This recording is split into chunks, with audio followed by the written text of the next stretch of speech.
Loud and clear. Good morning, everyone. I'm Charles Allen, the Ward 6 Council Member and Chair of the Council's Committee on Transportation and the Environment. Today is Monday, March 2nd, 2026, and we are meeting both in room 500 of the historic John A. Wilson building as well as on the Zoom virtual platform. The time is now 9:38 a.m., and I'm calling to order this performance oversight hearing of the committee. During today's performance oversight hearing, the committee will hear from public and government witnesses regarding the District of Columbia Water and Sewer Authority. The mission of DC Water and Sewer Authority, also known as DC Water, is to provide safe, reliable, and sustainable water and wastewater services to the district's residents, businesses, and visitors. DC Water was created as an independent authority of the district government in 1996 and provides drinking water, sewage collection, and sewage treatment for the district and other neighboring jurisdictions. To distribute drinking water, DC Water operates more than 1,350 miles of pipes, 4 pumping stations, 5 reservoirs, 4 elevated water storage tanks, 43,860 valves, and 9,500 public hydrants. To collect wastewater, DC Water operates 1,800 miles of sanitary and combined sewers, 22 flow metering stations, and 9 off-site wastewater pumping stations. DC Water also operates the Blue Plains Advanced Wastewater Treatment Plant, the world's largest advanced wastewater treatment facility. DC Water's goals include protecting public health and ensuring environmental stewardship, promoting water conservation, and supporting economic development. DC Water also works to address challenges such as aging infrastructure, water quality issues, and the impacts of climate change while striving for operational efficiency and affordability for customers, all of which will be part of recent events we'll be discussing as well regarding the interceptor pipe failure and spill into the Potomac River. With that, a couple of comments on the format for today's hearing. Public witnesses testifying on their own behalf will have 3 minutes to testify. ANC commissioners or those testifying on behalf of an organization will have 5 minutes. If there are multiple witnesses testifying on behalf of the same organization, only one witness will have the full 5 minutes to testify, and any other witnesses will each have 3 minutes. We're going to be using a timer to keep us all on schedule, so please keep an eye out for that. For witnesses that are testifying in person, when you hear me call your name, if you'll come join the table up here. And if you're joining us on Zoom, you'll see a prompt to join as a panelist, so please accept that and we'll bring you in. Most panels will be hybrid with both people here in person as well as online, so we'll be toggling back and forth a little bit. And for anyone who is interested in submitting testimony for the record, the committee will accept written testimony through the council's hearing management system at lims.dccouncil.gov/hearings, and the record for today's hearing is going to close on March 16th, 2026. With that, let's turn to our first panel of public witnesses. Again, I believe it's going to be a combo of people that are here as well as online. I've got Chris Weiss, Executive Director of the DC Environmental Network, Hidrik Balin, President of the Potomac Conservancy, Dean Nayex, Potomac Riverkeeper with the Potomac Riverkeeper Network, Jamie Alberti, Green Infrastructure Program Director with the Alliance for the Chesapeake Bay, and Jamie's joining us online, Hugh Hilliard, Chair of the Canoe Cruisers Association, who's here in person, Jamoni Overby, DC Conservation Nature Forward, here right now, Rennie Simpath, Public Witness, David Solana, Public Witness, and Roger Green, Public Witness. Okay, we have a couple of those folks that are online. But let's start with folks that are here in the room. So Chris Weiss, I've got you at first. Good morning, and when you're ready. Good morning, Chairperson Allen, council members and staff. My name is Chris Weiss, and I direct the activities of the DC Environmental Network. I also serve on the Mayor's Leadership Council for a Cleaner Anacostia River. I am testifying today on the performance of DC Water. It was not that long ago, well, over 20 years ago, that I found myself representing Friends of the Earth at a District of Columbia Water and Sewer Authority meeting, listening to representatives from Earth Justice, Anacostia Watershed Society, and Natural Resources Defense Council make the case for what later would be called the Clean Rivers Project. I will always remember a number of board members literally laughing and suggesting how impossible and far too expensive a serious effort to reduce raw sewage discharges in area rivers and creeks would be. Well, of course, as we all know, DC Water eventually drank the crazy environmentalist Kool-Aid with vengeance. DC Water has already completed a meaningful segment of the tunnels, and we are already enjoying some reductions of raw sewage discharges in the Anacostia River. Last week at the February 25th DC Water briefing on the Potomac Interceptor break, where millions of gallons of raw sewage polluted Maryland, DC, and Virginia waterways, David Gaddis, CEO, the general manager of DC Water, made a statement suggesting that the region had benefited from the technical expertise and experience of the DC Water and Sewer Authority. DC Water was better positioned than many utilities to respond to the massive raw sewage discharges because they had a team who had the requisite skills to respond. That was the inference I heard, if not exactly what he said, and I agree with it. I am a little concerned that there are not that many environmental organizations at this hearing. I am so glad the Potomac Conservancy, Alliance for Chesapeake Bay, Canoe Cruisers Association, Nature Forward, Wentworth Green Strategies, and the Campaign for Lead-Free Water are here today. The DC Environmental Network came very late to the discussion, and I think we are starting to realize we have a problem that will need long-term solutions.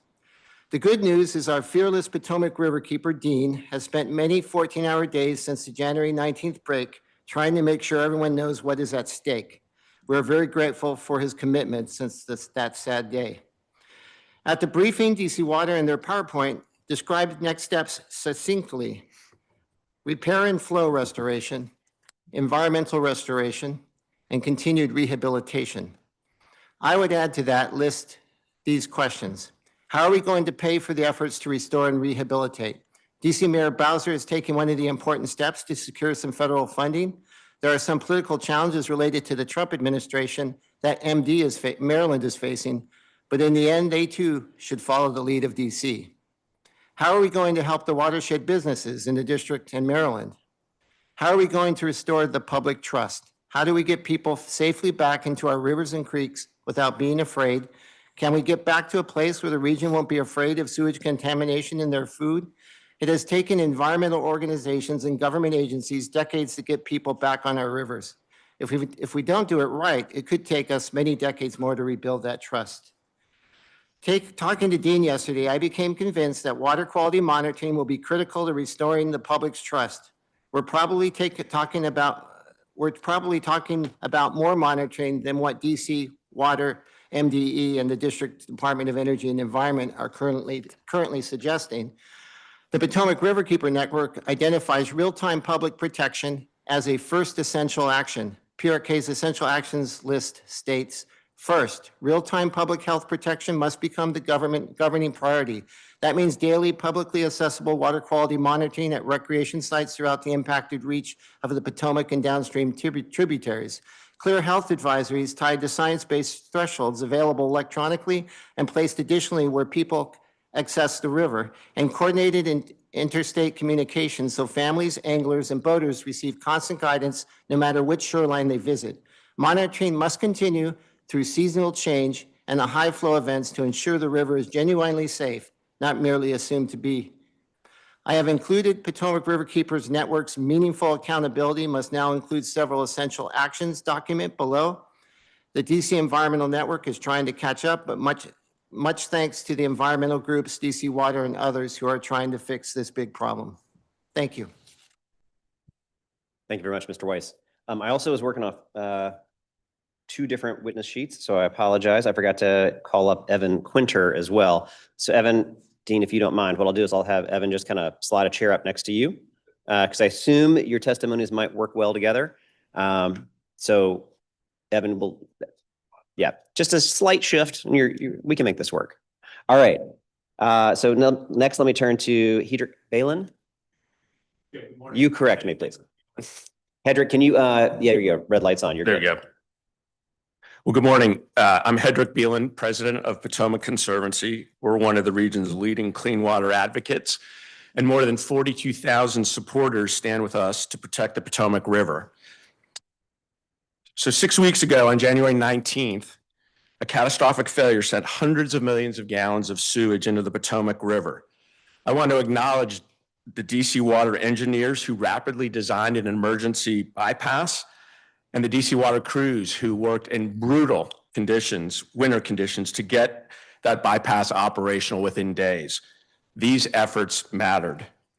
But let's be clear, this disaster is outrageous. It's unacceptable. After decades of progress cleaning up our Potomac, it's inexcusable that in 2026, there's an open sewer flowing upstream of our nation's capital. The public has every right to be angry and upset. That anger was on full display last week at the public meetings that DC Water held, where more than 500 residents showed up seeking answers. Instead, many left feeling dismissed. Limited time for questions and incomplete responses do not build community trust. They erode it. When communities show up in good faith, DC Water must meet them with transparency, humility, and most importantly, facts. This crisis, by the way, is not going to be over once the sewage is back in a pipe. Containment is not accountability. The ecological harm is significant, but so is the damage to the public trust. To restore the trust, DC Water must act decisively. We laid out a number of actions DC Water must take in our February 9th, 2026 letter to them. I want to highlight 3 of our requests of DC Water. First, DC Water must commit publicly this week to a fully independent third-party investigation into the root causes of this collapse and to implement its recommendations and system changes. An internal review of the facts is not enough. The public deserves answers to some basic questions. What did DC Water know about the condition of this section of the pipe? When did it know it? There is a 2024 report on the Potomac Interceptor that was referenced at a February 20th press conference, yet key details still remain undisclosed. This lack of transparency is deeply troubling.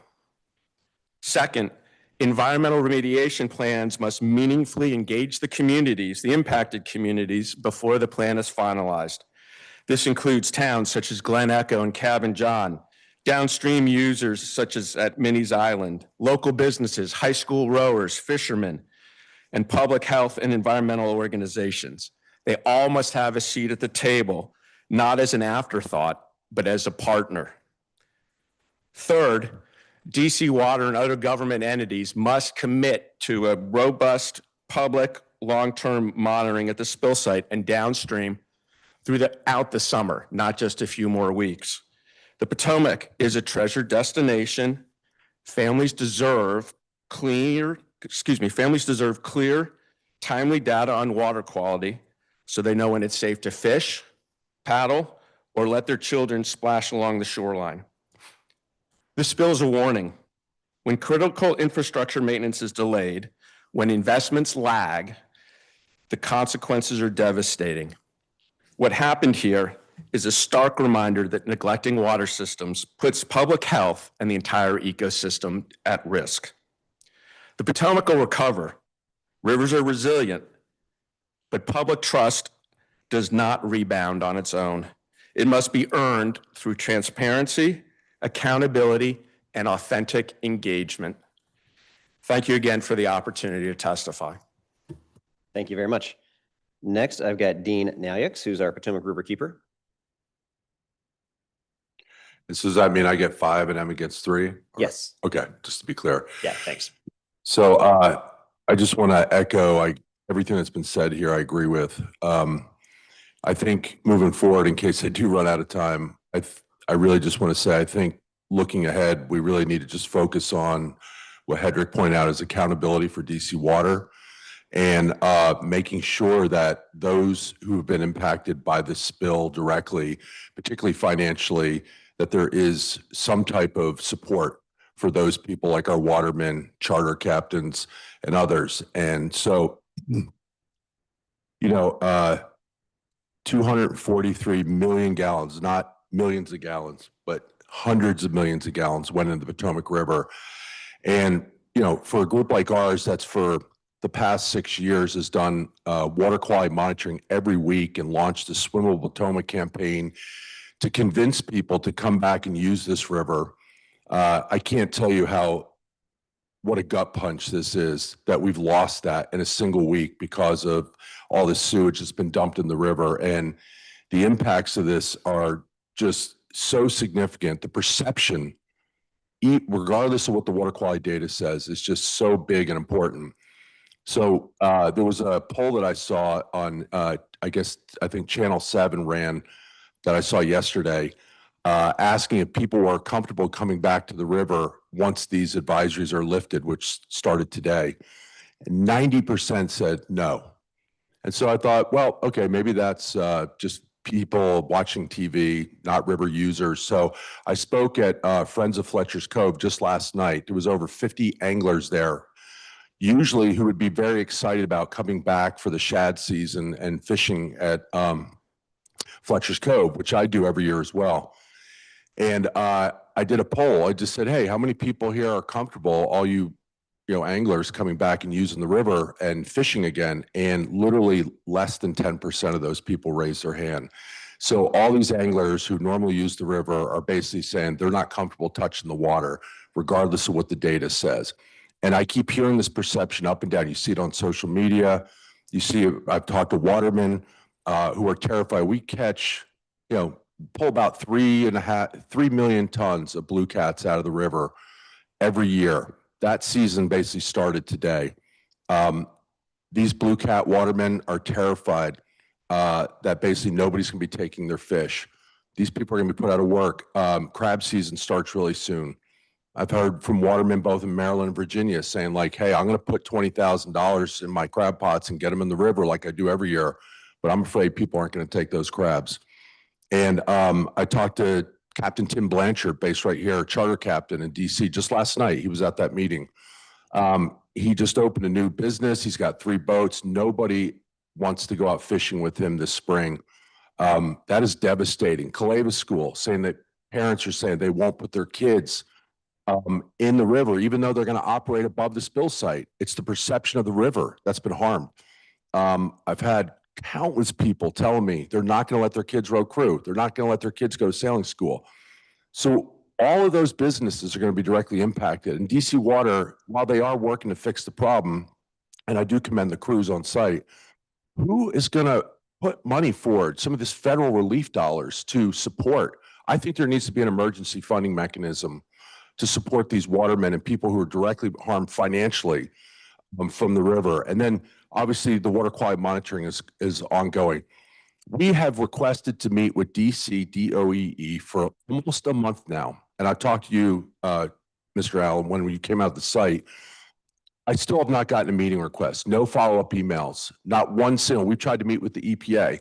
So the long-term monitoring that extends over the summer that's been requested here is vitally important if we're going to change the public's perception about this river. And then lastly, who is going to hold DC Water accountable? I could speak another 5 minutes of their response of getting misinformation wrong, saying that the spill's been contained, misreporting data information, assuring the public that no spills are occurring. They only have 600,000 gallons released on Super Bowl Sunday, 3 weeks after the spill. And then David Gaddis has the audacity to get up and compliment his comms team. I mean, this has been outrageous. Any one of us who represents our organization would be fired if we constantly misrepresented and we're so inaccurate in reporting out our information to the media and the public like the way DC Water has done. So there's no accountability from what we can see, and they need to step up and protect public health and our waterways and try to lift this blemish from the Potomac River. Thank you, Dean. Next, Evan, let me turn to you. Yeah, I mean, just to follow up and kind of emphasize how important the actual water quality component of all this is. We've seen at this point that we're still dealing with high bacteria levels at Lock 10, and we still have these unknowns of nutrient levels and potential environmental impacts that are coming down the line, such as algal blooms, fish die-offs, eutrophication. These are things that we need to be monitoring for. And it seems like the infrastructure for that is not in place yet, especially since DC Water has said that initial repairs would be completed in mid-March, where overflows are still a risk. And these longer-term repairs will go at least until 9 months from now. So this is really a time where we need more monitoring. And, PRCN's going to keep monitoring, University of Maryland's going to keep monitoring, and we applaud DC DOE for stepping up to the daily monitoring of E. coli. Of course, we want them to do more with nutrient and sediment testing and monitoring for these environmental impacts that I mentioned. What worries me is that I've asked DC Water twice now of how long they anticipate continuing monitoring. They've said we do not know. And as of this morning, there has not been an update to DC Water's monitoring data since February 26th. This is both on their website and the DC DOEE website. So this is a time where we really need to be doubling down on this monitoring and making it more publicly available. And we're seeing that that's not the case right now. And again, just to echo things that have been said already, we need an independent investigation into the causes. We need economic relief both for watermen and shoreline communities here in DC and further downriver in the Potomac. And when I was here last, we briefly speak about the remediation plan that has now been shared at least briefly with the community and with environmental groups. But it stops right at the banks of the Potomac. It addresses the physical degradation around Clara Barton Highway and in the actual C&O Canal. And then it doesn't address the river that was actually polluted. So we hope that this remediation plan will be able to be scrutinized by both the DC Council, but also third-party environmental groups, academic agencies. We need more voices on this remediation plan because it does not affect and does not address the impacts on the river. Thanks. Thank you very much. Next, I have Jamie Alberti, who's joining us online.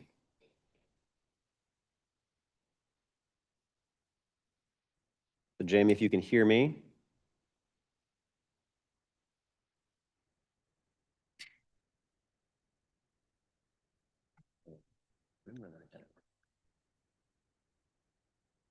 Let's see, actually, Jamie Alberti, we're trying to promote you to a panelist. So if you can keep an eye out for that to accept that. Want to do this while we bring Jamie online onto the panel. Hugh, how about we turn to you for your testimony, and then we'll come back, Jamie, to you once we get you on the panel. Whenever you're ready, sir. Thank you, Chairman Allen and members of the DC Council. I've been a long-term resident of the District of Columbia, and one of the best things about living here is the Potomac River. It's just an incredible resource that I and my family have enjoyed for years. But this morning, I'm here to testify on behalf of the Canoe Cruisers Association, which has been operating for 70 years as a canoe and kayak club in the greater Washington area. We have currently over 500 members. Our members spend a lot of time on the Potomac River, including areas below the site of the January 19th Potomac Interceptor pipeline spill, and we're deeply concerned about this. I'll speak briefly, but really the reason I'm here and the rest of my co-panelists are here, I think, is really to urge the DC Council to exercise its oversight responsibilities with respect to DC Water, which has a board appointed by the mayor, confirmed by the DC Council. And I share many of the concerns that my co-panelists have been expressing about the shortcomings in DC Water's response, especially their communication and taking input from the public and helping to reassure the public about the safety of the water. So we've written some letters to DC Water and have asked for some specific steps, which I'll go through briefly today. First, as others have expressed, we think DC Water needs to conduct a thorough and transparent analysis to determine the root cause of the rupture and identify other portions of the pipeline that are at risk of failure in the future. Second, they need to take appropriate preventive measures to reduce the risk and assure that ruptures don't happen in the future, including accelerating the completion of the Potomac Interceptor Rehabilitation Project. Third, they need to prepare and implement a comprehensive plan to clean up and remediate the canal and the Potomac River. And very importantly, they need an open public input process where they actually communicate their plans to the public and also consider the input from the public about what needs to be done to rehabilitate the river and the canal. Fourth, it's very important that DC Water or other entities conduct routine water testing at multiple sites below the pipeline spill. There are a lot of areas that we've communicated to DC Water where there's a lot of recreational activity, and they need routine testing at all these sites, and communicate that to the public clearly and in a timely manner, so that hopefully the water quality will improve and people will see the data on that and eventually be comfortable to go back in the water again. And on the other hand, if the data are not reassuring, then they'll know when they should stay away from the water.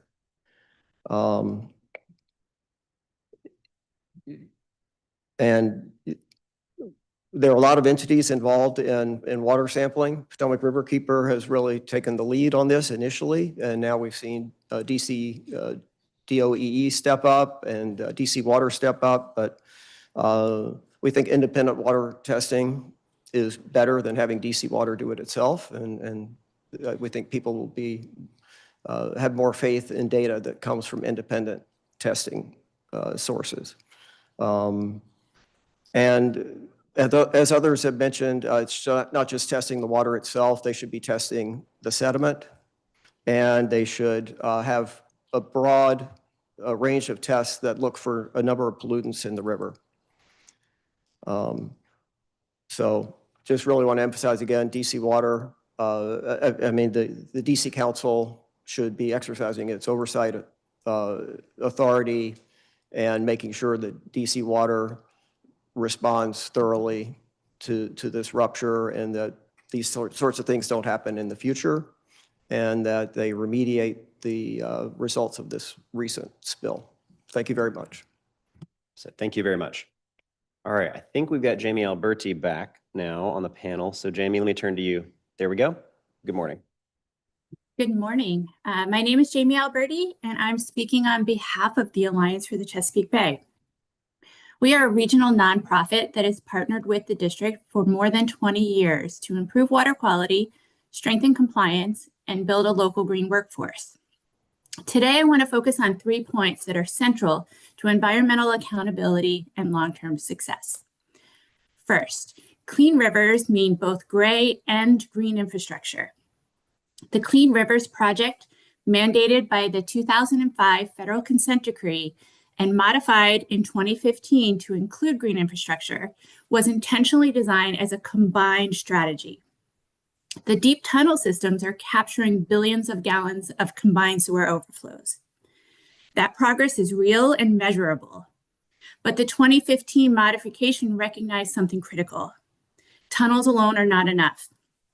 Rain gardens, permeable pavement, and other green infrastructure practices reduce runoff before it reaches the combined system, reducing pressure on tunnels, overflow frequency, and pollutant loads. The 1/3 reduction of green stormwater programming at DOEE and complete removal of funding for green infrastructure maintenance puts our clean rivers goals at risk. 375 practices are now unmaintained, installation rates have dropped by 300, and contractor teams built around specialized training destabilized. This resulted from special purpose revenue funds being inappropriately repurposed in FY26 to cover other district expenses. When we allow green systems to be sidelined and maintenance to halt, we weaken the full compliance strategy envisioned under the Clean Rivers Project Consent Decree. We need to ensure that we protect the investment that we have already made. Second, workforce development is a compliance strategy. DC Water has shown national leadership through the National Green Infrastructure Certification Program, or NGICP. This program recognizes that skilled labor is essential to infrastructure success. Our GSI maintenance program was the applied workforce engine behind this vision. For 4 years, over 100 district residents gained paid year-round employment, 89 were returning citizens, and crews maintained over 350 green infrastructure assets annually. This was environmental compliance delivered through workforce development. When maintenance funding was eliminated, 30 dedicated positions were lost, district businesses were destabilized, and the pipeline connecting certification to employment weakened. Eliminating maintenance work undermines both workforce mobility and compliance outcomes. Green infrastructure does not maintain itself. Skilled workers do. Third, the Potomac Interceptor disaster proves that monitoring matters. The Potomac Interceptor failure underscores a simple truth. We cannot afford to slow down, under-resource, or fragment water quality monitoring. When infrastructure fails, whether gray or green, early detection and transparent monitoring protect public health and public trust. The Potomac incident demonstrated how quickly water quality can become compromised and highlighted the importance of centralized monitoring, data transparency, and interagency coordination. We cannot allow monitoring systems to erode. At the same time, we are asking infrastructure to perform at its peak. Clean rivers require constant vigilance. DC Water has led boldly through the Clean Rivers Project and through workforce certification initiatives. The path forward is to reinforce the integrated model that has brought us this far. We respectfully urge DC Water to strengthen interagency coordination to ensure all compliance aspects of the Clean Rivers Project are fulfilled, reinforce workforce pipelines and environmental maintenance careers, and champion accountability measures that protect dedicated funding, infrastructure investments, and water quality outcomes. The tunnels will be completed in 2030. The success of this generational investment depends on maintaining every part of the system. We stand ready to continue partnering to ensure that clean rivers remain a lived reality, not just a capital project milestone. We hope the Council's funding priorities also reflect this. We appreciate your continued leadership and commitment to environmental stewardship. Thank you. Thank you very much. Let's see. Next we had, I don't think Jamoni Overby was here. Oh, is now. Okay. So Jamoni, I think you're here now. So let me turn to you. Good morning. Good morning. Good morning, everybody. Good morning, Chairperson and members of the committee. My name is Jamoni Overby, and I'm here today on behalf of the Choose Clean Water Coalition. I'm also work in my capacity with Nature Forward as the DC Conservation Advocate. The Choose Clean Water Coalition is a network of more than 300 organizations working across the Chesapeake Bay watershed. Thank you for your continued commitment to Washington, DC. Its intersectional environmental solutions and prioritizing both ecological health and community well-being, Councilmember Allen. Our coalition represents advocates working on climate change, environmental justice, clean energy, recreation, and public access. What unites us is our shared commitment to restoring clean water in our rivers and streams, including those that flow through the district and ultimately into the Chesapeake Bay. The Potomac River is not just a waterway, it is a source of water, recreation, economic activity, ecological habitat, and cultural identity. When raw sewage enters the Potomac, it is not only an environmental crisis, but a public health emergency. Since January 19, 2026, sewage spill from the Potomac Interceptor, independent monitoring by University of Maryland and the Potomac Riverkeeper Network has revealed deeply concerning findings. Researchers at University of Maryland School of Public Health found that E. coli bacteria levels were thousands times above the US EPA recreational safety limit of 410 mpn. On multiple sampling dates, January 21st, January 28th, and February 3rd, even as late as February 12th, bacteria levels remain more than 100 times above the contact limit at certain sites. Alarmingly elevated E. coli levels were detected as far as 10 miles downstream from the spill site. In addition, Staphylococcus aureus was detected at the spill site and 9 miles downstream. 33% of sample sites tested positive for this pathogen. Even more concerning, MRSA, a dangerous antibiotic-resistant strain, was identified at the location where raw sewage had entered the river. These findings are very important numbers. They represent real health risks to families who kayak at Fletcher's Cove, students who row in the Potomac, angler fishers along the shoreline, and communities living downstream near the National Harbor. Data collected by Potomac Riverkeeper Network further demonstrates the severity of the contamination. These are not minor things at all, but they're catastrophic spikes far beyond what is considered safe for human contact. In light of this, the Choose Clean Water Coalition is calling for 5 critical actions with DC Water including a lot of this interagency coordination. First, full transparency. Residents deserve regular detailed updates about contamination levels and effectiveness of containment and remediation efforts. Second, continuous and coordinated monitoring. Monitoring should occur from Fletcher's Cove to the Potomac and Anacostia shorelines and downstream to the National Harbor. This monitoring must be conducted by DC, and we thank you for DOEE in increasing that monitoring, but also in collaboration with Maryland and Virginia agencies, not solely reliant on the responsible utility.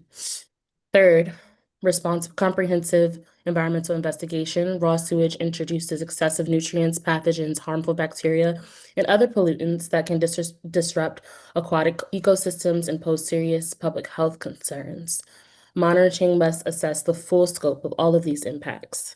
Fourth, environmental restoration. A comprehensive environmental impact assessment should guide restoration efforts that to address the harm of the C&O Canal and the Potomac River. And fifth, accountability. We must understand what caused this and ensure that it never happens again. I've heard some of my colleagues mention the special purpose revenue funds that were used, or the misuse of budget dollars to make sure that the infrastructure is in place, and we need to make sure that this can never happen again. Industry experts estimate that reinforced concrete sewer pipes have a service life of 75 to 100 years. The pipes were installed between 1960 and 1963, approximately 65 years ago. So we have a few questions that I'll enclose in my written comments, but some of them include questions such as what factors contributed to the premature failure, or are there other sections similarly vulnerable? But I'll let you read those in our enclosed written comments.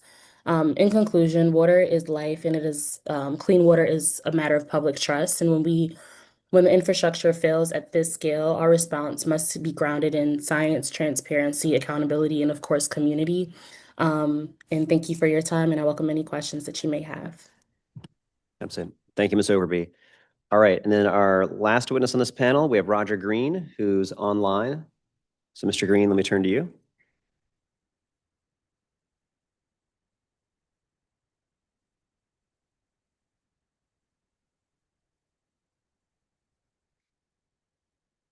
All right, Mr. Green, we try to put you on the panel. We need you to accept it so that we can have you share your testimony.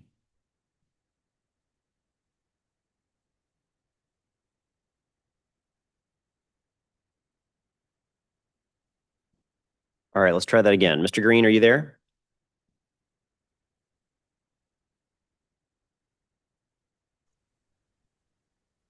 Okay, yes. Can you hear me? Yes, we can. There we go. Good morning. Good morning. Let me get started here. Good morning. My name is Roger Green. I've been testifying at DC Water Oversight hearings for almost every year for 12 years now. My purpose has been to inform about the problems associated with lead pipes delivering water. I've described the damage to children's brains resulting from lead in drinking water, and I've tried to emphasize the immediate need to eliminate all lead water pipes. Over the years I've been testifying, I've tried to cajole council members into insisting that DC Water be operated like a public service rather than as a profit-obsessed business with overpaid executives and sclerotic management that has sacrificed the public's health for better short-term financial outcomes. DC Water's policy has been to slow walk the replacement of all lead water lines because of the cost, and the city council has not insisted that they do otherwise. Council members Denise Lewis George and Brooke Pinto stood out as exceptions, with each presenting bills to push forward the removal of lead lines. Corporate journalism rarely reports on the ongoing problems of lead in water because it doesn't generate a lot of attention, and fixing the problem can cost business tax increases. So many of our local politicians are not motivated to use their power to insist that our water company be operated for the public's benefit. Charging customers for lead-tainted water and then telling them that it's their responsibility to buy lead water filters to make their water safe to drink was always wrong. Yet DC Water, with the support of most of the city council, continues to do this. The elected city council is making the immoral choice to provide millions of dollars in public funding for privately owned sports facilities while refusing to insist that the removal of all lead water lines be adequately funded. I am ashamed of most of the council elected by our community as such a low moral standard that they are unwilling to stand up for protecting the health of our community. I no longer testify at these hearings because I naively hope to convince the council to do the morally right thing. I am testifying today so that the historical record will accurately show that society's failure to protect its vulnerable members was not because the community did not care or did not speak up, but because our city leaders refused to respond morally. Future anthropologists will find children's brains damaged by lead, and future historians will note that public leaders refused to fund the expeditious removal of lead water pipes while building sports coliseums to entertain and enrich the upper classes. If our society's moral shortcomings don't lead to ending our existence on this planet, this period of our history will be written, and our actions will eventually be judged by future generations. The verdict will be unforgiving. I have seen some progress in the last 12 years, and I am still hopeful. But DC Water and the City Council are not doing all they can and should do to provide safe drinking water to the community. DC Water and the DC City Council can and should provide the resources and management to replace all remaining lead water lines within the next 3 to 5 years. And until all lead lines are replaced, people served by lead water lines should be regularly given free lead water filters, or at least stop charging them for water that is not safe to drink. Thank you for your attention. Thank you very much, Mr. Green. Thank you, everybody, for this panel.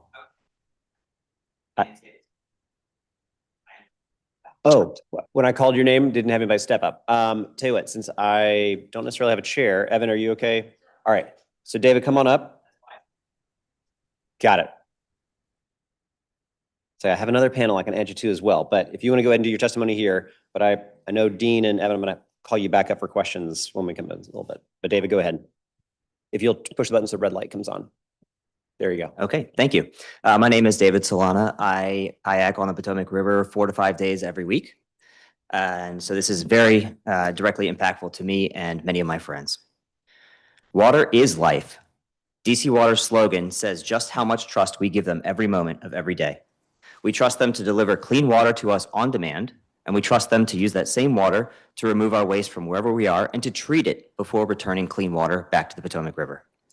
To say our trust has been betrayed by the collapse of the Potomac Interceptor and the overflow of millions of gallons of sewage into the Potomac minimizes the situation. I want to acknowledge the folks who worked through the cold to create a bypass to enable an emergency repair whose necessity was caused by the failure of our government and public utilities to maintain critical infrastructure. Mistakes made in spreadsheets and slideshows led to hands unclogging pumps stuffed with unflushable wipes during the Super Bowl. In June 2022, the National Park Service published a request for public input to a plan to repair the Potomac Interceptor, noting, over time, if not repaired, extensive deterioration could result in the release of raw sewage to the environment. Today, right now, we are pumping 40 to 60 million gallons per day of raw sewage through historic locks in the C&O canals of National Historic Park. On February 19th, speaking with engineers who are out looking at the canal, the buildup of solids was estimated to be about 2 inches thick. This is outrageous. The work proposed in 2022 was for 3 sections of the Potomac Interceptor to be repaired, taking 18, 14, and 9 months respectively. That's slightly less than 3.5 years. And even if we add a year for paperwork and permit delays, which DC Water has continually blamed this on NPS for permit delays, the work should have been completed in 2027, and the work on the broken section would have started in early 2025, a full year before the break. I mention this not only to note the concern that I have about our critical infrastructure, but because DC Water is asking us now to trust them after this catastrophe that they have not identified any other areas of the Potomac Interceptor which require emergency repairs. If they had been able to identify such areas, how did this break happen? We need to know what the plan is to protect our drinking water in the event of a sewage spill upstream of the Great Falls Aqueduct. When asked about the risk to drinking water of a comparable sewage spill up there, a U.S. Army Corps of Engineers representative said they can't solve every situation, but we will attack them as a team. And that is not reassuring. We got lucky this time. This break happened in a place where DC Water had a camera that was able to identify the flow. It happened next to Clara Barton Parkway, where it's easy to bring in heavy equipment and it's easy to have workers on a daily basis there. The Potomac Interceptor runs under the river in 2 locations. It's hard to express how damaging it would be if the break had happened almost anywhere else. Water is life, and the providers and protectors of our water and sewage system have failed us twice, with the sewage spill and with the prioritization of narrative control over honesty and a realistic public assessment of the actions being taken to mitigate the risk posed by the condition of the rest of the Potomac Interceptor. We need fixes to these failures now. Thank you. Thank you very much, Mr. Solano. And when you said buildup that's 2 inches thick, I'll say when I was out there a couple of weeks ago, I felt like it was definitely more than 2 inches thick already by then. Yeah. No, I hear you. My own eyes tell me it was a little thicker than that. Okay. Thank you to everybody for your testimony. Let me try to work through a couple of questions here. And I might kind of just go in chronological order the way people were testifying. Mr. Weiss, thank you for your testimony on this. I'm going to ask this to a lot of folks, but so today we get the news that the National Park Service has issued a special use permit that was approved on February 28th. I've not seen what's in the scope of this permit. I haven't seen a remediation plan, even though we talked about this with DC Water when they came and briefed the council. Have you seen what the scope of work is or what's in this permit? I have not. And actually, I'm a little out of the loop this year with budget and the bottle bill. You're never But out of the loop. I'm Mr. Weiss. relying on Dean and the Potomac Conservancy to. Okay. All right. One of the other things is we try to think about what we have to do forward, right? Because part of what we're going to be looking at both is understanding what happened, why, how, but also what are we doing moving forward. We do have, from the district standpoint, we have some key boards and commissions that have been unfilled for a while. We have a water quality assurance panel, for example. I don't believe there are any nominees that have been moved forward with that.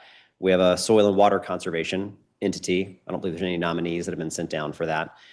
Perhaps those are groups, at least from the district standpoint, that could be helpful. The water quality assurance panel, for example, is supposed to focus on water quality in the rivers.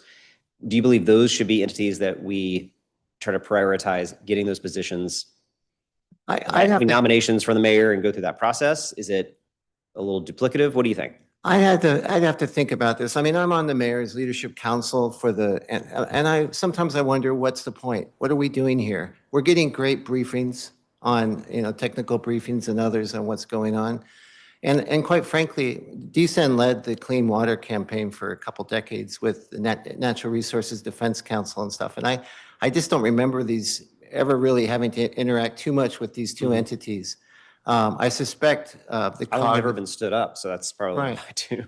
I suspect that they probably interacted with the COG committees that worked on those issues and such. And again, Hendrick and Dean may have more to say about that. But in terms of actually having an impact, I mean, it's always good for people to talk together and to get briefed and to have make informed decisions. But more layers of that, I'm not sure that I would prioritize that. Okay, got it. Thank you. Mr. Belin, am I pronouncing that right? Beelan. Mr. Beelan. All right, so one of the big takeaways I hear from you, and I think I heard this echoed by others, is an ask for a commitment from DC Water for an independent third-party evaluation. I'm going to ask as we hear other witnesses as well, but that feels like that's a pretty strong recommendation, ask, encouragement, appeal. Yeah, I mean, I think it is. And I think this is not business as usual. This is not a routine DC water leak. This is not a minor sewage spill. Also, as you've pointed out and others have, given the governmental entities that are involved, as well as citizens groups and whatnot, we need someone that is going to take a hard look. You referenced the Park Service question. We've also got the Army Corps of Engineers. We've got the state of Maryland. We've got the state of Virginia. We've got Fairfax County, Loudoun County, Montgomery County. This is a complex situation, and everyone has a stake in what is found. And that's why we want an independent third party that looks at root causes and recommends changes. Maybe you get an engineering school, such as with strong background in this, such as Virginia Tech.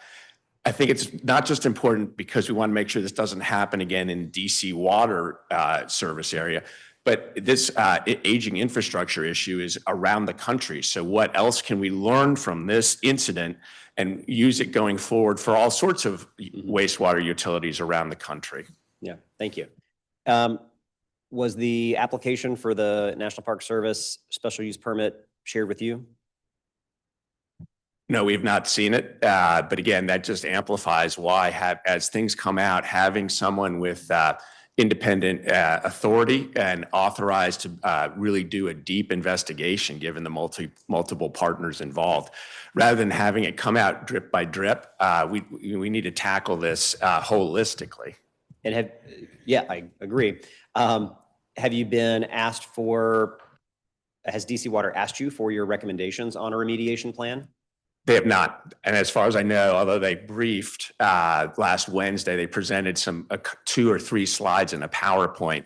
As far as I know, they haven't met with any groups that are impacted or that have advocated. They may have talked to someone, but every group I've talked to has said they have not been engaged on any facet really of what DC Water is doing, beyond being invited to 2 public meetings that were held last week. Right. A briefing and some PowerPoint slides are not the same thing as engagement and asking for the constituency to help with that.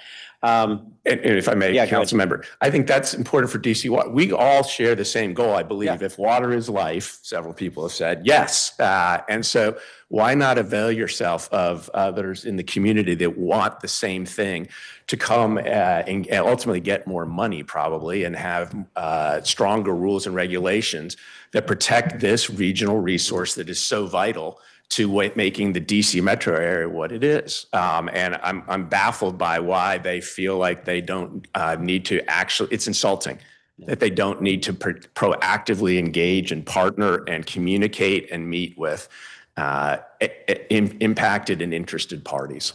Okay.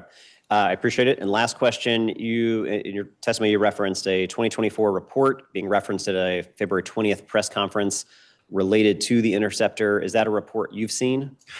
No, we haven't seen it. And I know, again, this was referenced at the mayor's press conference on Friday the 20th. But as far as I know, I haven't seen it. I haven't heard of anyone actually getting a chance to look at that 2024 report that's apparently based on the 2020 report. At the end of the day, though, you still have a pipe, a 6-foot, 72-inch pipe that had a catastrophic failure.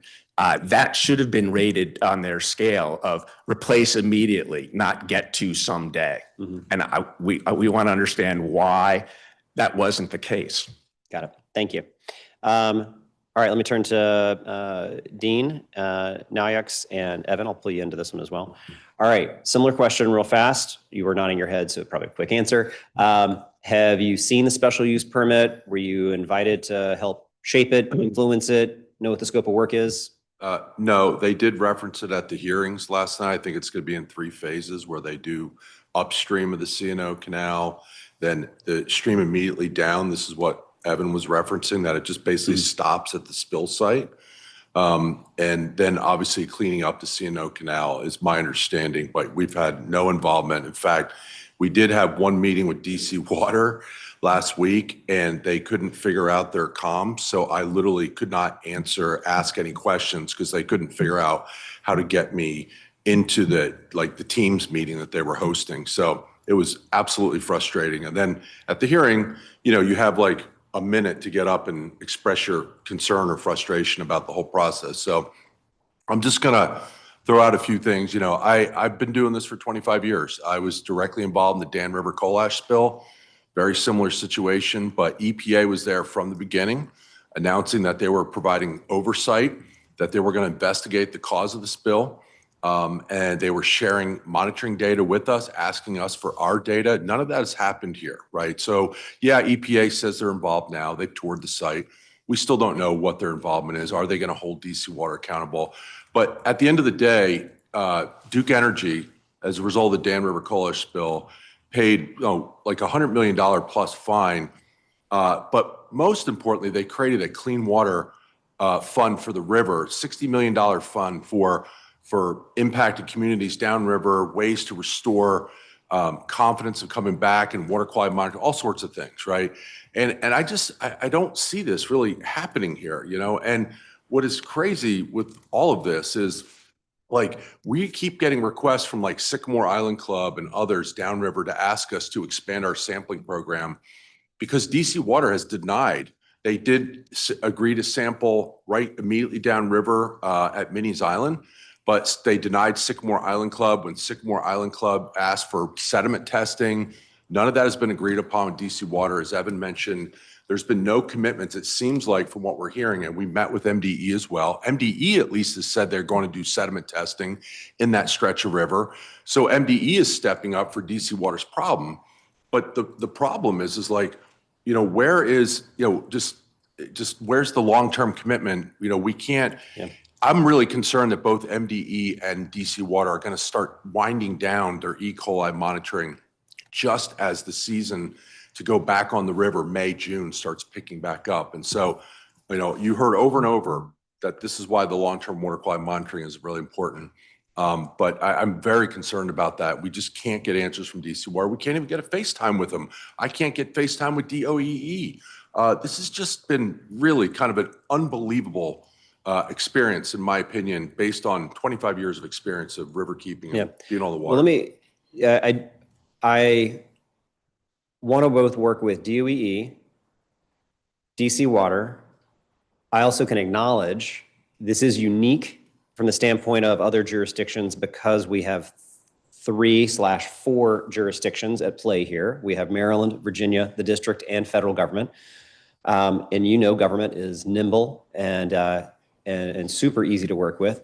So managing those 4 is a challenge. It's part of why right after I literally came from walking the site with you, went straight into a Metropolitan Washington Council of Governments meeting with the mud still on my boots and asked for COG, which is our regional body, to help start convening, to which they did, which is the first time to my awareness that all the environmental departments, everyone came into one space to share information and update. And I think a regional approach is what's going to take. Regionalism is hard. And so that is just going to be part of what has to happen. And it's a lot harder, but it's got to be our expectation that regionally, because as the riverkeeper, your constituency is the river, which runs through Maryland, Virginia, and the district. So it's all 3 coming together. I've heard from, just to your point about other businesses, I've heard from charter businesses on the water. I've heard from restaurants on the water that have all said they are seeing business decrease because of perception and people feeling, I'm not sure if I should be even sitting on a dock next to the water to eat. So as we move into the spring, where people want to be on the water, they want to be out enjoying, we're a city on 2 rivers, and so we want to be out there. I will ask DC Water, I do not know of any kind of relief fund, but I've had businesses ask, hey, is there a relief fund for us? Because we're seeing people cancel reservations. They don't want to come out. Charter fishermen say, I don't know if I can get out there on the water, or at least the perception is going to be that people say they shouldn't come out. So we'll ask that. Realistically, I don't know what the answer is. And when we have that many different jurisdictions, I don't know what the solution would be yet, but I definitely hear what you're saying. And I'm hearing that repeated from some of the own businesses that I've talked to along the water side. To Mr. Quinter, I completely agree with you, and I'm glad that DOEE moved to the daily testing. That was when we had a briefing from DC Water and DOEE. They talked about doing weekly testing, and I think that was one of my clear asks was weekly testing doesn't tell me anything. other than some occasional snapshots. Daily testing allows me to see trends, allows me to see the data, whether it be bad news or good news. I can start to see trends in a much more realistic way. And so I'm very glad that they've moved and they're going to be doing that with the daily testing.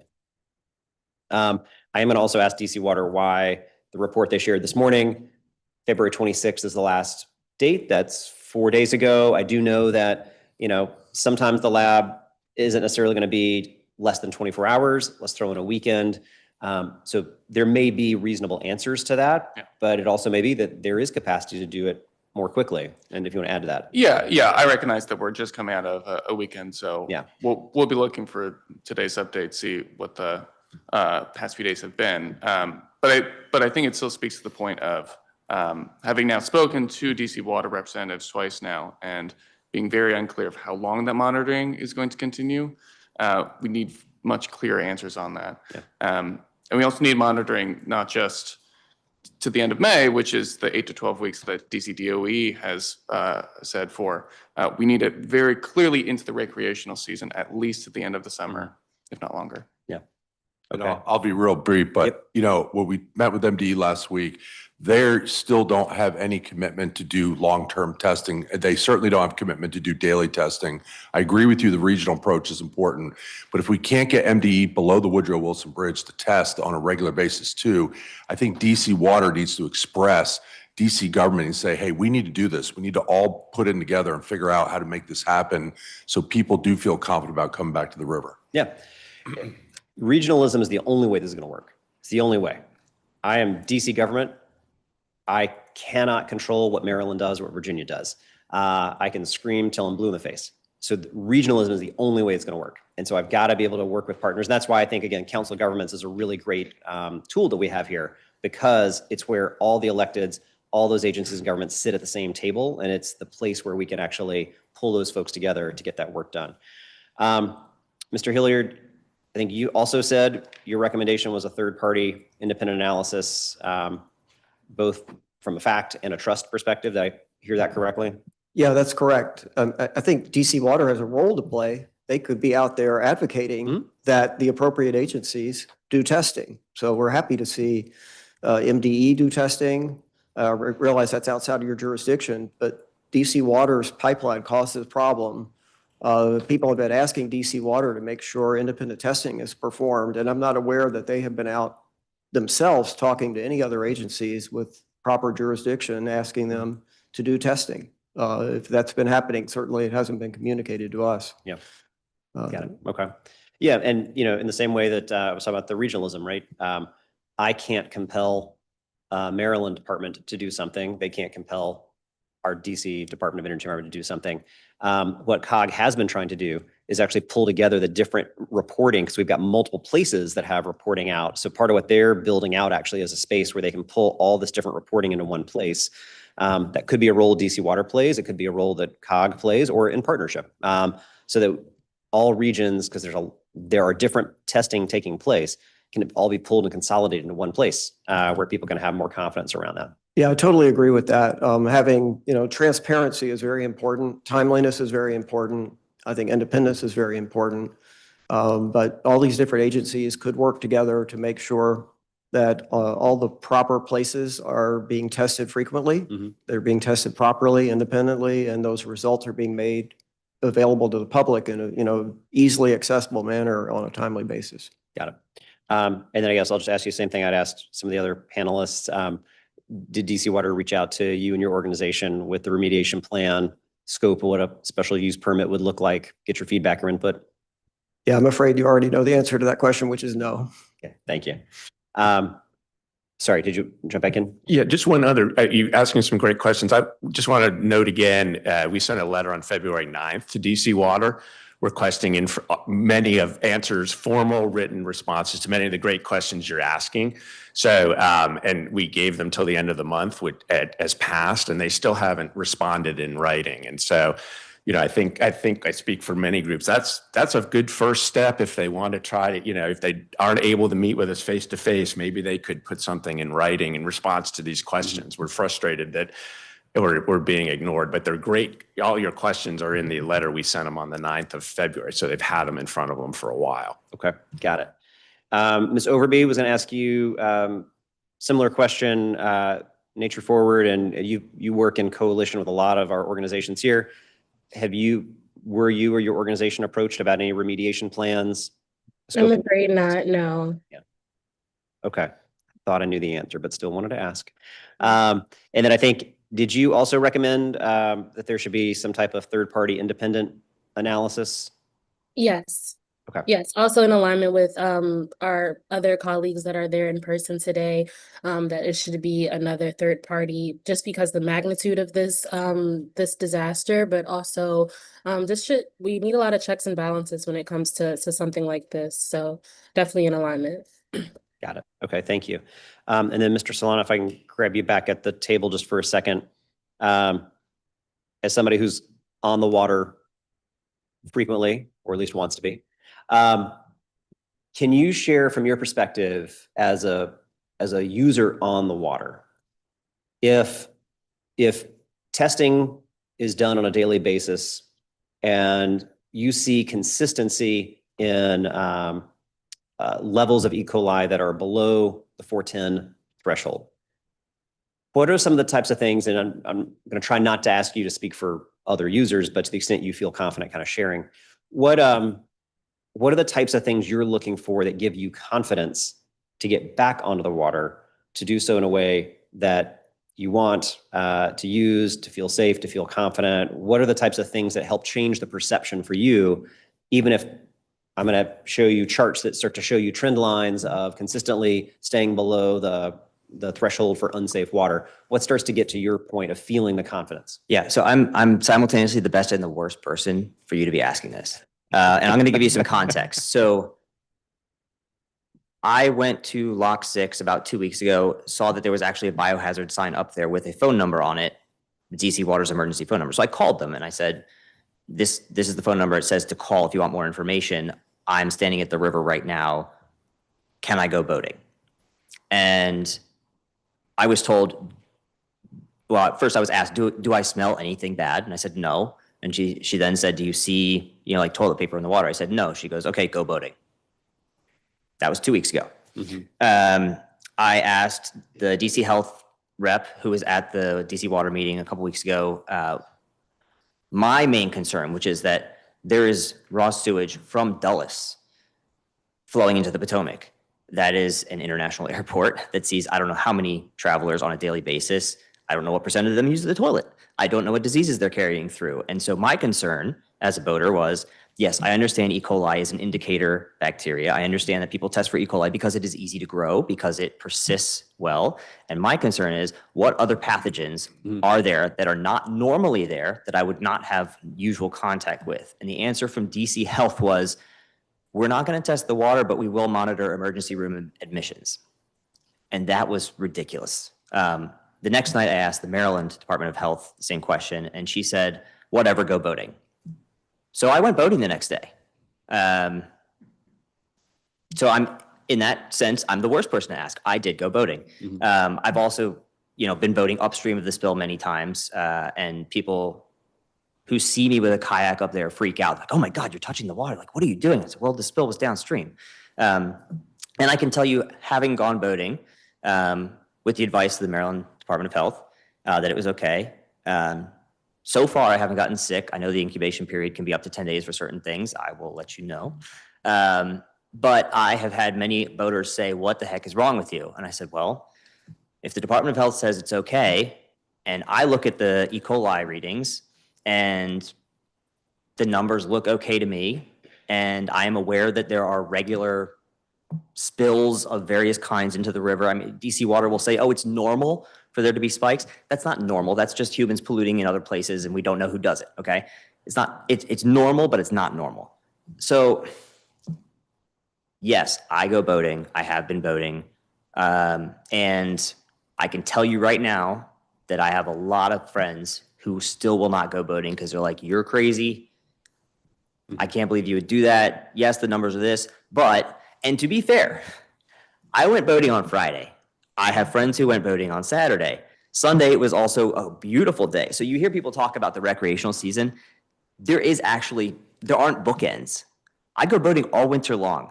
The only reason I wasn't boating during the deep ice freeze is because the river was frozen. And that's not even quite true because I still did go boating on Great Falls where the water was flowing fast enough that you can boat. All right. And people go ice skating in the other place. Like we're on the river no matter what. And in that sense, and to be fair, there are schools that have classes during the winter as well at Lock 6, right? There are 2 river schools that have classes there. So I feel comfortable looking at the numbers. I'm also aware that I still don't know what the water quality was on the day that I voted on Friday. I can tell you, and I did not realize I would only have 3 minutes. I had a whole bunch of recommendations, one of which was daily water quality testing and DC Water says they do daily quality testing, but if you do quality testing on Friday and don't publish it until Monday, guess when most people are on the water? It's the weekend. So if there had been a spike on Friday, probably no one would have gone out Saturday, Sunday. Yeah. That's my we wouldn't know. We on wouldn't know Tuesday something is going to be helpful. I appreciate it. We got 10 more witnesses I want to make sure we get to before we get to DC Water. But I appreciate everybody's testimony here today. Thank you for your work on this, and we'll continue to work on the follow-up. So thank you all. All right, we're going to move to our next panel of public witnesses. And again, I believe we have a combination of folks that are here in person and folks that are online, but we have Vic Goncalves, who's the project manager and advocacy specialist with Mikasa Inc. Marchant Wentworth, principal at Wentworth Green Strategies. Paul Schwartz, co-founder of Campaign for Lead-Free Water. Dr. Yana Lambernadou, Campaign for Lead-Free Water. Jill McNeese, public witness. If you'll just come up to grab a seat at the table. Jocelyn Johnson, public witness. David Cottingham, public witness. Kent Ring, public witness. And ANC Commissioner Trupti Patel for ANC 2A. All right, so we have 2 folks that are here in person. Let me just check our online.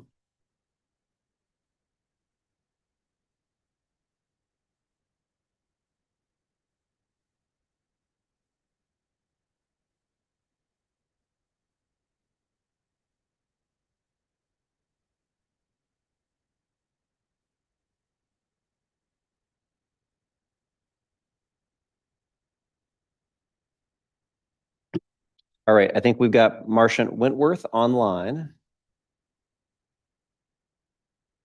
So if you are ready.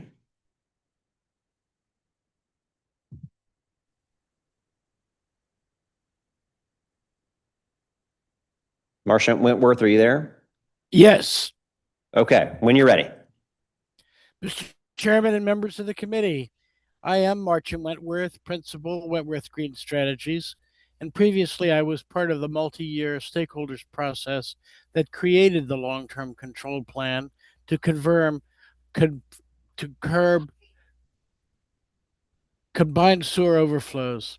Since the first consent decree was lodged in federal court in 2002, I have remained an avid student of DC water pollution issues. Overall, DC Water is a well-managed organization. Since its creation by federal law in 1996, DC Water has operated the world's largest advanced sewage treatment plant to great acclaim and consistently well within limits set by EPA. Our water utility is on firm financial footing, has received clean audits for 29 years,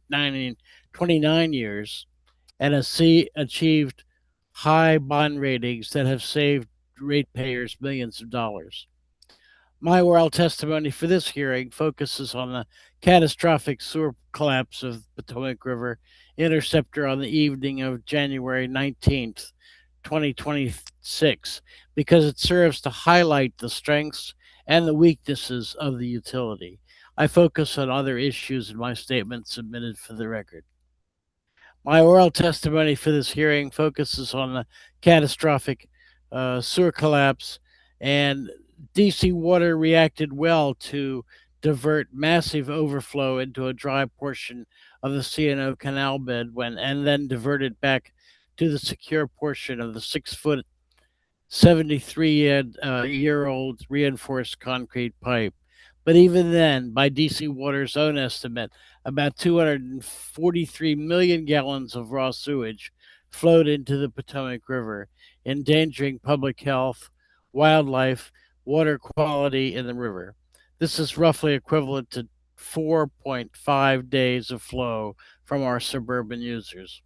But while emergency crews busied themselves day and night with installing big pumps to curtail the flows, it apparently took DC Water until February 5th, 17 days after the spill, to reveal to the public the extent of the contamination downstream, even though DC Water's own contractors had been sampling as early as January 29th, 10 days after the spill. Why the delays in sampling and informing the public? The shocking fact is that despite being a water quality centered utility, DC Water has apparently no water quality sampling capability of its own and must rely on contractors. This is both time consuming and expensive. DC Water should immediately consider a publicly accountable in house water quality sampling expertise. This will speed up the release of water quality data to the public in the event of the next inevitable sewer break. Creating in house water quality sampling expertise will also enable DC Water to better measure the success in their capital improvement program, including creek bed rehabilitation efforts that will clean up Rock Creek and our other neighborhood creeks and streams. The sewer break also highlighted the fact that DC Water lacks any comprehensive water conservation plan to respond to sewer break emergencies. Such a plan would have reduced overflows to the Potomac River. DC Water should work with experts at the Interstate Commission on the Potomac River Basin and the Council of Governments to create such a plan, particularly for the users of the Potomac Interceptor, that could be implemented quickly in the event of the next inevitable sewer break. Finally, DC Water must grapple with a couple of key questions. What caused the spill? Can another be prevented? Who cleans up, when and how? And who pays for the cleanup and how? DC Water should consider creating an independent interstate commission on the Potomac Interceptor to begin to answer these questions. DC Water must supply the best answers to these questions as urgently and openly as possible for all those that love and use the Potomac, which, of course, is all of it, is all of us. This concludes my oral testimony, and I would be pleased to answer any questions. Great. Thank you very much. Next, let me turn to Paul Schwartz, who's joining us online. Good morning, Paul. Yeah, good morning, Chairperson Allen, and to your staff. Thank you for your work. Really appreciate it. First, I want to say that my heart goes out to the river community. I work for the Campaign for Lead-Free Water, and my focus is on the public health of DC residents who are drinking and cooking with lead-tainted water. But what's taking place on the Potomac River and to the river community, it was an avoidable problem, and it is a national disgrace. The calls that we've heard for transparency, accountability, an approach that doesn't put word salad and PR first by DC Water resonates with the people who have been working on the lead water issue for over 2 decades here in the District of Columbia. Really what we have on lead water is a template for how not to address the problem of the Potomac River. We're still missing out on the follow-up to the Appleseed and DC Environmental Network and others call for establishing primacy over our drinking water and clean water programs because we fail to have a state oversight agency that is connected to and accountable to the residents, the people who elect folks in Washington, D.C. That report was put out on December 8th, 2004, calling for that primacy. If you have one hand tied behind your back, walking into a multi-jurisdiction conversation and you don't have your own primacy over your own programs, then it's harder to push Maryland and Virginia to do the right thing or to coordinate in cross-jurisdictional bodies like COG. Second, there's call for independent expertise and independent look at what's going on with the Potomac River. We had an independent expert hired by DC Council in 2022, Safe Water Engineering, that did a very critical report of what DC Water put forward as their lead-free DC program and their lead service line replacement program.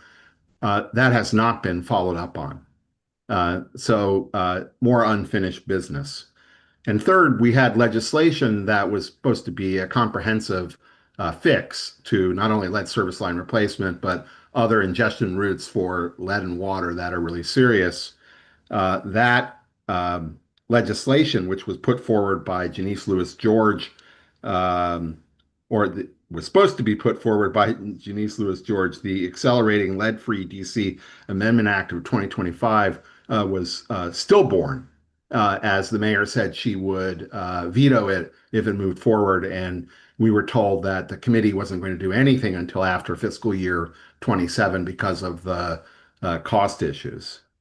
Last, we have a problem with hundreds of thousands of people in the District of Columbia who both have lead service lines, as Roger Green established, and who don't, who are drinking and cooking with lead water. But what we don't have is action by the DC Council to require our agencies to put forward a filter first message to let people know about the ubiquity of the public health problem and that there's technology that's available to deal with it through duly certified, appropriate point of use filters.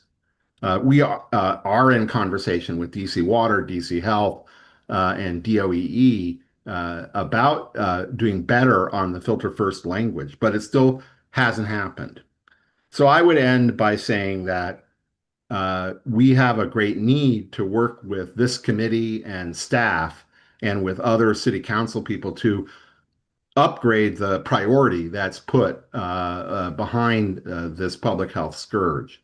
And that for the river or for the population in a whole, if we don't move beyond DC Water's PR first circling the wagons MO to independent expertise and to real citizen and resident involvement in defining the problems and the solutions, then not only will we continue to have a lead and water problem, but the Potomac River remediation plan and doing the right thing with infrastructure really it'll be stillborn as well and doesn't have a chance to move forward. Thank you so much for the time, and I look forward to working with you, Chairperson Allen, and answering your questions. Thank you. Thank you very much, Mr. Schwartz. Next, let me turn to Dr. Yana Lambrinidou.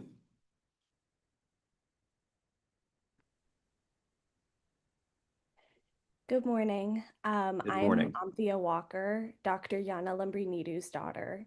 I'm here to We deliver my can't hear you very well. Is there a chance you could turn your microphone volume up a little bit?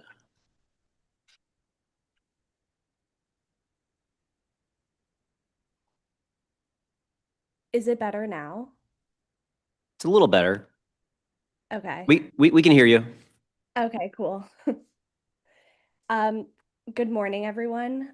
My name is Anthea Walker, and I am Dr. Yana Lambrinidou's daughter.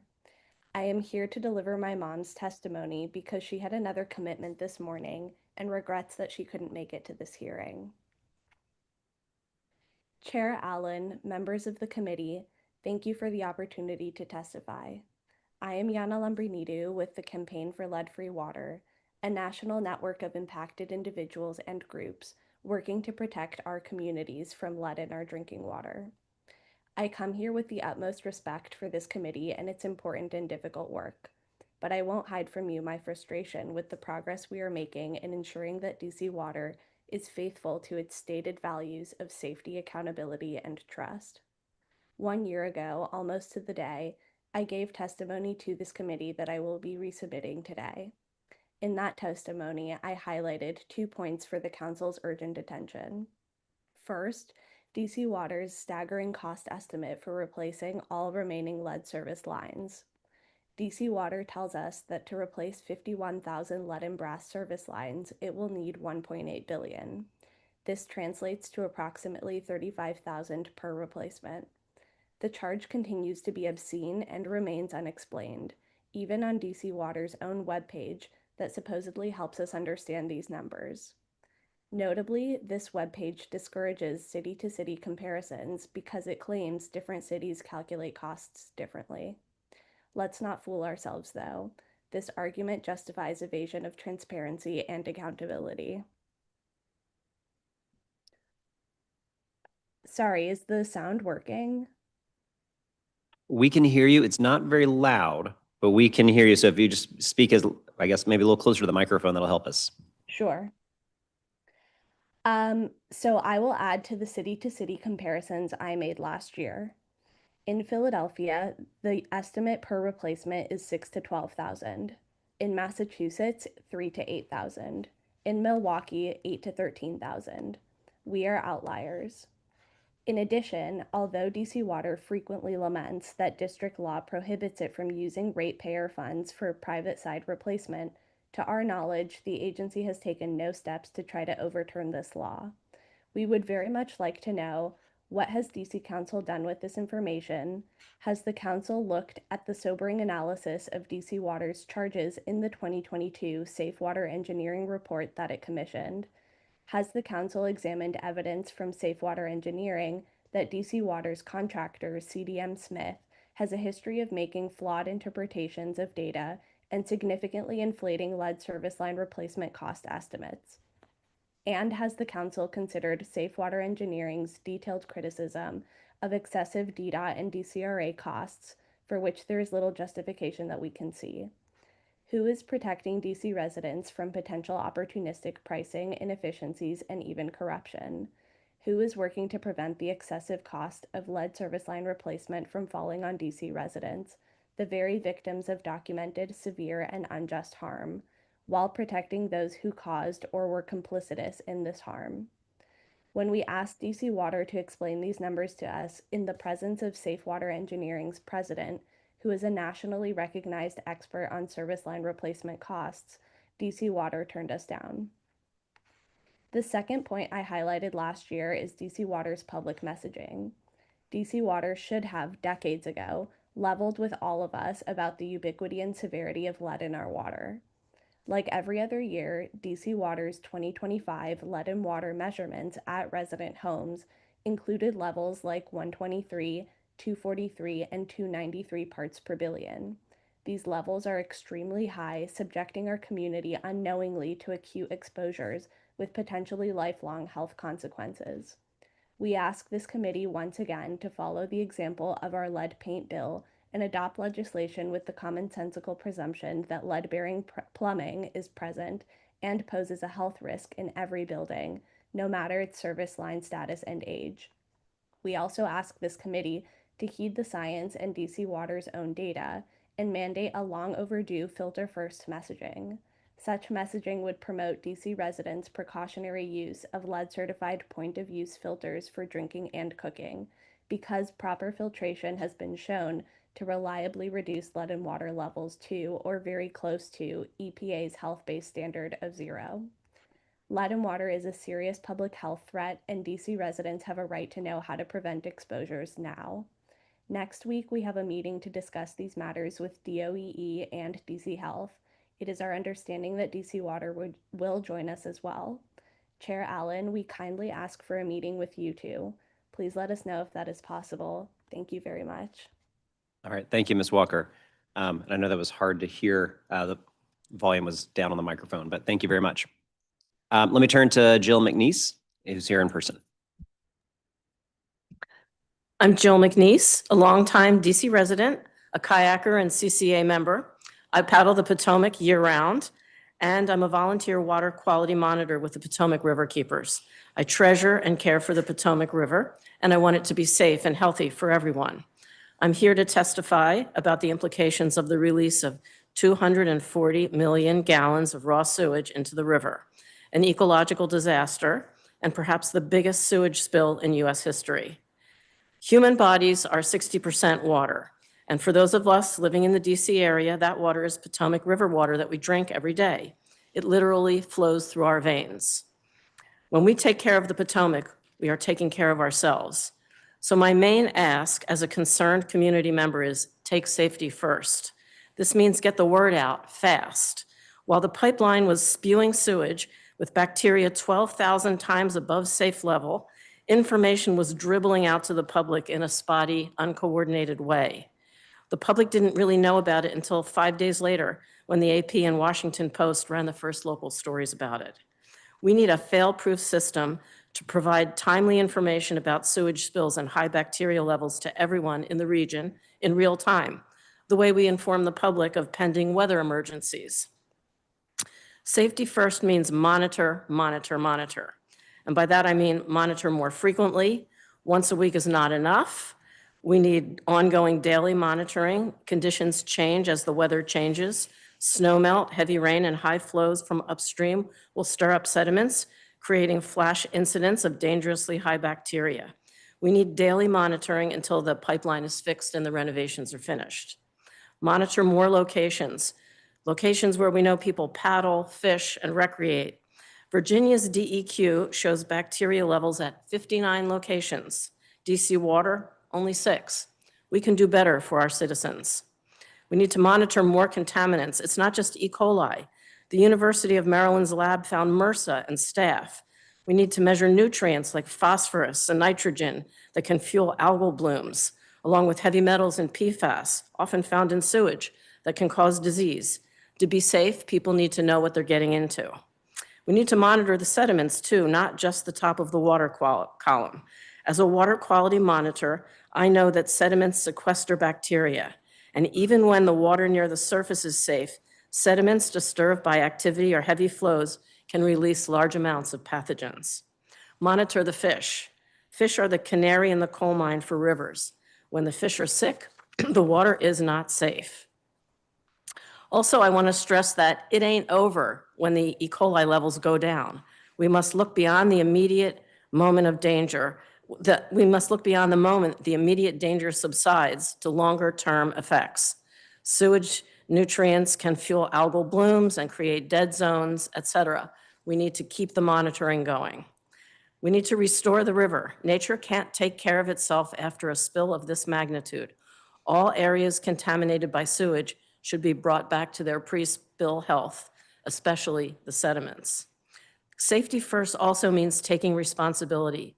We need an independent watchdog empowered to monitor the sewer system and the river and take immediate action when spills occur. Inform the public, monitor the ongoing situation, implement a remediation plan, and keep the entire system honest and working in the interest of public safety. The Potomac was once considered a national disgrace. We must not let millions of gallons of sewage turn back the clock. This is a wake-up call, because when we take care of the river, we're taking care of ourselves. Thank you. Thank you very much. Next, let me turn to Jocelyn Johnson, who's joining us online. Good morning, Ms. Johnson. Good morning. Good morning. Can you hear me? Yes, ma'am, we can. Okay, great.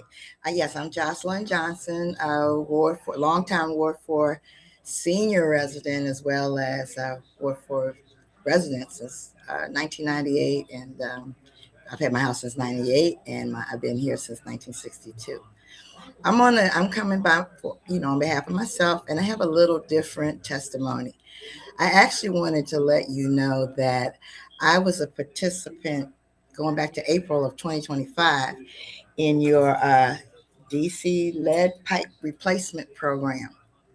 And I had the service, well, let me tell you, I went to a meeting and Mr. Sean Moore, who works for DC Water, he made a presentation. It was so good that I said, let me throw my hat in the ring and see if they'll actually select me. And he let me know that I was selected to participate. I had no idea what that meant. I had no idea what to expect from it. But I wanted to report to you that it was absolutely the most positive experience that I've had dealing with DC government on anything other than my testimony last week with DOEE. And since I've been a homeowner, the company, and I will give you the particulars and I won't call names here, but in my written testimony, I think you should know who the company was. But it was an African-American company, and the owner or the president was an African-American woman. And she was thorough to the nth degree, although I really had nothing to compare her with because I never heard of this program before, ever. But her staff came in. They were business, no joking, no goofing off, none of that. And I went outside. I didn't bother them, but I went outside maybe about 11 or 12, something like that. And there was a pile of dirt. They had torn up the sidewalk. So I said, how many days do you think this is going to take? And she said, oh, we'll be done before we leave today. So I was saying to myself, yeah, right. And lo and behold, they finished the work. They replaced the pipe. They left my house better than they found it. And I had to kind of tear it up a little bit because where they did the work was a room that I had for storage. So I had to take all that stuff out. But I'm going to tell you, it was just amazing. She got all of the permits. All I had to do was paste them to the window, all that. That was really all I had to do. The people came, they got it done. She had somebody come to inspect the work, maybe a day or two later. And the guy was very responsive. He was able to fill in the blanks that I didn't even know I had blanks for. But I wanted you to know that this lead replacement program was amazing because everything was good. Nothing to my knowledge, and this is March 2nd and they did the work in September. I heard the presentation in April. They did the work in September. That day, they finished the work. And I live happily ever after. I really don't know that the taste of the water is any different or any better, but just knowing that the water's clean, I guess, because the pipes are clean, it's just, I can't say anything bad. I tried to get in touch with Mr. Moore to let him know that it was a positive experience. He didn't respond that I remember, but I thought it should be on record that your program was amazing. And I appreciate it. And with all of the other craziness that goes on, I'm glad I could say that this one worked. Thank you, Mr. Allen. And I am also willing to answer any questions you have. Thank you very much, Ms. Johnson. And, oversight hearings often are where we come in and talk about the things that are not working the way we want them to, the way that they need to change. But I can tell you for folks like Sean Moore, and I'm sure DC Water's taking notes so they can make sure they reach out to Sean Moore directly. Hearing positive feedback is also just as important. So thank you very much for sharing that. And I will make sure, and there's DC Water folks in the room taking notes, so they'll make sure that he gets that appreciation from you for that work. So thank you. Great. Thank you. All right, next let me turn to David Cottingham, who is here in person. Thank you, Mr. Allen, for holding this hearing. We appreciate it. It's certainly needed.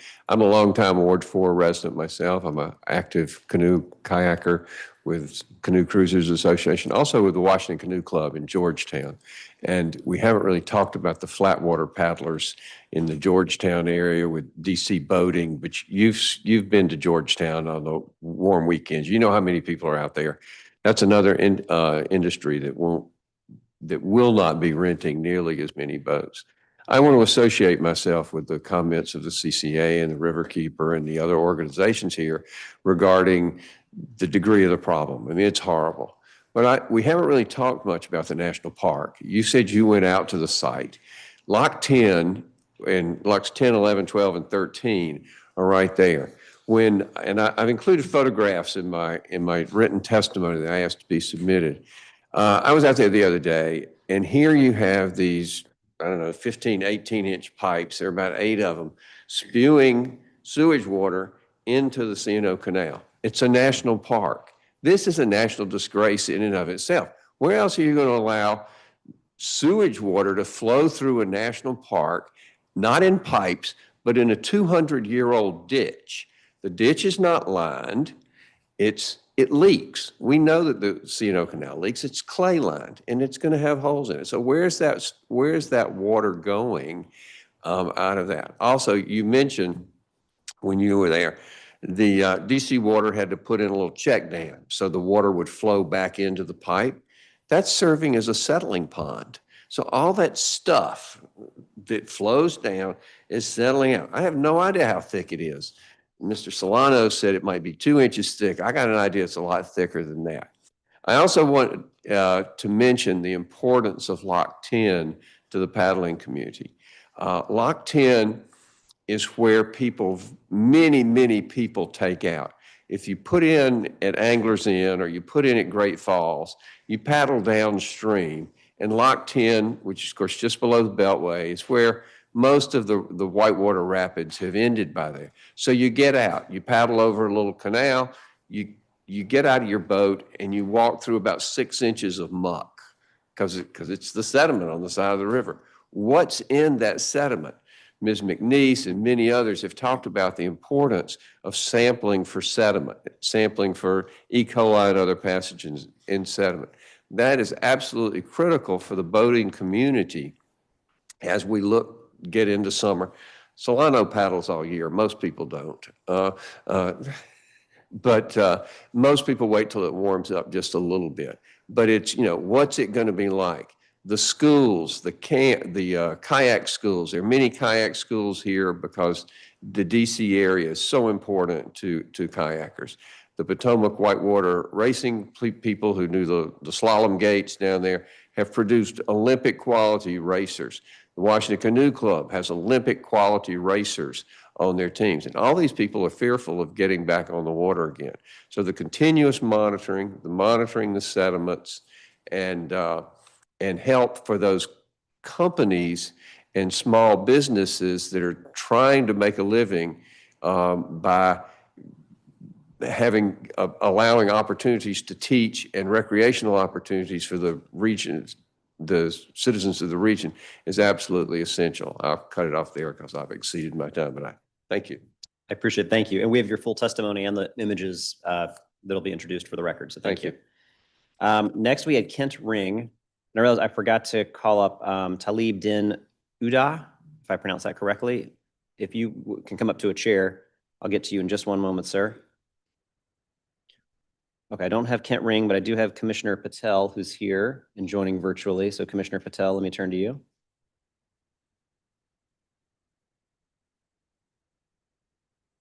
Good morning, Chairperson Good Allen. morning. Let me just pull up my testimony and I will read it. I was not expecting to be called this quickly.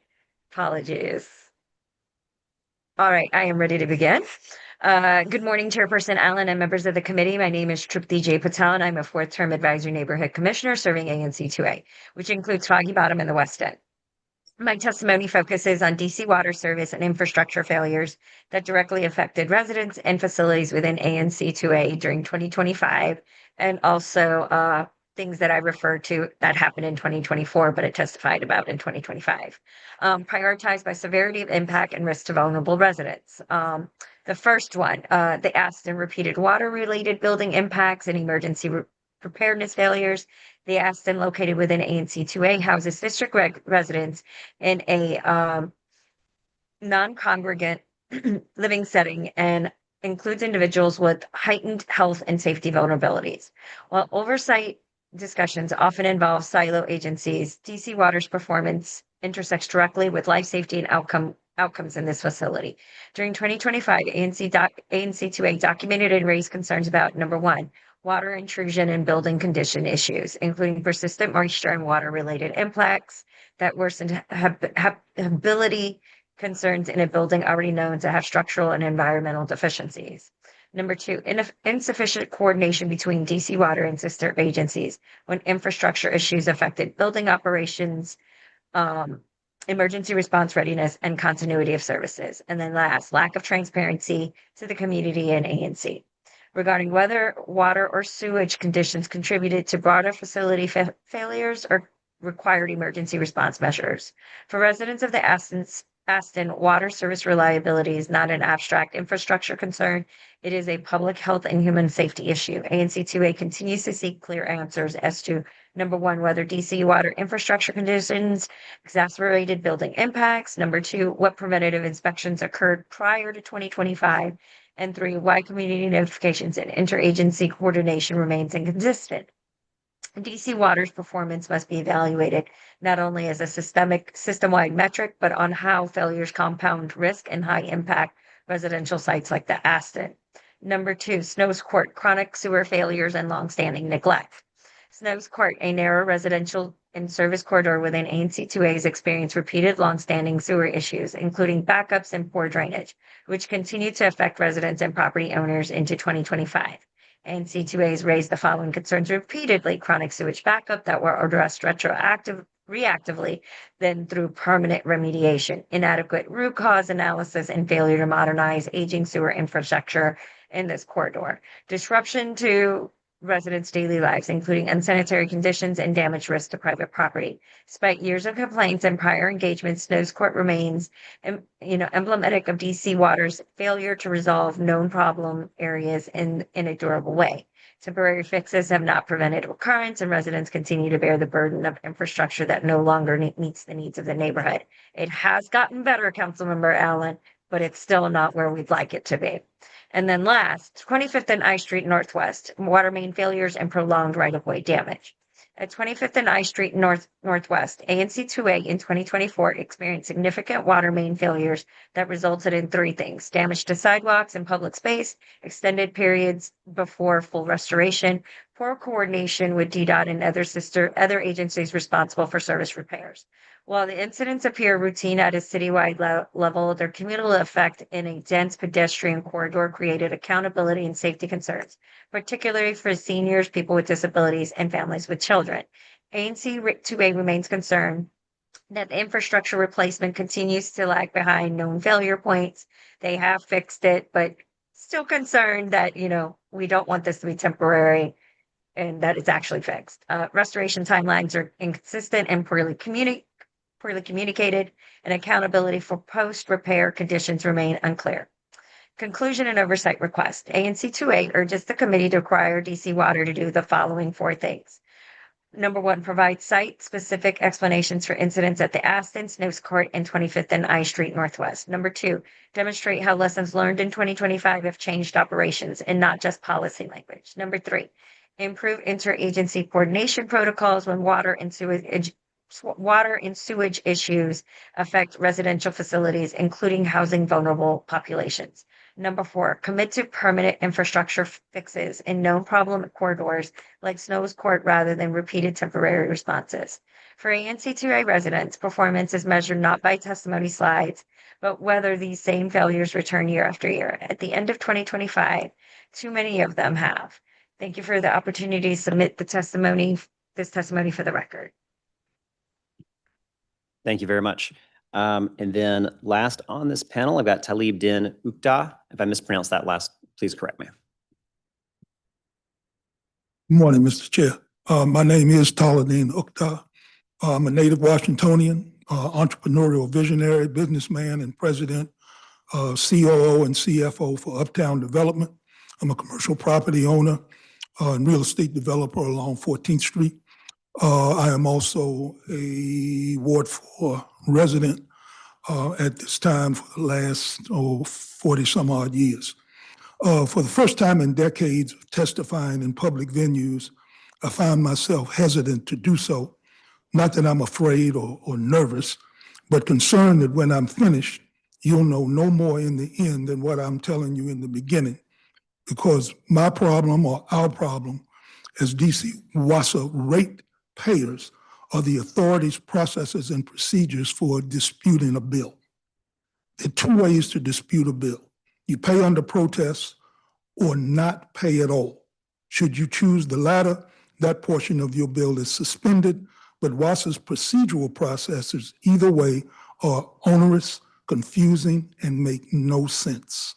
That's been my ordeal these past 10 months and counting. This is not my first experience with them, but it is one of the worst. I get a bill dated May 23rd, 2025, and timely file a dispute June the 11th without paying. WASA acknowledges it, launches an investigation, and I wait. I get my next bill in June while WASA is still investigating the initial dispute, but under their rules, I'm required to continue to dispute the bill or I lose. That process has continued over and over again, at least 8 times. And I can't tell you now how many administrative hearings I've requested, because in between, they've confused the process by not responding to me for 2 months. And then will send me a letter saying that it's for that period.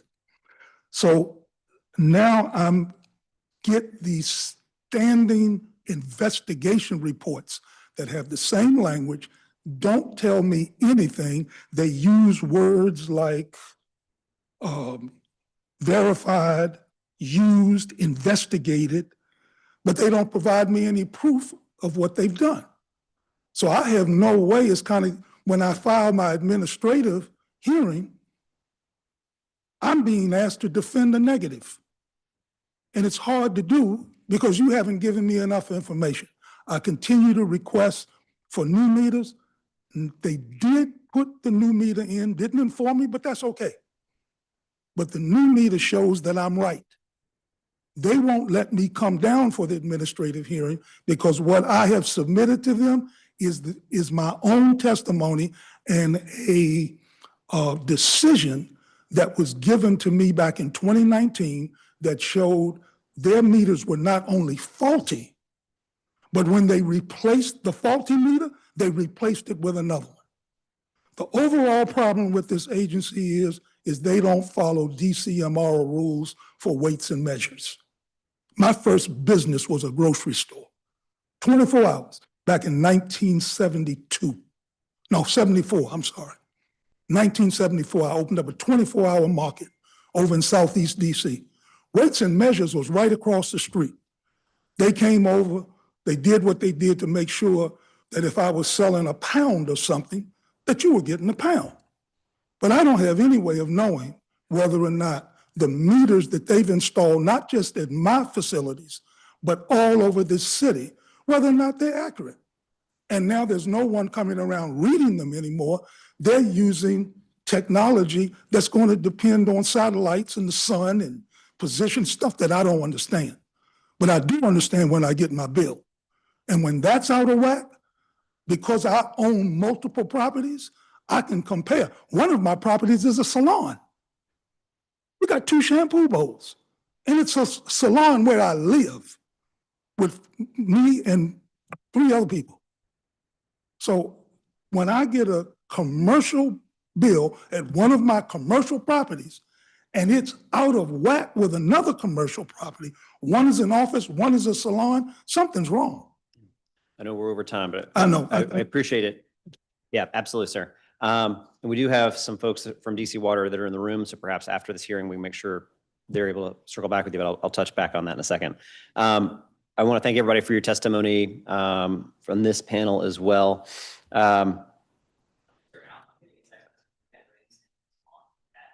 Oh, all right.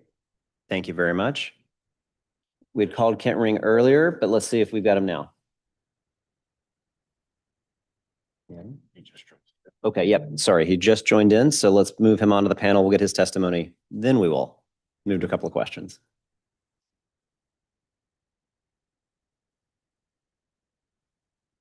All right, Mr. Ring, are you there? We'll turn to you for your testimony. Yes, thank you. Sorry, I was not getting the prompt earlier. Thank you for your time. Yeah, thank you.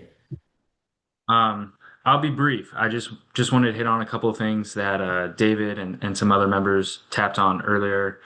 Here as a DC resident in Southeast DC, work on Capitol Hill, and moved here from Ohio and have had a great experience in DC overall, and a member of the kayak community, which we've heard a lot about today.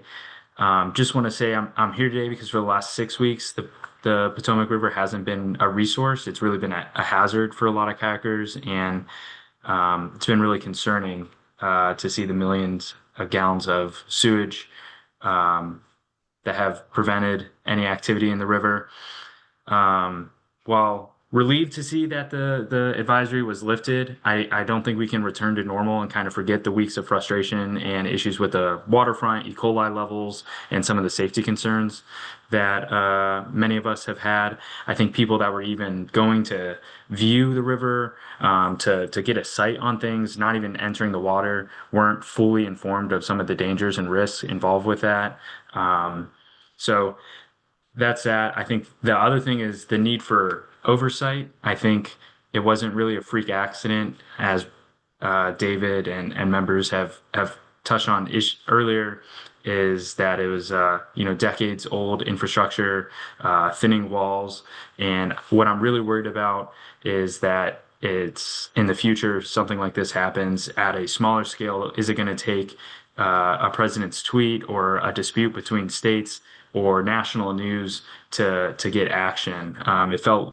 We felt frustrated as members of the kayak community that things were going along a bit too slowly, especially as ratepayers. When we've just witnessed one of the largest sewage spills in our nation's history in our backyard. So I think more than emergency repairs, need transparent audit of the remaining infrastructure needs to prevent this. I think there's a lot that the EPA and Army Corps could be doing on preventive maintenance, and also having an understanding of the funding and need that's going to be needed in the future. Because I think it's not only a cost for kayak community, as we're not able to get out there and enjoy our hobbies, but also the nitrogen spikes, the algae blooms, the damage to the riverbed. I think all these things are going to have lasting damage. And I think many of us in the community have been good environmental stewards, have been out there picking up trash, taking care of the river. And we want to see DC Water having that same accountability. So really, really hoping to see clear public facing timeline for what's going on in the future, and that there's not going to be seeing this repeat time and time again, and requiring national news to get it addressed. That's all I have. Appreciate your time. Thank you. Absolutely. Thank you, Mr. Ring. I'm glad you're able to join us and join on this panel.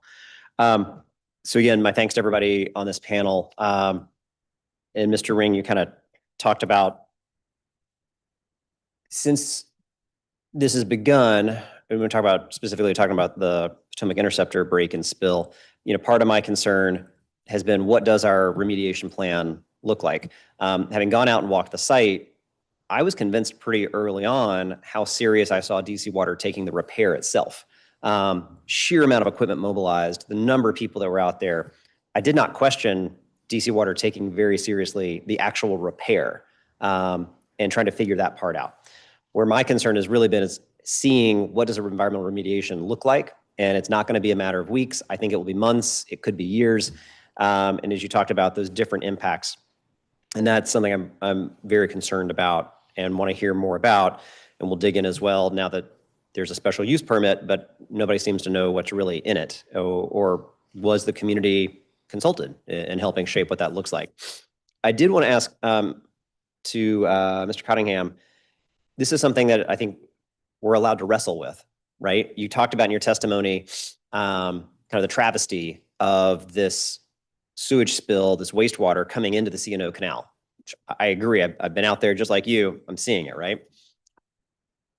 We also heard, I thought it's really a smart point that was brought up, that in its own strange sense, this is almost like there are so many worse locations where this could have taken place, where it would, to this day, still be pumping water perhaps into the river.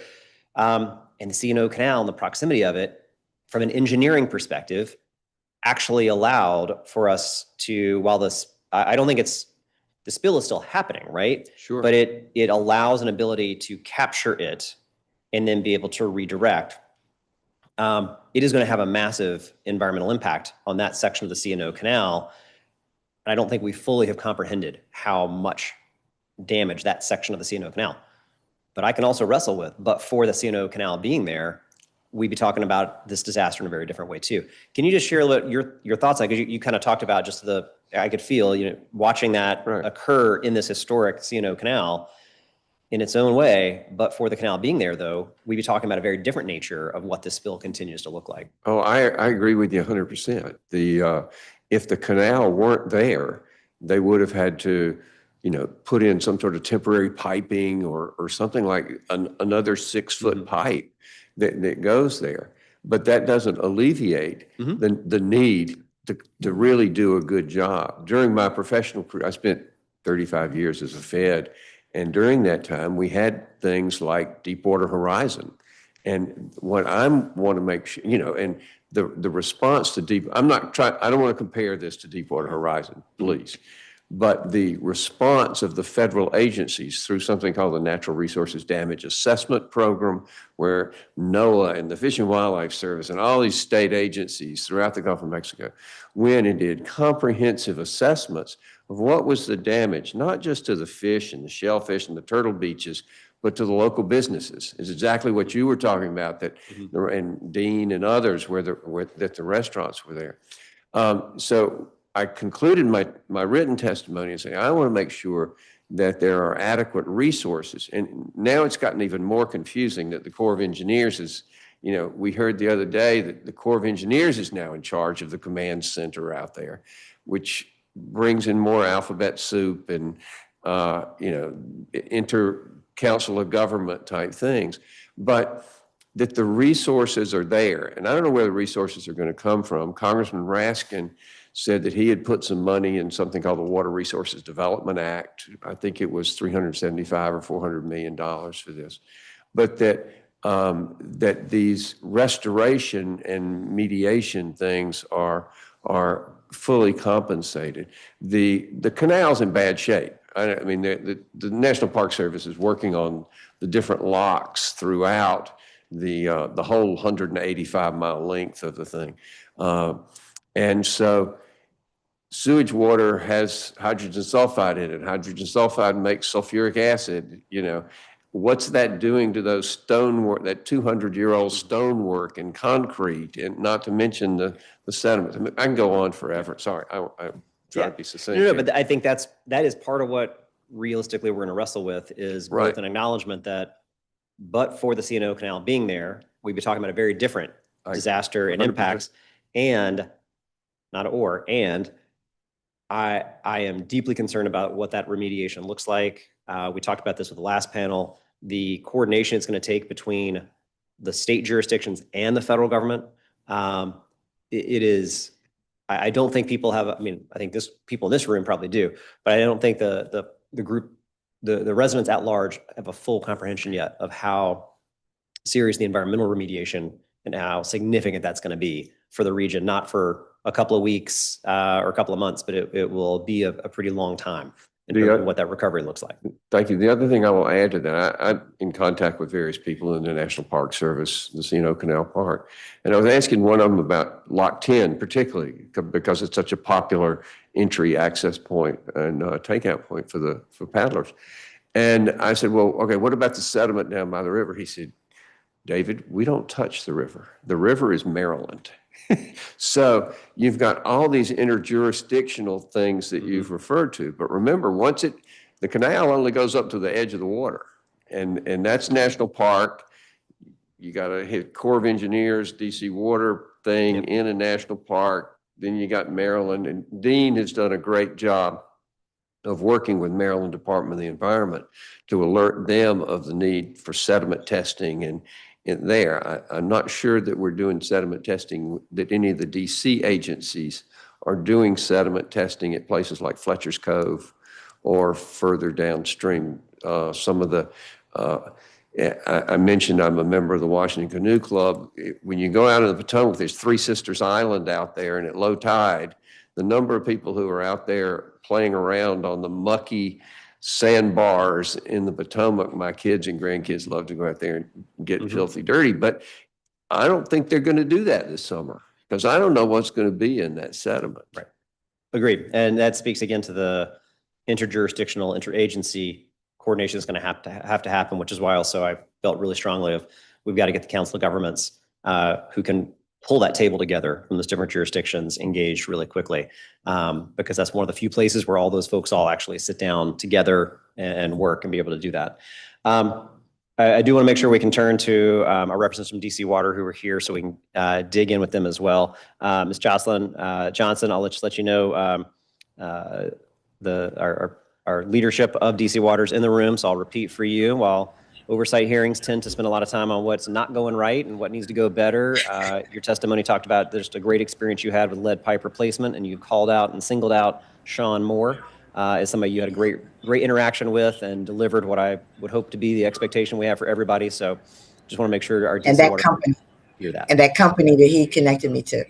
Yeah, excellent. They Fantastic. did the work. Yes. Cool. Thanks. All right. I appreciate it. Thanks to everybody on this panel. All right. We are now going to turn to DC Water, where the CEO and General Manager, David Gaddis, is here. Mr. Gaddis, if there's anybody from your team that you want to have come up as well, of course, please feel free. And what we'll do is we'll do our quick swearing in. I'll turn over to you to share your testimony, and then we'll turn to questions after that.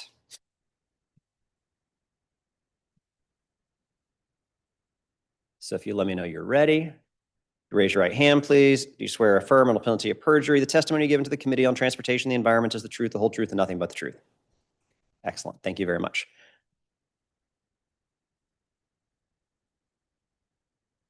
And if you could, Mr. Gaddis, just for the record, introduce your colleagues at the table too, and then I'll turn it over to you for your opening remarks.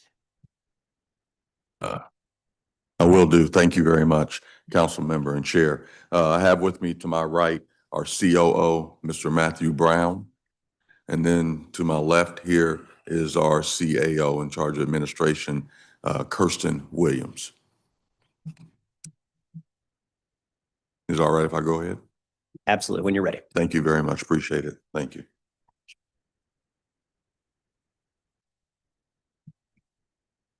Good morning, Chair Allen and council members of the Committee on Transportation and Environment.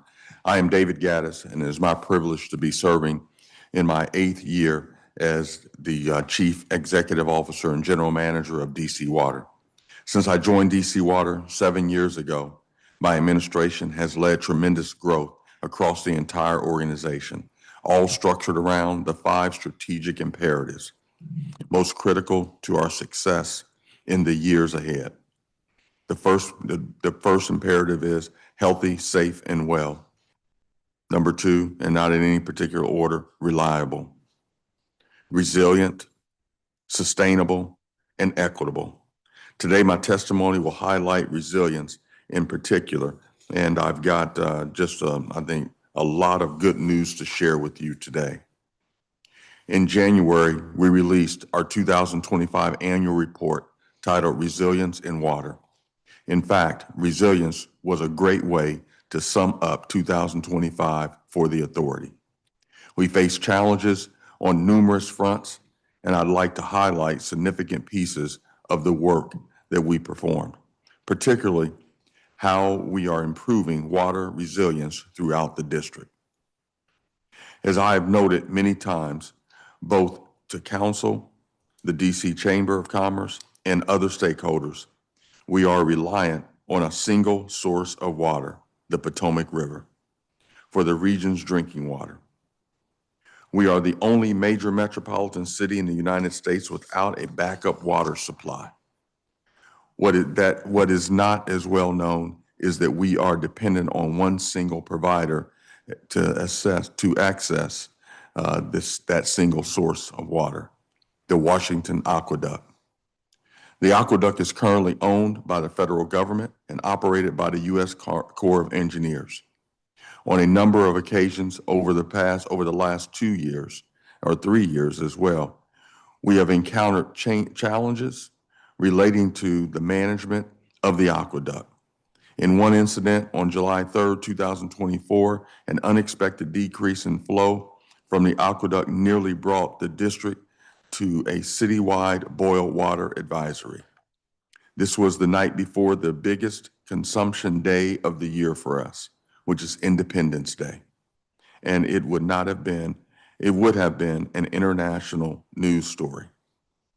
Other problems relate to the lack of input and oversight over the aqueduct operations and the authority paying a disproportionate amount of maintenance costs among other jurisdictions. To ensure that this facility is managed optimally and aligns with the needs of the District of Columbia and our regional partners, DC Water is actively exploring the transfer of the Washington Aqueduct. Bringing the aqueduct under local control would allow us to streamline operations, prioritize capital improvement investments, and ensure that the production of our water is as resilient as our distribution system. In April 2025, in April 2025, DC Water hired Dr. Rabia Chaudhry as the authority's first ever Director of Water Resilience. Dr. Chaudhry came to DC Water from the EPA, where she had served as a national expert and advisor on water reuse. Her mandate is clear: to secure the district's water supply for the next century. Internally, she has assembled a second source task force comprised of our top experts to evaluate alternative water supply option, ensuring we are never again reliant on a single point of failure.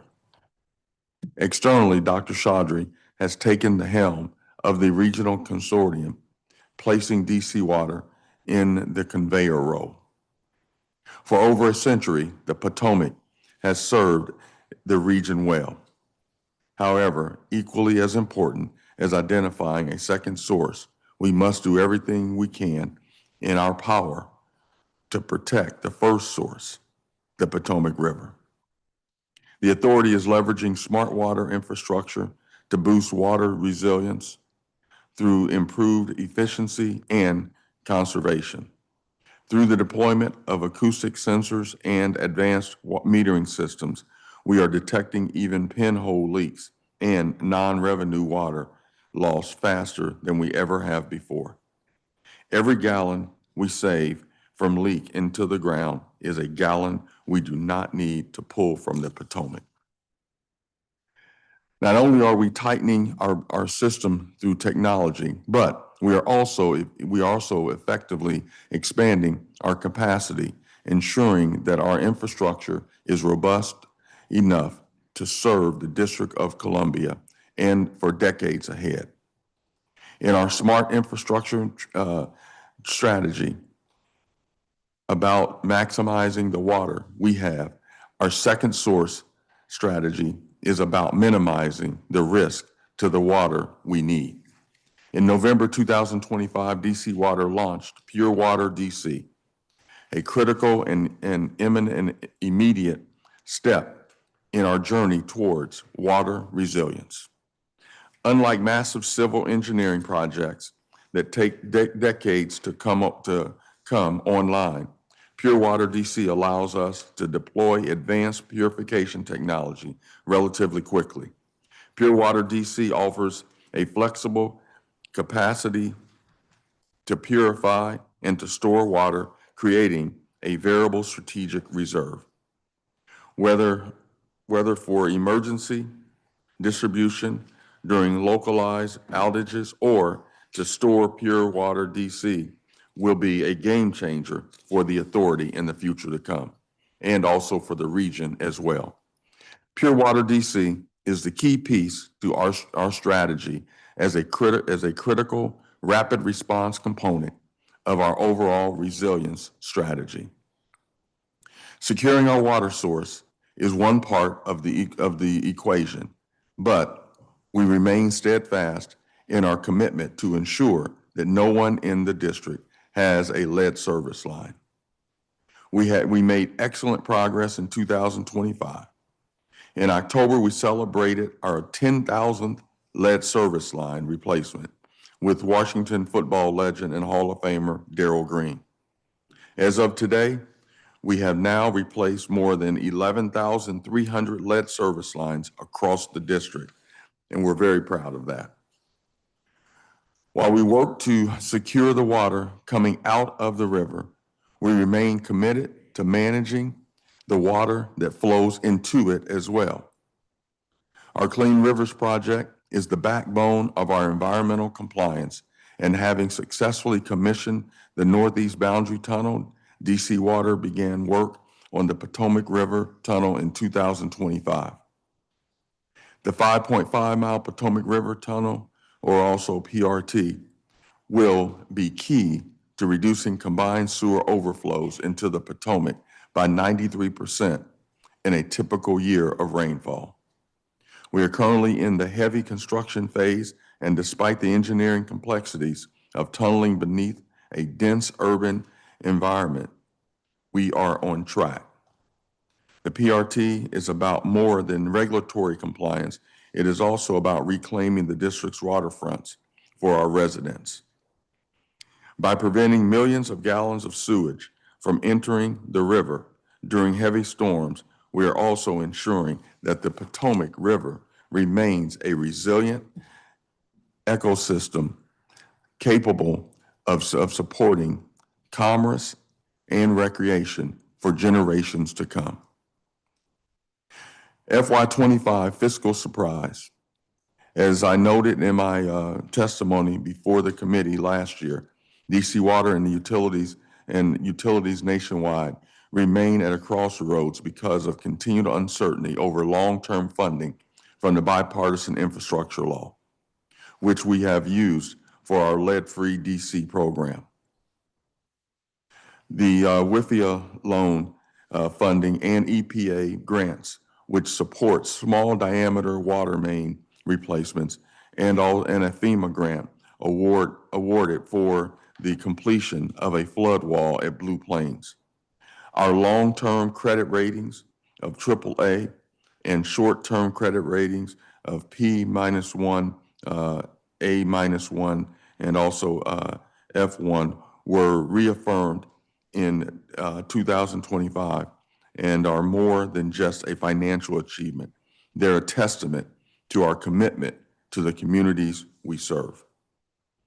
Just as we worked to shield our employees from the financial vitality, we remain equally committed to shielding our customers. We recognize that for many residents, resilience is a daily challenge of household economics.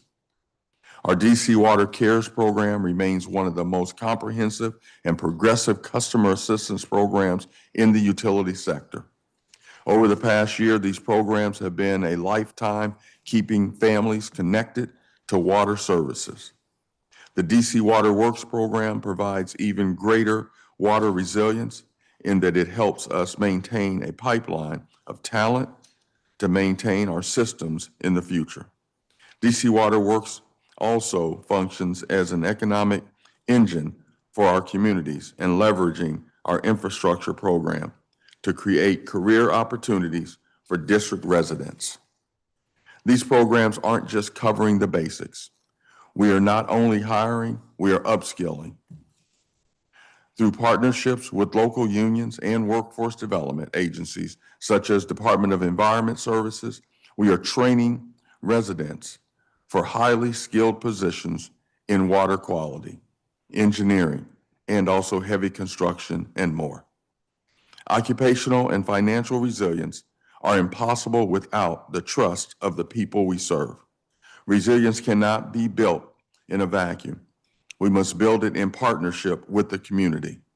Recognizing this, in 2025, we completely reimagined and relaunched the Stakeholder Alliance under the leadership of Shanette Grant, Vice President of Stakeholder Engagement. The Alliance gathers customers, business leaders, civic advocates, and community voices for quarterly meetings that the operations group as a true two-way exchange. The Alliance provides a forum for customers to ask tough questions, offer suggestions, and gain direct clarity on operations and competing demands. In return, we use the sessions to provide a deep dive education on the most critical challenges facing the authority, from the complexities of lead-free DC funding and capital improvements to the strategic need for a second source to the factors that influence rates. This type of open dialogue keeps our stakeholders well informed and able to brief customers and friends. On January 19, 2026, security cameras detected unusual activity near one of our odor control facilities along the Clara Barton Parkway in Maryland. The alert led to our teams to discover a collapse in a section of Potomac Interceptor sewer line, which resulted in an uncontrolled overflow of wastewater into the Potomac River. Since that time, DC Water crews and contractors mobilized around the clock through sub-freezing temperatures for multiple days and severe winter weather to contain the overflow, protect public safety, and begin repairs to the 72-inch pipe that had failed. We have and continue to work closely with federal, state, and local partners to assess water quality, ecological impacts, and also necessary remediation. We have also prioritized frequent communication with the public and our oversight partners, with a dedicated web page, daily updates posted online, which include daily water quality sampling and sampling results for E. coli at 6 locations beginning on January 29th.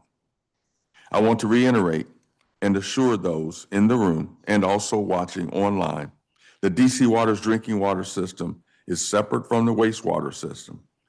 And we want to reassure the public the drinking water service is not affected by this incident. While the efforts to restore the pipeline continue, the public is reminded to avoid contact with untreated sewage as it may carry bacteria and viruses. The public should report exposure to DC Water by calling 202-612-3400.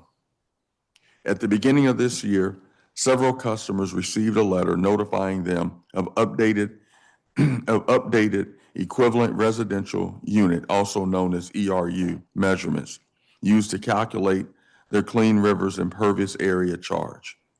Concerns and feedback from customers and also from the community and community representatives and stakeholders led us to pause this update while we improve our communications and outreach. Our commitment to the community includes a thorough review of how these changes are reflected in customer billing, how the CREAC ERU measurements affect overall customer affordability, assessing various approaches for implementing any changes, reviewing practices in other regions to identify best practices for assessing and implementing, and clarifying and strengthening the process for customers to review and appeal property data. This review is underway with several of our departments participating in this review. Council members and the state of DC Water is strong than it ever has been because of our resilience. We are resilient regionally, driving a consortium and securing our future water supply through the leadership of Dr. Chaudhry.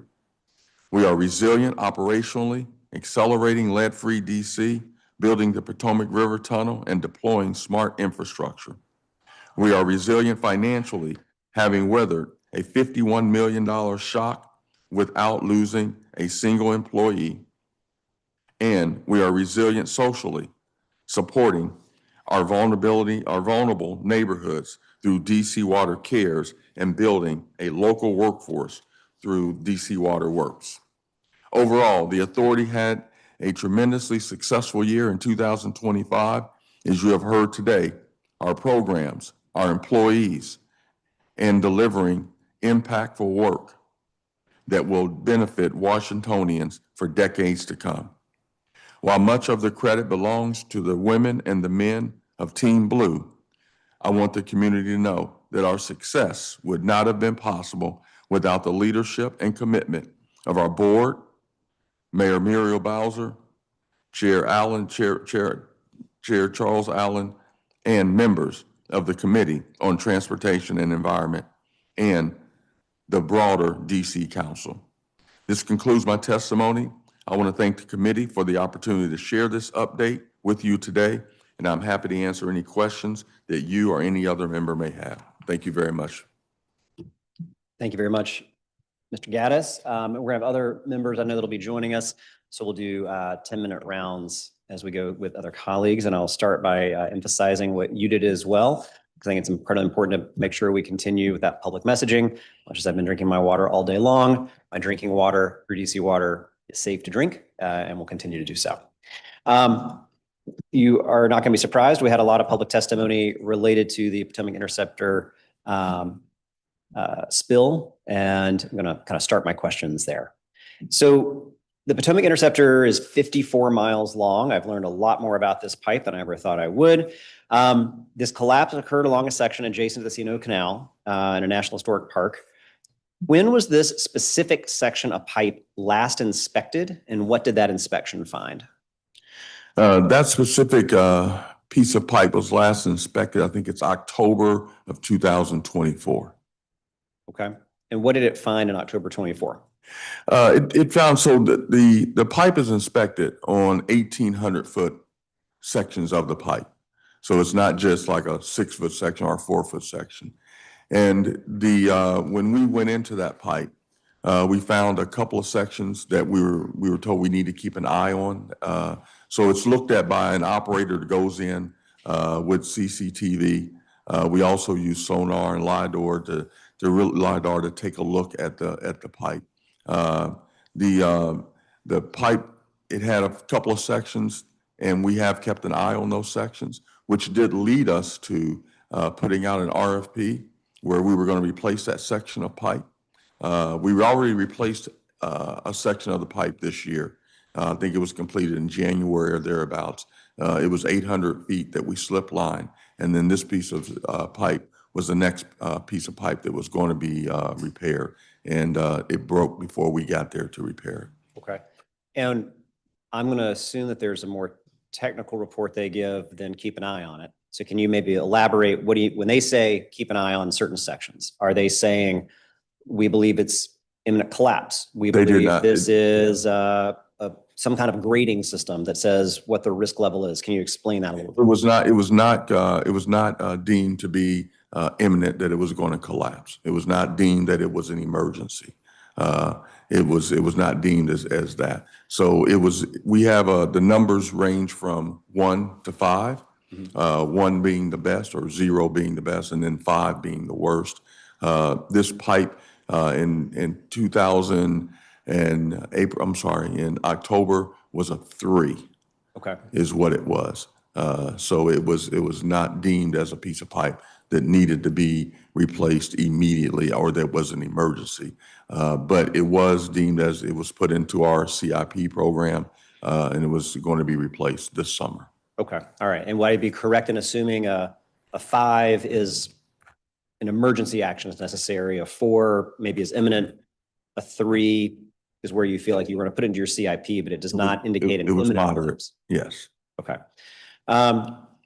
In the latest update that we got this morning, DC Water said they're going to be using a spray-on geopolymer to reinforce this section of the pipe. Is that the same thing as slip lining a pipe? It sounds different the way you just the way the summary talked about a geopolymer spray, but is that the same thing as a slip lining? It is not, and it is not the same as slip lining. So the geopolymer is what we will do on a temporary basis, and then we will come back with the CIP program that we had in place where we will be slip lining that pipe. And I'll allow Mr. Brown if he would have anything to add to that. I think, Mr. Gaddis, you covered it. The two main methods that we've been using are this geopolymer application, which restores the structural integrity of the pipe. It's also corrosive resistant. As Mr. Gaddis said, there were 800 linear feet upstream that were slip lined, and that's dropping a new pipe in to the older pipe. So it creates a new pipe within a pipe. The emergency repair that will be done by mid-March, we're on target for mid-March, is the application of geopolymer in sections both above and upstream and downstream. And then flow will be returned to the pipe. And then we'll move into the longer term CIP, which is, as the CEO said, will very likely include slip lining. Okay. All right. So geopolymer spray is not a long-term fix. It is a it strengthens it for a certain time period. In some sections it is. I think in this section, it's going to, the longer term fix is a slip line. Okay. How much wastewater has been diverted into the C&O Canal at this point? If we know our rough approximation of how many 40 millions per day, would that, Well, would I take that? Well, is it a math problem? Should I just go ahead and kind of assume around 40 million times the number of days that we've been pouring into the C&O? You can, and I inquired about this a few days ago, and the estimate was more than 1 billion gallons. So certainly it's north of that. I mean, during wet weather, the flows are higher. On average, it's about 60 million gallons a day, but that includes dry weather and wet weather. The flow that we diverted early on was 40 MGD. But yeah, I think it's a math problem, and we can help estimate that. Okay. All right. And Mr. Allen, if I can add, Councilman Allen, to that, this is one of the things that we've talked about and we've been applauded for, in that there's a number of utilities out here that could not have did what we did. The construction that went forth out there to within 5 days construct this bypass system was Herculean. And only 243 million, I say only, 243 million is a lot. And it did go into the river. And we realize that, and we're sorry for that. And we hold ourselves accountable for that. But there could have been billions of gallons of water that went into the Potomac. And we were able to avoid that, I think, in a very, very positive I mean, that's, way. and you probably heard my comments to our last public panel. I wrestle with that of how devastating this spill and the damage done is, but for the C&O Canal being there, it would have been a lot worse, but it's also incredibly damaged to the C&O Canal right now in the remediation. So let me turn to that real fast with my remaining time. We learned this morning that on February 28th, the National Park Service has issued a special use permit for the repair, rehabilitation, and environmental restoration of the Potomac Interceptor in the C&O Canal. This, I believe, is the first we've heard about this. Is the scope and the permit public documents? Mr. Brown, you want to comment on that if it's a public document? I will say this before we go to Mr. Brown. We have worked with numerous agencies on putting together this remediation plan, numerous agencies. And so as a result of that, we have gotten the permit that we need in order for us to start the work as soon as possible from a remediation standpoint. Mr. Gaddis, I haven't seen a remediation plan. The community stakeholders we all heard from this morning haven't seen a remediation plan. The very people who work on the Potomac River said they weren't consulted about a remediation plan. They hadn't heard about it.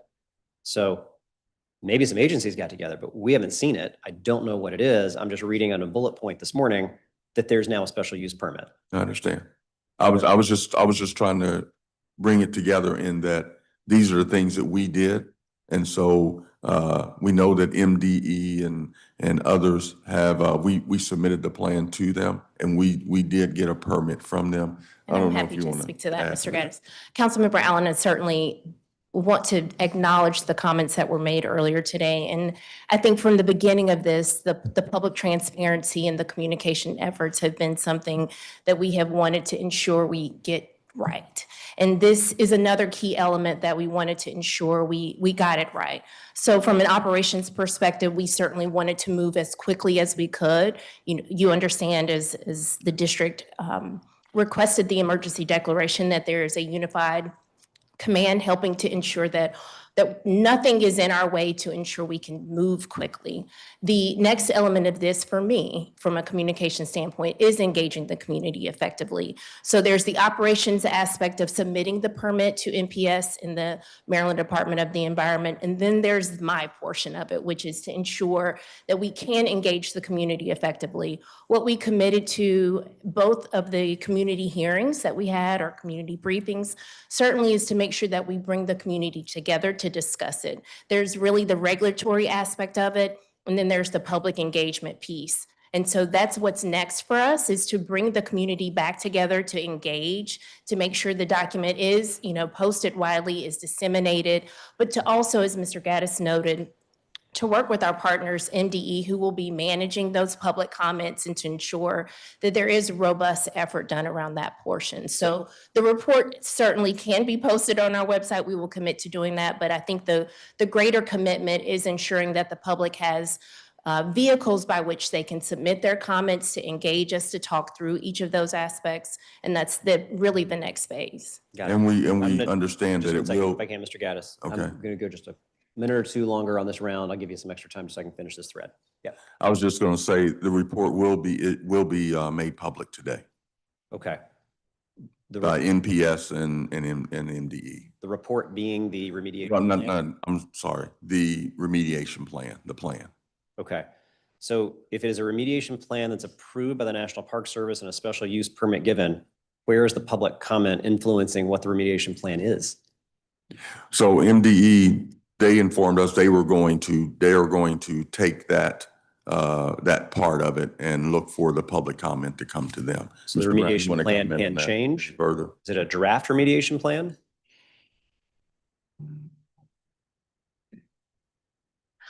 Let me answer it to the best of my ability. Certainly, I think that there are some aspects of it, of the plan, that we wanted to engage with quickly. And then there are other portions of the plan, as you noted, this is not a one-time immediate aspect. There are certainly longer-term complexities. And so that's where I think the public will have a greater opportunity. There's some portions that we immediately needed to start doing, sir. And to your point of the C&O Canal, what we're doing along the soil and sediment of where the collapse actually took place. But those portions are where we want to ensure with our partner MDE and NPS and others that we get that longer term, more succinct community engagement readily available for all of the parties who want to comment. Okay. And then quickly here, so is the work being conducted by DC Water staff? Is it by contractors you're bringing on? Who does the actual work? Mr. Brown. Sure, Mr. Allen. It's contractors by DC Water staff, and the initial work is removing debris. I mean, removing the visual debris, scraping the soil so that the soil that's been impacted is taken away. It's being done by our contractors. We've also discussed with the federal government through the Unified Command Structure some possible assistance from the Corps of Engineers. They met on site about that this morning. Okay. How much is that contract going to cost? For the remediation piece? For this part of the work? Well, the remediation piece is anywhere from $5 to $10 million is what the remediation piece is. The repairs are about 10 million. So it's a $20 million. Yeah, I'm focused on the remediation. I'm kind of the repair, pipe repair, I'm putting a bucket over here. I'm talking on the remediation. That would be 5 to 10 million. Okay. Where are they taking the debris and the impacted soil? It's being removed by a appropriate contractor and taken. I mean, it's being dealt with. I can get you the answer. It's being treated as the waste that it is. I mean, it's being. We have authorized contractors who are removing that soil. But the Army Corps is overseeing that portion? The Army Corps may supplement the work. There's three main areas that have been identified for this initial phase. So it's the Claire Barton Parkway, there's the drainage channel, there's the channel that goes down to the river, and then there's the river. So the work that has begun is remediation of that Claire Barton channel. And so that's removal. Over the weekend, they started removing some of brush. They started doing breaking of debris, that kind of thing. And so what we're in discussion with our federal partners is possibly dividing the area in two. But that work is that's still being discussed with our federal partners. Okay. I would like to know where it's going, where it's being taken. And forgive me for not having a whole lot of confidence in this. I have an entire east wing of a White House with hazardous materials has been dumped on a golf course on East Potomac Park. And I don't have a lot of confidence with the federal government being involved about properly knowing where and how to dispose of this type of hazardous material. One thing, if I could add, we're taking care of the debris removal. So that's being handled by DC Water and our contractors. And we'll get you the information you requested. I appreciate it. I'm well over time on this round, so I'm going to turn to Councilor Parker for a round here. Thank you, Chairperson Allen. I'll jump right in. What was the definitive root cause of the collapse that led to the Potomac spill? We do not have that at this point in time. We are working on that, getting that a definitive. We think we may know, but we don't have a definitive root cause at this point in time. Do you We're have working a- with our board of directors. We've hired a third party as well to come in and help us define what that is. Do you have a projected timeline for when you can determine the root cause? We think that's probably within the next couple of weeks. To understand, we just now are gotten down to the pipe, cleaned out the debris, pulling on the geopolymer and those sort of things. So we'll know in the next couple of weeks. And I imagine that third party that you've brought on will produce some type of analysis or report Yes. that will confirm what the root cause of the spill was. Will you commit to sharing that report with the council when it's Yes. made available to you in a Yes. few weeks? Yes. Awesome. We have reports that the spill occurred on January 19th. At what time on January 19th did the spill occur or the initial break occur? What time? I know it was at night. I don't know the exact time. I don't have the specific time. We were alerted and immediately deployed staff to that area. I don't have the specific time. Do you have a time when you were alerted? It was. Okay.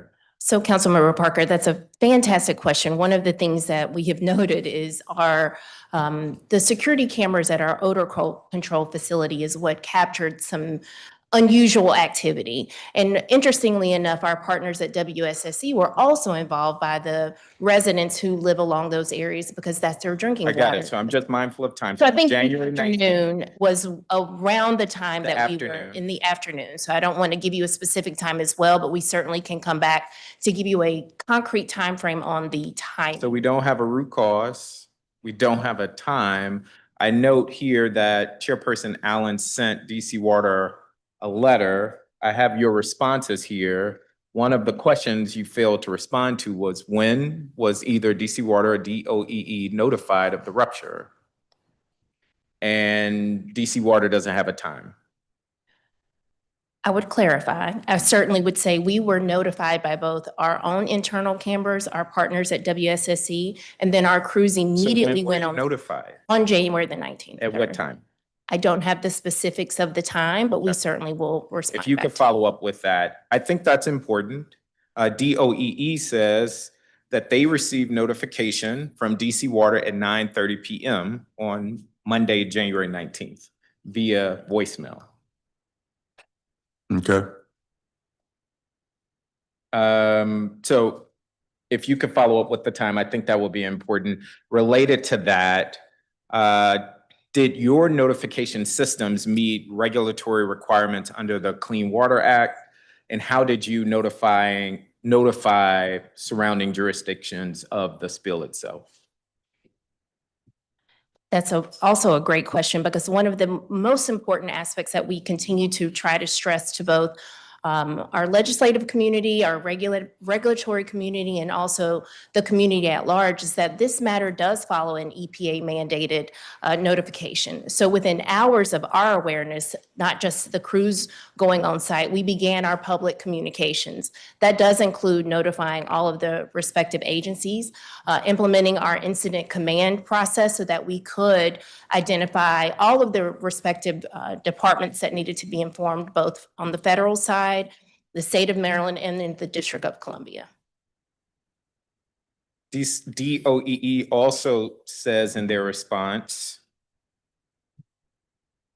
at 1 a.m. on January 20th, the agency received an email from the Maryland Department of the Environment, MDE, through the Potomac Spills listserv saying that they were the initial managing agency. Who is the managing agency responsible for the spill today? Is it still MDE? No, that would be DC Water. DC Water. Okay. So you're going to follow up with times because if we're talking about 2 o'clock, that's different than 6 o'clock, that's different than 8:30. And we're talking about millions of gallons of sewage being pumped into the water. And what I'm getting at is how both are we identifying the root causes, but also what are the systems and processes for how DC Water responds in the incident of a catastrophic catastrophic event like this. What analysis has been conducted to survey other portions of the piping connected to where this spill happened? So we, that whole 54-mile section of pipe from Dulles Airport to Blue Plains gets inspected on a consistent and constant basis. And so, for example, this section that we're talking about, we've looked at our report in 17. We've looked at our report in I think it's 21. We actually reviewed that section of the pipe twice in 2024. And what we've done is we've gone back and we've looked at every section of the pipe thus far. I think there's 22 sections that we've identified and said they're not catastrophic or anything, but we do need to continue to investigate and take a look at them. But we constantly, from an asset management standpoint, take a look at the pipe on a consistent basis. And in that 2024 report, admittedly, I have not read it. And you're saying you identified this portion of the interceptor pipe. How did you identify it? Was it at risk of collapse, or was it just a portion of the pipe that you identified needed attention? It was a portion of the pipe that needed attention, and it was placed in our CIP program to be replaced this summer. Is there a risk ranking or that says if you're in this zone or color, this is a danger zone? Mm-hmm. And was this portion at the highest risk level? That portion of the pipe was a 3 on a scale of 1 to 5. 1 and to 5 being the worst. So a portion of the pipe at a level 3 collapsed. Are there areas of the pipe that are at 4 or 5? There are areas of the pipe that did get a higher rating. So the entire length of the pipe was a 3. There are sections in the pipe. So I'm sorry, I'm just trying to track this. So 54 miles. No, 1,800 feet. 1,800 is how we review identified the as pipe. 3. Yes. And how many other sections of the pipe are rated at 3, 4, or 5? There were 2 or 3. There were 2 sections of the pipe that did need repair, but not where the break was at, if that makes sense. But in your latest assessment, how many portions of that pipe were at a 3, 4, or 5, which I'm assuming is a heightened risk? There's a lot that goes into evaluating the pipe itself. It's not just one thing. Okay. So that is one item, but there's other things that go into the pipe as well. So in that latest report, how many portions of the pipe were identified at 3, 4, or 5? There were 2 other sections. Including this portion that actually collapsed? No. So 2 other sections? Yes. And to date, what steps has DC Water taken to shore up those other vulnerable areas of the pipe? That's the section that failed. So we're doing the work that Mr. Brown talked about, and we're going to be slip lining that pipe to take care of the whole 18-foot section. Okay, maybe I'm confused. So you're saying there are 2 areas of the pipe that are at 3 areas of the 1,800-foot section, not the 54-mile section. I got it. So 18-foot section, there were 2 areas that are vulnerable. Let's just say that at 3, 4, or 5, including the area that actually collapsed. No, not including the area that collapsed. So 2 areas separate from the area that collapsed. Correct. And so then I ask, what steps have you taken? And it seems like you're including the area that actually collapsed. So we have to, because it's broken. I mean, I get that. So, but for those other 2 separate areas, what steps are being taken? That's where we're slip lining. You're slip lining. And for those of us that may not know what that means, what does that mean in a DC Water context? That would mean that we're moving a portion of the pipe on top. We're then dropping pipe down inside and moving it along slip lining. And what is your timeline for that? That will be done here after so we'll do the polymer piece first, then we'll come back and do the slip lining. So I would say the slip lining piece will happen on that section of the pipe in the spring or fall of 2026. In the fall? Spring or fall. Spring or fall. So let's say fall. Worst case scenario, it will be the fall. Mm-hmm. And how long does that work take? Is that months? Is that weeks, days? It's just days. Days. Yeah. And until then, we could see 2 additional areas of the pipe collapse, potentially.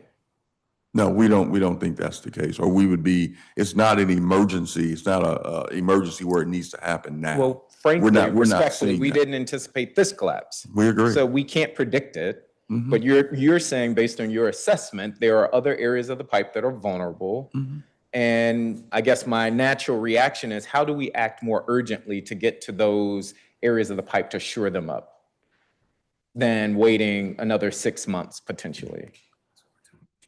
If I can. Yeah, but I think that the geopolymer is going to strengthen the pipe, if that makes sense. This fall? No, now that we're doing. Now, for the area that you're actually working on? For the area and the other 2 areas that we saw, geopolymer will be added to strengthen the pipe. Okay. I see the clock ticking. I did want to just address a discrepancy, and that's about how much sewage actually leaked. So when DC Water came to meet with the council, my takeaway was that sewage would not be stopped completely from leaking until mid-March. Yet when I read reports, it seems like there's now statements that say we've completed repairs, and as a result, all sewage leaking into the Potomac have ceased. So which one is it? So we have not completed the repairs. The diversion has been completed. Yes. There is no sewage going into the Potomac. Absolutely zero. That is correct. Okay. So thank you for clarifying that. And I'm gonna, in my last 5 seconds. Councilmember Parker, if I may, one of the things that I just wanted to echo that Mr. Gaddis said that I think may broaden your understanding of what we're doing. As he noted earlier, both our Board of Directors and DC Water are conducting an independent assessment to understand. We're looking at video documentation. We're re-inspecting the entire pipe. If there's something that information assesses that we need to reprioritize, any section that is currently within our capital improvement plan, we are going to do that. So I think we've taken, since the collapse, a thorough understanding of what's the condition of the pipe. If there's any sections that needs to be reevaluated, we're committed to doing that. Understood. The Board of Directors Now are this- committed to doing that. So I just wanted to I could add. ask a quick follow-up question for 20 seconds. So that's that third-party vendor you're bringing on to do the root cause analysis. Root cause analysis, looking at all of the documentation. So as Mr. Gaddis had mentioned. I want to be Yes. respectful of my colleagues' time. Absolutely. If that report comes back and it says this is urgent and you must act immediately, you're saying DC Water has within its capacity the ability to act more urgently than waiting until the fall. Absolutely. So why not do that anyway? Well, that's what we're doing right now. So it's important to ensure feel that like you we're saying- understand. I feel like it's a bit of a double speak. You're saying we can act more urgently if the report comes back and says we need to do so. Yes, sir. But our plan right now is to act in the fall. No, here's what we're doing. We're adding the geopolymer. Geopolymer will strengthen the pipe. Okay? Then the permanent repair is going to be slip lining. In the fall. I got it. Spring to fall is when we're So going I to be guess what slip I'm lining. hearing you say is the polymer, you are seeing that as a part of. It's a temporary repair. Got it. Got it. Okay. Thank you. You're welcome. Thank you, Councilor Parker. Let me turn to Councilor Lewis George now for a round. Thank you, Chair Allen, and to all those who came to testify today. DC Water serves a vital role in keeping our residents safe and healthy, and I want to begin by thanking Director Gaddis and your team for all of your work. This past year, I want to specifically thank Hamza Musad, I'm sorry if I'm saying your name wrong, Barbara Mitchell, Emmanuel Briggs, and Clarence McCrae. I want to note that these individuals on your team have been very responsive to either myself, my Chief of Staff, or my constituent services coordinators. And as you know, Ward 4 does ask a lot of questions, but I always appreciate members of your team who actually are very responsive to my constituents and to our team. And so I just wanted to note at this oversight hearing that this past year, they have been outstanding in communication and to our office. And we appreciate that continued partnership and support to make Ward 4 residents' lives better. So thank you to those members of your team, especially. That being said, I do have some questions to raise today. Director, the EPA and health experts agree there is no safe level of lead in drinking water. Period. They set the maximum contaminant level goal at 0. As you all know, lead is a toxic metal that accumulates in the body, causing permanent brain damage, lower IQ, ADHD in children. The impact on children is greater than anybody else, including fetuses that are yet unborn, and also creates cardiovascular and kidney issues in adults. So understandably, many of our residents are concerned about lead levels in their pipes and the impact on their families. The Lead-Free DC program has done important work in making the replacement of dangerous lead pipes accessible to all district residents. But we need to treat this with the urgency it deserves. As you know, since I've come on the council, lead pipe replacement has been something I care deeply about, specifically because I know the impacts on our children. So I want to ask, where are we in the district on replacing lead pipes? The goal was to be complete by 2030. I know the answer, but you can answer. Are we still on track? And if not, what's our updated delivery date on lead-free DC if we continue things the status quo, which is the exact same speed we're doing lead pipe replacement? Thank you very much for the question, council member. Let me say this first of all. We agree with you that no one should drink from a lead service line.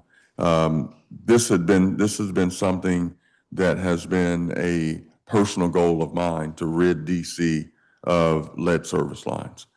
As you know, for years, we have operated under the EPA law, and that is that we've been below what is detectable, extremely below. Yeah. We took it upon ourselves voluntarily to enter into ridding the district of all lead service lines. We discovered that there were approximately, I think it was our first discovery was about 32,000 lead service lines or thereabouts. Those lead service lines will be 32, 29,000 somewhere in there. Don't hold me to the number, but we said that would be gone by 2030. Yeah. EPA has now said that they want all lead service lines gone by 2037. We will meet that 2037 number. We have identified another 12,000 service lines. So we're at about 44,000 lead service lines. To date, we have removed 11,000, approximately 11,000 lead service lines. So we do expect, we have it in 2 phases. Phase 1 is 2030. We will meet that we promised we would do by 2030. And then the next one is 2037, and we will meet that one as well. Okay. So is my understanding that we are on track to replace lead service lines by 2030? 2037, all lead Okay, service lines. so it's now 2037 for the ultimate goal. Okay. And if we continue on the same pace that we are right now, is it realistic for us to reach that goal? Yes. Okay. And in the current pace that we are doing this, what can we do to accelerate that pace, if anything? Make lead service line replacement mandatory in the District of Columbia. Now, I have proposed at least 3 times, I think, as a council member to do that. And we haven't gotten there. So that would be. If you don't make it mandatory, there's no way to be 100%. Exactly. Just no way to get there. Right. And so I just want to continue that we as a district have to prioritize making it mandatory because other jurisdictions have done it. And when they have made it mandatory, they have been able to do this more efficiently. 2-3 years in Rutgers took to do it once they made it mandatory. And so I'm glad to hear that you all understand that we have to make that a priority as well to move forward. How many families are still living with lead pipes? You said how many are living with lead pipes? Yeah, how many families are still living with lead pipes? So it would be the 43,000 minus 11,000. Okay. And just to clarify, Councilmember Lewis George, in addition to that, some of the challenges with giving a specific number is that we don't have accurate information. So that's why all of the details on our map say suspected lead, suspected non-lead. We go through all of the categories. So what we're doing, as you can understand, is first trying to ensure we know whether or not you have a lead service line. That's why we do the test pits and do all Right. of the engagement. And what we're finding in some instances, just notably this past year, is that we're not seeing the concentrations that we thought. So that number is hard to quantify. Understood. For all of that information. Okay. For those reasons. Okay. And as far as DC government, I know you all don't oversee many of this, but do you have conversations with our other district agencies, specifically our schools and childcare centers? I know DOE does the childcare center piece, about making sure that all of our lead service lines have been replaced or have filters in our childcare centers and our schools particularly. Yes, ma'am. Okay. The other issue that has come up from residents is when we receive complaints from residents who related to replacement processes. As you all know, that's an issue that come up. Residents have reached out to our office to say one resident said they had to pay thousands to correct damage caused by DC water contractors in a home, a situation that is not tenable for many folks who need DC water's help the most. For residents who have already assessed lead-free DC, what is the process where there is damage left in the home from lead pipe replacement work? What kind of accountability do we have in place there? It's Ms. Williams is in charge of that program, so I will allow her to speak to that. Okay. He gave me the hard part to speak to. Certainly, Councilmember Lewis George, the unfortunate is that this is a construction project. We certainly understand and are really achieving what is under the standard benchmarking of claims and identified with a project of this scope. We are touching properties that in a lot of instances, as you know, with the age of homes in the District of Columbia, a lot of these properties are hundreds of years old. So what we have tried to do in each one of those instances is really do a more thorough job with assessing the current conditions before we go in to do the work. And if we see things that say pause, do not proceed, we are doing that. But to address your question, there is a claims process. We try to make sure individuals don't get to that claims process, but in some instances there unfortunately have been some challenges that residents have incurred. So we do have a thorough claims process. How many claims did DC Water receive regarding contractor damage in the home related to lead pipe replacement in fiscal year 25? I will have to get back to you on the exact number. And do you have a sense of those, and getting back to the number, but how many, how are those claims usually resolved? So we do partner with a third party to assess our claims process. So it goes through that. They look at the documentation. That is, again, another part of not just the lead and copper rules requirements, but also DC Water's requirements to ensure that we have effective documentation on the work that was, the condition of the home before, the condition of the home after. It's no different than what you would go through your own insurance process if you had a claims in your house. I know we're going to a third party. Are they usually handled as reimbursements, or does DC Water cover contractors to make repairs directly? They are handled as reimbursements most often. If we can get in to assess some things in the immediate, we will try to do that. But to your point, most often it is a reimbursable expense. Got it. And how much has DC Water had to pay out to residents to resolve issues in their homes? I don't know that answer right off. I don't want to make a guesstimate, but we can follow up with you to give you that. And then of the claims that have been done, would you happen to know how many claims have been denied? Another great question. We will follow up with all of those specifics. Again, they are handled through another entity in support of DC Water, but we will get that information. And thank you for getting back on me on the information. I think the big picture here is, as you know, when DC Water comes in and there's damage done, people then think, like, Councilmember of DC Water, y'all need to resolve this. And then we've had instances where people had to go out and get attorneys, which is great for people who can afford attorneys, but not great for residents who can't afford attorneys. They can't afford rent, they can't afford utilities, can't afford childcare, and they ain't going sure can't afford attorneys on top of everything we're trying to afford in the city.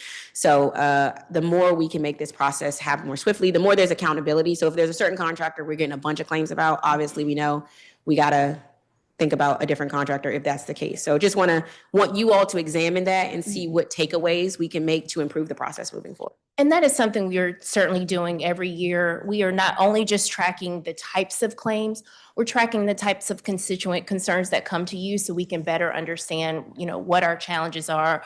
We don't want any individual to have to contact you or to feel that they need to contact you to have that reassurance of a process. So most importantly for me, we're trying to mitigate even having a claim and what is understanding of what's driving some of those instances that are happening. Understood. And I think that's the major takeaway is we don't want anyone to be deterred. Certainly we understand That's with right. all things, there may be some instances that occur, but those are things, Mr. Gaddis, myself, the senior leadership team, we are looking at that to make sure that we implement, quality control measures to prevent those from happening. Thank you. The other big issue you all know we hear about and we have regular communications on is water shutoffs at multifamily properties. How many multifamily residential properties received shutoff notices in fiscal year 25? And how many of those notices resulted in actual water shutoffs? Well, let me say this while Ms. Williams may be looking that up. One of the things we don't want to do, we do not like shutting off customers. That is not something that we want to do at all. Go ahead. Yes. So one of the things, as you know, Councilmember, we are sending you that daily, We appreciate it. that update as a part of our commitment to ensuring that as a collective, we can partner with the Office of the Tenant Advocate, the Office of the Attorney General, Children's Law, the I call them the collectives who are trying to support those properties. What has been most critical that I would want you to know is that information this past year has really prevented a multitude of disconnections from happening. The majority of those properties are getting on payment plans, and that's the good news. We hate that it had to get to that point of customer notification, sending you all disconnection lists, posting things as Councilmember Allen asked us to, invisible displays. But there are currently 63 properties that were disconnected this past, or that received notice this past fiscal year. Not all of those properties actually were disconnected, but that's who all received notice from a multifamily perspective. Okay. I'm out of time, but I know. Follow up there. Councilmember, my team would kill me if I did not say, give you the other two items that we would need in order for lead service line, to help us on lead service lines. Okay. I gave you the one, but there are two others. And one of them is more funds for the private side replacement. That would help us immensely. And then the other one is to waive DDOT fees. DDOT has started charging us fees this year of approximately $12 million a year for a permit. And that is something we have not seen in the past. And so we could use help in that area as well. If you can only imagine how far $12 million could go in replacing lead service lines. Absolutely. All right. Okay. Thank you. I appreciate that. Thank you guys so much. All right, thank you very much. I'm going to come back for a quick second. Councilor Parker talked about the timeline for a second. I want to make sure that we track this down correctly. So when I had sent a letter communication both to DC Water and DOE asking for timeline, DOE was the one who responded on the specifics of the timeline. But what they said is that DOE received notification by voicemail from DC Water at 9:30 p.m. on Monday, January 19th.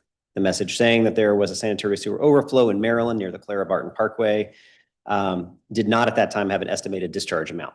Then at 1 a.m., January 20th, DOE received an email from the Maryland Department of Environment through the Potomac Spills listserv managed by the Interstate Commission on Potomac River Basin. The email identified the cause of the sewage discharge to be the collapse of the Potomac Interceptor with a release rate of approximately 30 million gallons per day. Calling DOE, and I understand left a voicemail, the head of DOE sits on your board. Was he notified that night? I'll allow Ms. Williams to go into the timeline for you. Absolutely. So I mentioned to Councilmember Parker, and I'll reiterate that there is a communications protocol that is required by the EPA. So the timeframe that we noted to EPA of our official notice was 3:45 p.m. There is a signal of, a sequence of communications that happened since then.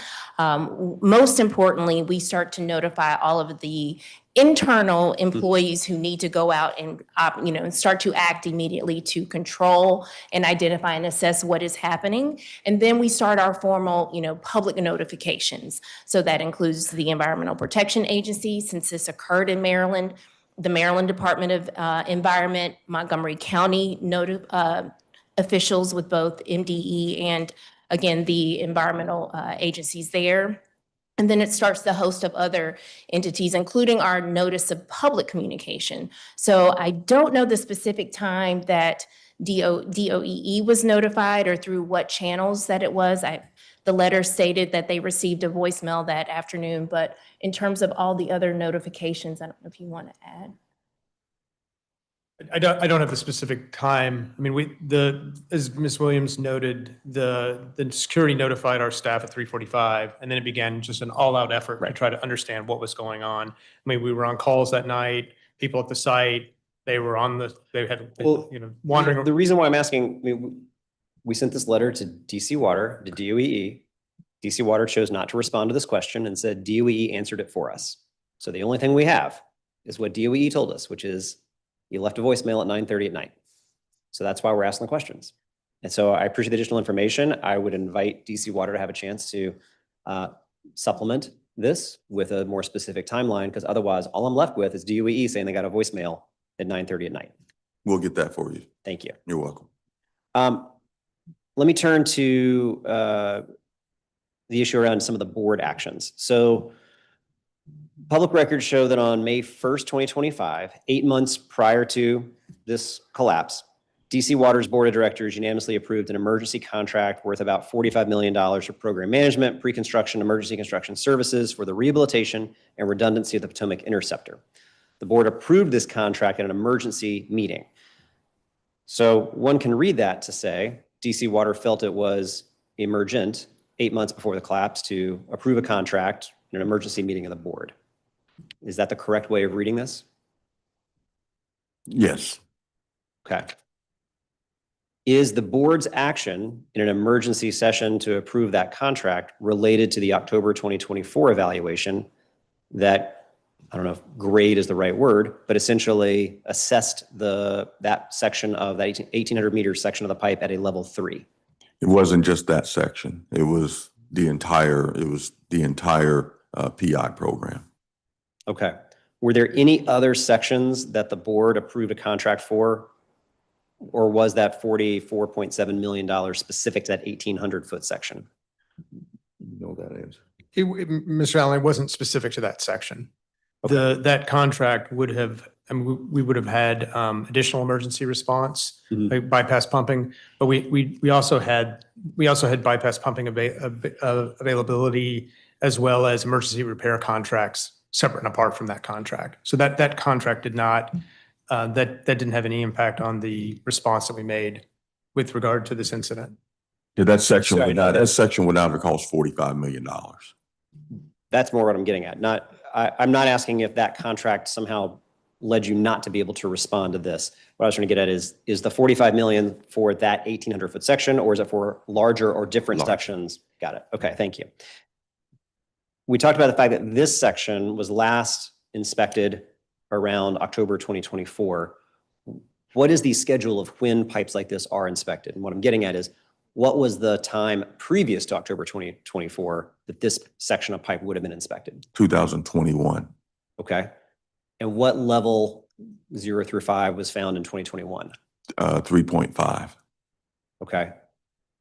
I'm assuming this is the same grading scale. So did it go from a 3.5 to a 3, or? It did go from a 3.5 to a 3.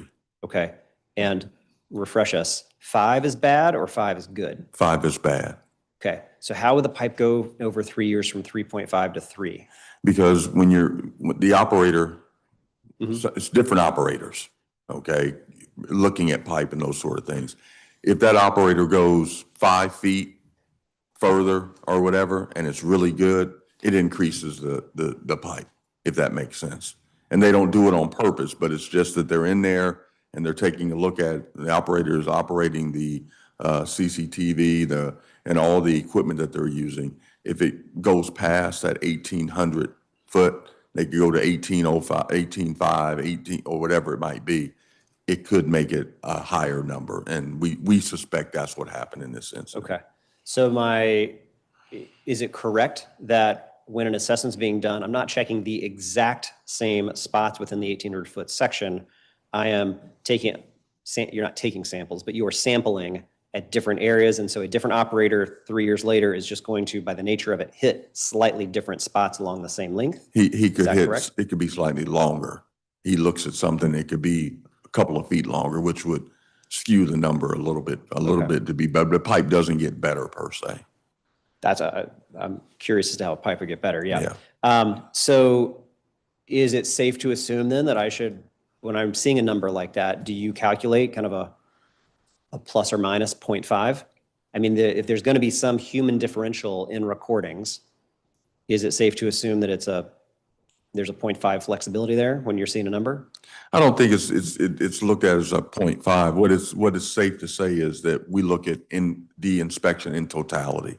So it's not, again, I'd really like to move us away from that one test. Because there are a lot of other things that go into this. The sonar does not go into that 3.5 number and those sort of things. So even walking the pipeline itself, this break that occurred is a break that I've spoken to individuals that have been in this business for 40 years, 20 years. Nobody's ever seen a break like this. And one of the reasons that you had this break that occurred in this fashion was because a rock dam, boulders, came into the pipe itself and stopped the flow.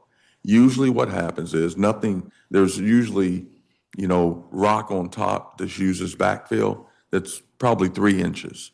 A little bit of that may fall into the pipe itself, but it doesn't impede the flow and cause it to back up the way that this did. This was catastrophic.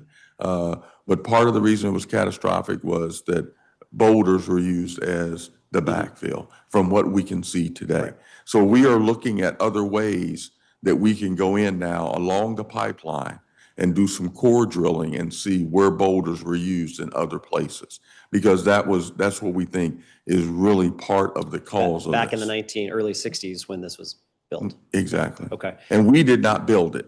So, we don't have those sort of records. We inherited this pipeline. Agreed. All right, a couple of more quick questions before I turn to my colleague for his next round. If the board approved the contract in May 2025, what actions took place under that contract? Between 2020, how much money did you spend and what work was done between the May 2025 emergency grant? Yeah, that was a contract. Let me say, then I'll allow Mr. Brown to give more color to this. First of all, this contract was not the only contract that we have. We have numerous contracts with firms to do this work. And that was one reason we were able to get this work done so quickly and, really do better than what the timeline we had put forth to get this work done.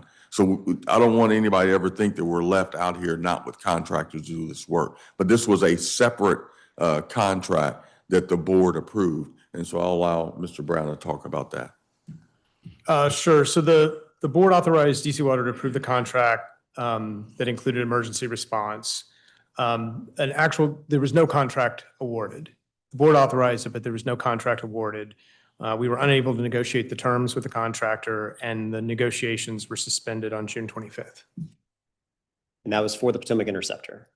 For this specific contract, but as Mr. Gaddis said, we have other contracts. 50 plus miles for the Potomac Interceptor. Right. Lots of contracts, I get it, but. Even with the emergency work that we're doing now, we relied on existing contracts. We got bypass pumping brought to the site, installed in 5 days. We have emergency contractors who are making the repair. Mr. Brown, I'm not questioning that. Okay. Being out there on the site, I saw how much mobilization DC Water took to create that bypass. What I'm trying to zero in on is the action from the board in May 2025, which when I asked you said was a direct result of the October 24 assessment of taking going into an emergency session to approve that contract. So that was It the wasn't as a authorization. result of just that, because that October 24 report was just for that section. It was for the entire, this contract they approved was for the entire section. Correct, the entire 1,800-foot section. No, 54 miles. The whole 54 miles. Yes, But the rating of 3 was on the 1,800-foot section. yes. Okay. And when I asked, why did the board take that action and go into an emergency session to approve that contract, you said it was partly because of that result that came back from that inspection. Partly, but it was for the whole 54-mile section. Okay. One of the things, and then I'm going to turn to Mr. Parker, I promise I won't run over on every round. We heard consistently from our panels before about the need to have an independent third-party analysis. I've heard you say a little bit about bringing on a third party to do this, but I frankly have heard interchangeably talking about a third party and then using we. We will be looking at this. We will be looking at that. That does not sound like an independent third party analysis when we're using the words we as we bring on a third party. Is this, and how do I have confidence that this is an independent third party analysis of what took place? Our board of directors and our chair are taking on this third-party analysis. We, DC Water, my team, we also are taking a look at this, and we have contractors and consultants that are looking at it from our side as well. But the board of directors has taken this on, and they have hired a third party. All right. And I realize I'm putting the position of speaking on behalf of the board, but so the board has brought on an independent third party contract or contractee and evaluation. DC Water, you and your team, of course, are doing your work to do your analysis, but it is the board action that is creating an independent third-party analysis and review. Correct. All right.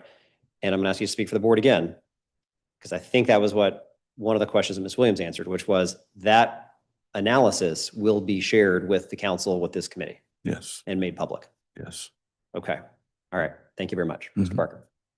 Just clarification, that analysis will be shared when? The third-party analysis. I don't know when it will be complete. The board hired that third party. If I gave you a date, you'd probably say I probably knew too much. Fair enough. But we anticipate, I think I recall you saying in the next 2 to 3 weeks, that analysis. For us to understand the reason that the pipe broke. Okay, so it's reasonable to assume shortly thereafter, that report should be made available to the council. That report, yeah. Yes, okay.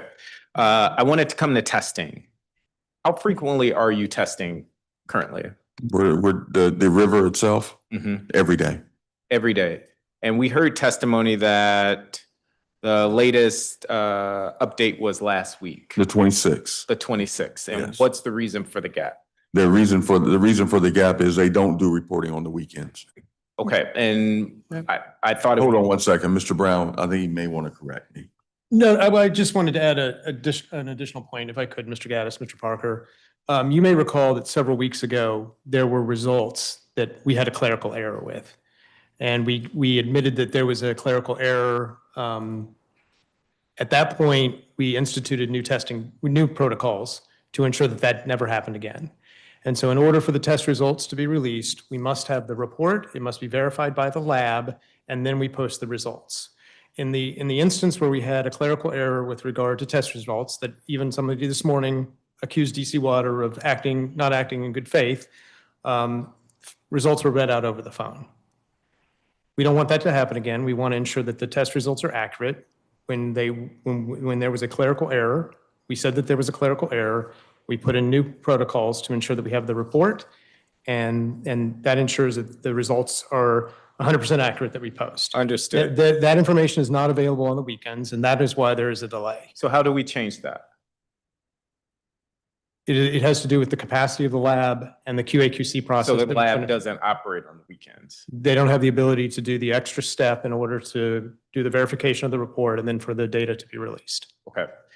We heard testimony, and I think it's true, the weekend is likely when most people are on the water, and that's likely when the testing data would be most beneficial for the public. And if you're saying last Thursday was the last update, Now we're going on 3 days with no update to the public on where things stand. We typically have those results on Monday, and those should be posted later today. Okay, so is that under consideration to include weekend testing? Mr. Parker, we do weekend testing, but in order to ensure that the results that we release are 100% accurate, we have to have that process in place. But is it under consideration to have that process take place on the weekends? We cannot make the results and ensure their accuracy if we So then result them over the no, weekend. it's not under consideration. But Mr. Parker, if I could say one thing, we are working with MDE and also DOEE. They are both the responsible parties for the river itself, and they are going to be taking over the testing.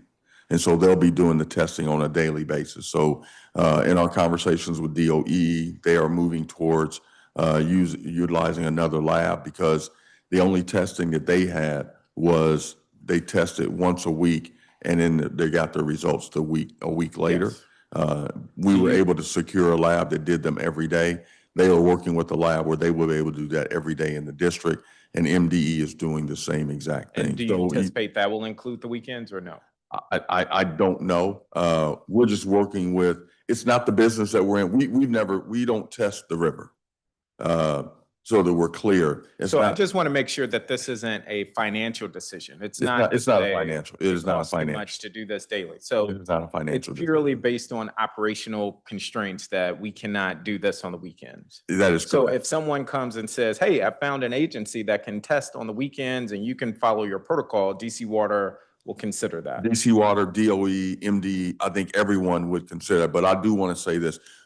We have not held back financially on solving this problem and making this repair. I'm coming We've to not finances looked at next. financial. We have Coming not to looked at, finances we next. have not looked at this from a financial situation to say that we're going to save money here or do this. We are unleashing everything that we have on this and making sure that we resolve this issue. Understood. We don't have a commitment for how long the testing will last. How long is DC Water in collaboration with MDE and DOEE willing to produce these test results? We'll communicate with them and find out how much longer they need our help from that standpoint. This is something they do every day, and they are in charge. They are in charge of the river, not DC Water. And so if they feel like they're ready for us to exit. But I'm sure if DC Water were to request that they test and make data available, they would do that. I don't think it was a question about making data available. Well, that is my question. How long will DC Water, in collaboration with DOEE and MDE, commit to making these routine, semi-daily tests available to the public? We will commit to as long as we're needed. We'll do it forever if that is what DOEE and MDE Now, I'm want. sure your We will team do that. pitch just exploded. They may have, I'm sure you've been it may being have, but I'm forever. just telling you what we will do. What I'm concerned about, and I think what some residents are concerned about, is that given just the state of craziness in the world, this will fall on the back burner, and in 2 weeks, we will no longer be talking about this. And then the public reporting will somehow slow down or cease. And it would be great for DC Water, if you want to consult with your team, to come back with a commitment to say, until this summer, until this fall, to reassure residents that the water is safe. We will commit to working with our partners to produce these results. We will commit to working with our partners to produce these And you're going to follow up with a timeline, because that just feels pretty vague. We don't know how long that's going to last, how long the testing will last. Okay. Well, DOEE and MDE do testing. I got that. Every day, and they Let me ask committed this, to doing every Chairperson day. Allen, do we have a commitment from DOEE for how long they are going to test? We reviewed that in the DOEE hearing just the other day. They are going to be doing it through the spring. I don't have an exact date, but they did make commitments on that. Through the spring. And they are partnering with the EPA labs, which is part of what the federal action has allowed. Okay. I do have non-Potomac spill related questions, but one more on the cost. What is the estimated cost of the remediation efforts for this spill? 5 to 10 million. 5 to 10 million? Yes. I thought it was going to be a lot more than that. And who is responsible for paying that money? We will pay it initially, but we will be reimbursed by our partners. So, and our partners, WSSC, Fairfax, Montgomery County, I think it is. Loudoun County, I'm sorry. And so I just want to clarify. And then we have small users as well. Earlier, I heard reports that Maryland and Virginia will be on the hook for paying for this. And then I heard in another statement that DC, Maryland, and Virginia will be on the hook. So I guess what I'm getting at in my question is, will partners in DC be responsible for remediation efforts as it relates to this bill? I'll allow Mr. Brown to get into it a little bit more, but we have an IMA agreement with our partners. And the IMA agreement clearly spells out that those partners for this bill will be responsible for paying for this, and not DC. And also one of the reasons why the Mayor Bowser requested the FEMA declaration was to ensure that the costs were covered, or as much of the costs were covered as possible. Okay, I'm kind of confused. So the partners, not DC, will pay. I think it's Mayor Bowser has requested support. I'm DC assuming that's going to funnel through DC. So are we just supplanting funds that the federal government may provide to cover this? And if that's the answer, fine. But I think ratepayers are already saying my utility bills are going up. A natural question is, who's going to pay for this? This is $10 million more dollars. Who's on the hook for this? And that too has been a little vague.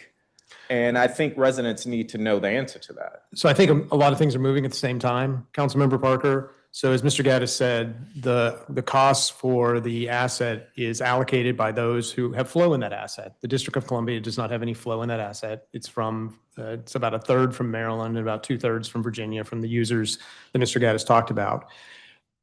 As a separate but related effort, DC Water cannot apply to FEMA for emergency assistance. And so the Mayor Bowser applied on behalf of DC Water in order to help offset the costs of this incident. Okay, so how then do we recoup those costs for the district? So let's say the federal government says, here's $10 million. Does DC programs and efforts receive a $10 million bonus? Or do we let Virginia and Maryland off the hook for having to pay for this?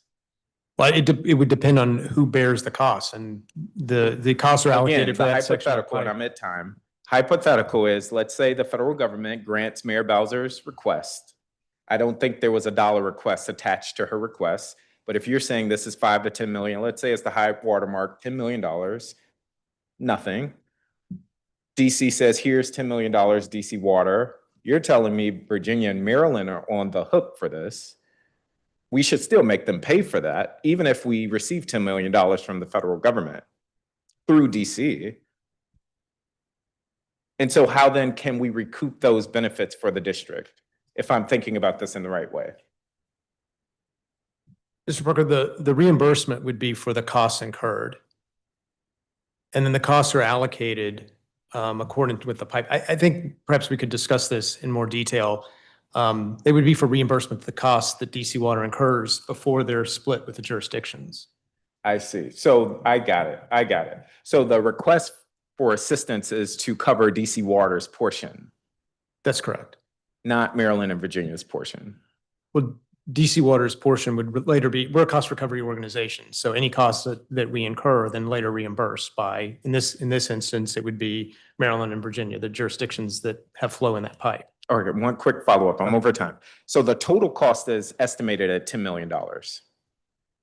As Mr. Gaddis said, there's two numbers. There's two elements of the cost. It's approximately $10 million for the emergency response and $10 million for the environmental remediation as scoped. Okay, so hypothetically, let's say the federal government grant says $20 million. Then what happens?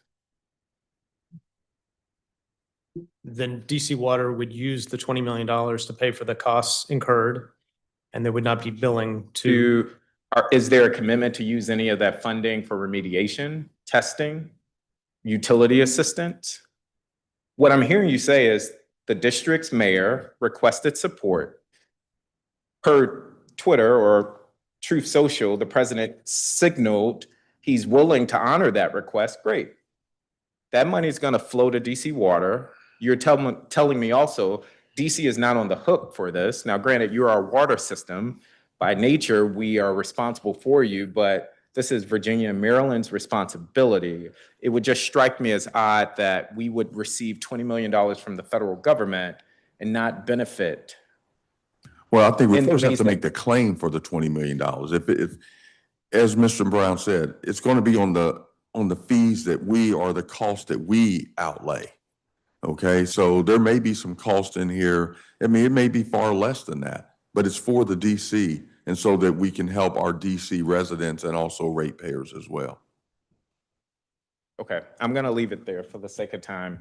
I just would hope that in those estimates include things that district residents are calling for: remediation, Yes. longer testing, support for the ecosystem broadly, and the list goes on. Sorry. Thank you, Chairperson Allen. No, I appreciate it. I'm going to pick up there for a second because I think it's important.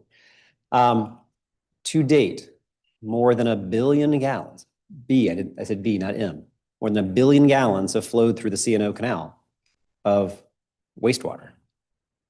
If we are anticipating an mid-March completion, that's another 500 million gallons that are going to flow through the C&O Canal. The remediation, 5 to 10 million, is not at all what the cost of full remediation is going to be. The 5 to 10 million perhaps is an estimate. I feel very strongly we're going to go above what that actually ends up being, because that's based on what you know right now. And I believe that as you continue to work and you have these assessments, we are going to find a lot more remediations necessary. But I believe you are focused on what the remediation at the site itself is. I don't believe I'm hearing the 5 to 10 million estimate includes remediation that might be downriver or in Maryland or in Virginia. It is focused on the site, because that is what DC Water has said. This is what we are repairing and remediating, is that site, correct? That is correct. Okay. So it is going to be broader than that. And I think that's an important part. That's also where the mix of jurisdictions involved here between 3 states and a federal government, it's so important that we have a council of governments and others that are pulling this together, because it will be so inclusive of what all has to happen. It's going to be more than 5 to 10 million. DC Water is going to have responsibility for parts of it, but I think it actually is still clear as mud as to exactly who will be in charge of all the different remediation aspects. And that is some lack of leadership from the federal government to take it and do its job. And that is the confusion that comes with 3 jurisdictions and 1 river that we have to work our way through. So I know as the chair of this committee, and I've reached out to the chair of Maryland's House of Delegates Committee, reaching out to the folks in Virginia as the leaders of those committees, so that we can be on the same page to figure out what do we help advocate for and create a shared vision around it. I did want to ask around our federal partners. So when DC Water came in and briefed the council on February 17th, you had said at that point, EPA had not provided any additional supports. On February 18th, the mayor issues the emergency declaration. So following that declaration, has DC Water received additional federal or new federal resources? Because as of the 17th, you'd said you didn't have any EPA additional resources. We have received resources from the federal government, EPA, Army Corps, FEMA, and I'll allow Mr. Brown to go into specifics. Great. Sure. I mean, the very first thing that was helpful from the federal government was the Park Service. When we were able on the 20th to understand the extent to what was happening, we worked directly with the Park Service to make use of the canal. The Saturday night when the pumps went live, the superintendent of the park walked the route with us. So National Park Service has been extraordinarily helpful. Because of the FEMA declaration, an incident command has been stood up with the federal government. EPA has been very helpful. The Army Corps of Engineers has been helpful. Upstream at the Clara Barton Channel, the U.S. Army Corps of Engineers has installed it's a stormwater diversion operation that helps prevent any kind of stormwater from going down that channel and washing more contamination from the flow that did occur. into the river. So that's been very helpful. The EPA this morning has been working with the Corps of Engineers to understand how they can assist with the environmental remediation efforts. We've also had some other requests to help us ensure that we can deal with the situation as quickly as we can. So the federal government has been helpful. Okay. And that you believe was facilitated by the February 18th declaration, or at least that helped spur? Well, the Park Service cooperation was even before then. So yes, we did get additional help after that declaration. Okay, got it. There's a different legislative body that I believe you're going to go speak to sometime soon coming up. I think you have a records request that is due on March 6th to that legislative committee. Can we request a copy of whatever is submitted to them so that we have a record of that as well? Yeah. Yeah. The other legislative bodies. Yes. Yeah. Yes. Yeah. I was thinking which one you were talking about, but I get it now. Thank you. Thanks. And earlier today, we heard from several witnesses that talked about some of the concerns we have around our businesses and longtime operators on the water. I've talked with multiple businesses along the river that have seen an impact already on their business. That's outdoor dining and restaurants. That's charter fishermen. Has DC Water looked at how to facilitate individual businesses that are able to apply to FEMA? For example, there are some federal financial emergency funds and supports that are able to be relief there. Has DC Water been in touch with any of the business community to help make those available and let people know what those are? Because I'm going to wager they can't find them otherwise, and you're in a position to help share that information. Well, let me first say this, council member. As you know, when we built the deep tunnel project, it did impact businesses as we were going through the district. And we always took care of those businesses to the best of our ability, and looking at claims that they may file, talking with them about how do we help them. It may be where we're blocking their front door and they need another entrance and those sort of things. So we're always about helping the businesses in our community and outside of our community. So we are dedicated to making sure that if we have done something to harm businesses, to help those businesses. And so they can file claims with DC Water, but I'll allow Mr. Brown to go into some specifics as well, or Ms. Williams. Certainly. The stakeholder engagement element of this, Mr. Allen and Mr. Parker, certainly, as you know, are really critical for us. So, protecting the public's, safeguarding the river, protecting public health, all of those aspects, the economic consequences of anything like this, we take very seriously. So one of the aspects, it is critical for us to share information. You mentioned the FEMA dollars that are accessible. There's also the Small Business Administration. We heard during our community meeting that the district is willing to also consider as elements. So I think collectively, I would want you to take away that both our claims process, we will be very aggressive in trying to connect those impacted businesses with the FEMA dollars, working in concert with the district and the opportunities from the Small Business Administration. So it's not just a one-size-fits-all model to ensure that, one, we understand the economic concerns that are there. We encourage those impacted residents or businesses to contact us,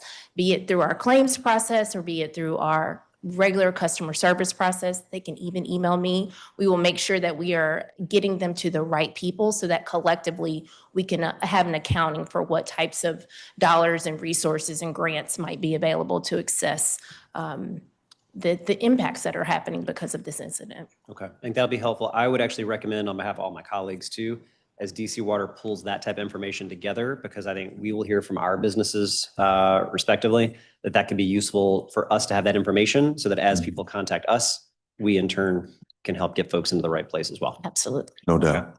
Okay. There are things other than the Potomac Interceptor that DC Water does. So I do need to turn to some other questions. The last thing I do want to say on this,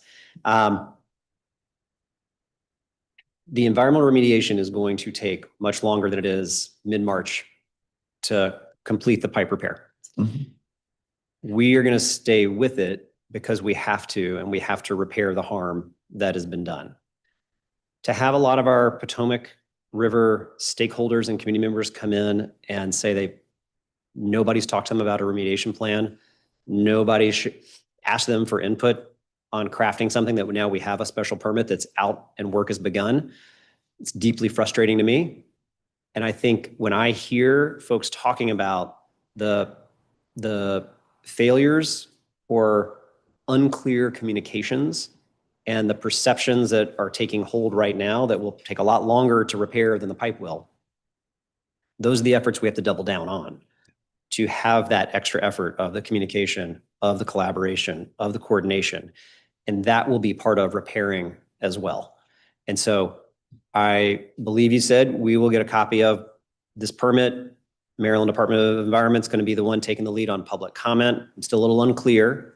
Yep. So I look forward to whatever you're able to get back to me later today about what it is this scope or project or draft remediation plan looks like and the ways in which, if Maryland Department of Environment is running the public comments, I'm in DC, so I don't interact with the Maryland Department of Environment. So back to our multiple jurisdictional problems, I don't necessarily have an easy pathway into the Maryland Department of Environment. We have to have our part of this. DC has and is responsible for a very large amount of the water in the Potomac River. So I want to double down on that you've got to do a lot better with the communication and collaboration and helping build out what that environmental remediation plan looks like, and that the stakeholders feel like they are a part of it and are bought into it and see it and understand it, because we all have a stake in this. And we've all said those words many, many times. I want to see those words put into action so that we are able to help restore the health and the perception of the Potomac River. Agree with you, Councilmember, and we will do so.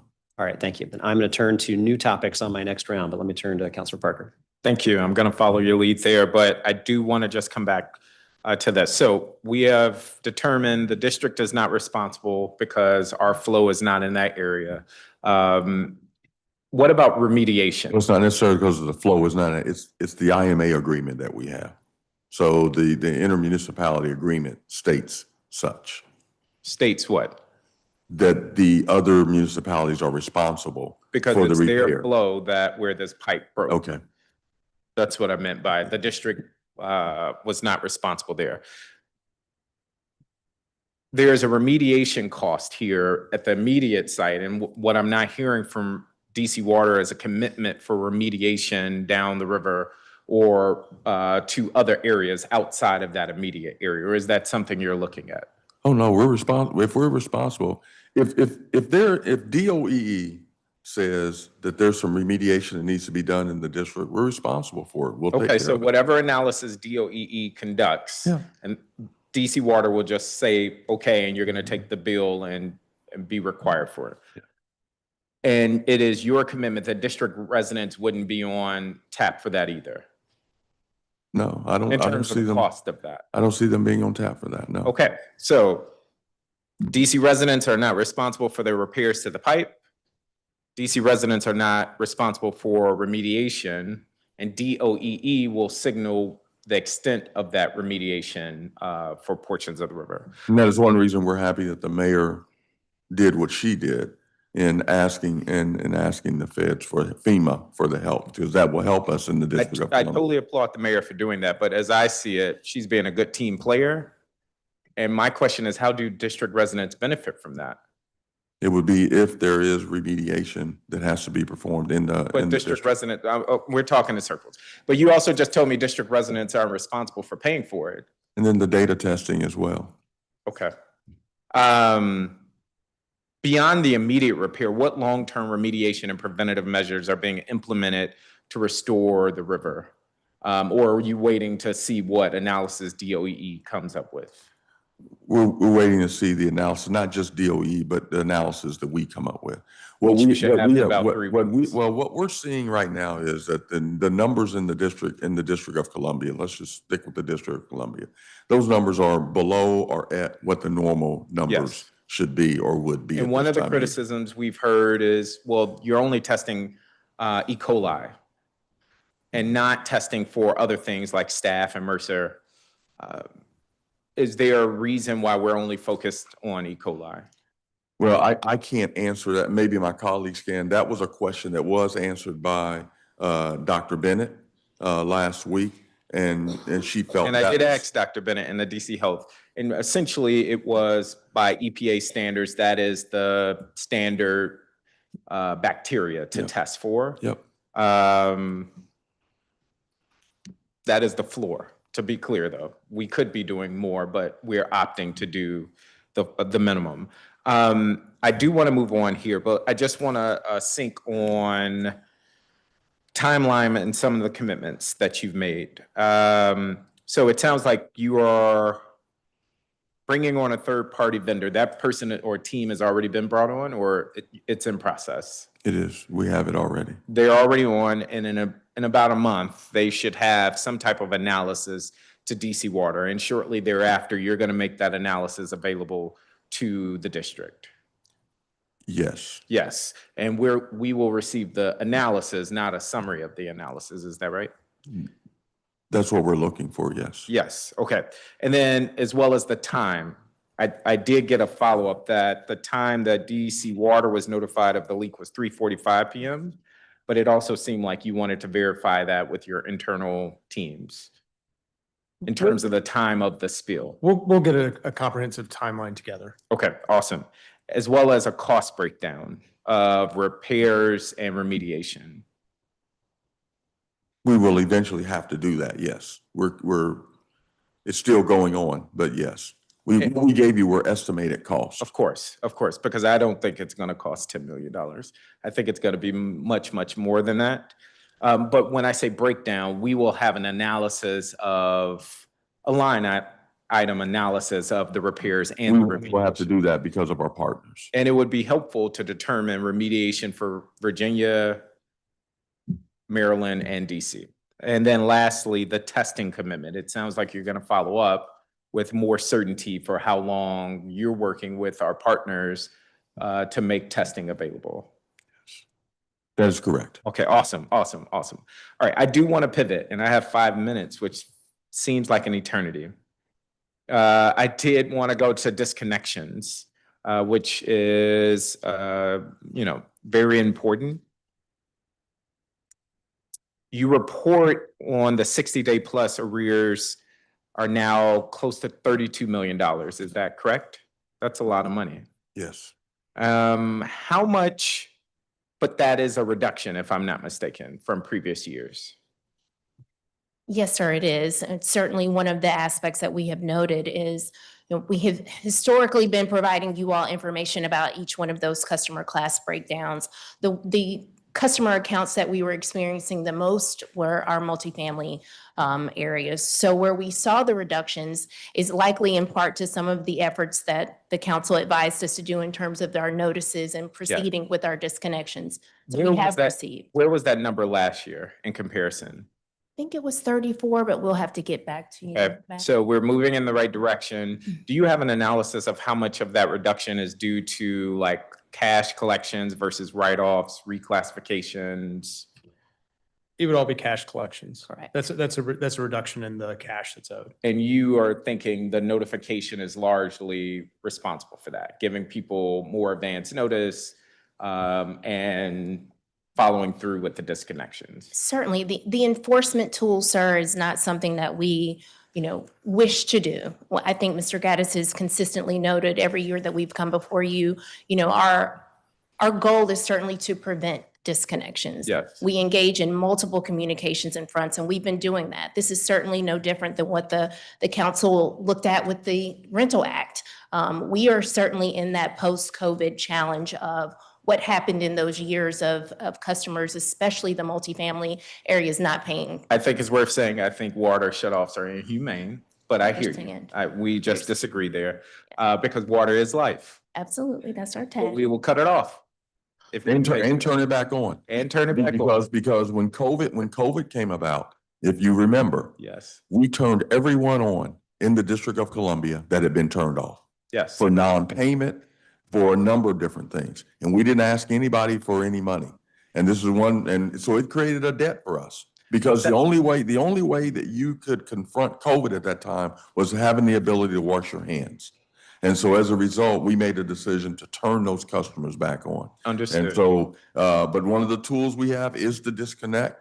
We've been told to use that tool to disconnect. But we've also, I just wanted to make sure that we also got credit for turning people back. Absolutely. I give you credit where credit is due. We just have some philosophical disagreements, let's say. Ward level data for those shutoffs show a heavy concentration, not surprisingly, in Ward 7 and 8 east of the river. What type of equity impact or analysis of your enforcement campaign has DC Water conducted?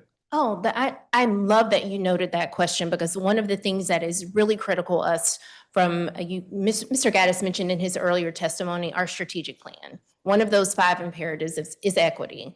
And the one of the ways that we can demonstrate that, especially with our multifamily disconnections, is recognizing that some of our residents don't have access because they are not the customer of record. Yes. In fact, it is the property manager or the owner who is receiving those disconnection notices.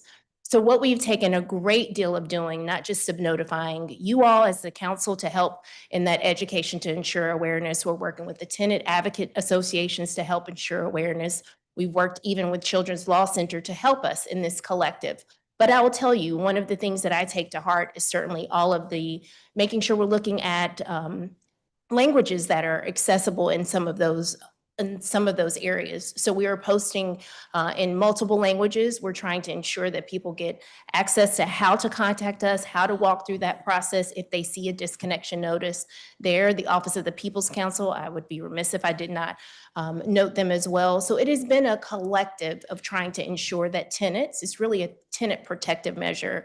And I would call that an equity, standpoint of what we're doing to ensure that those residents in the properties have an understanding of what's happening when they're not the customer of Or record. the utility assistance programs that you do offer, are we seeing a similar disproportionate uptick for residents in Ward 7 and 8 taking advantage of those? I'm not sure about that from a utility discount program perspective. One of the things that we are doing, and this is what I will give a testament to DOEE, is looking to try to match the utility discount programs with TANF benefits and other social programs that are there, so that those customers don't have to go through multiple. Yes. Chairperson Allen has a bill on that.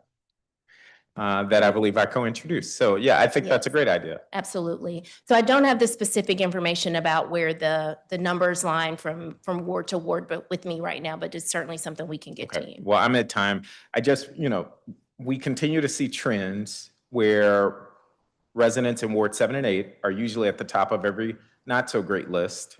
And while I think enforcement is important, if we're noting that we are disproportionately disconnecting water for residents east of the river, the natural question I'm hoping the board for DC Water is asking yourselves is, what are we going to do about it?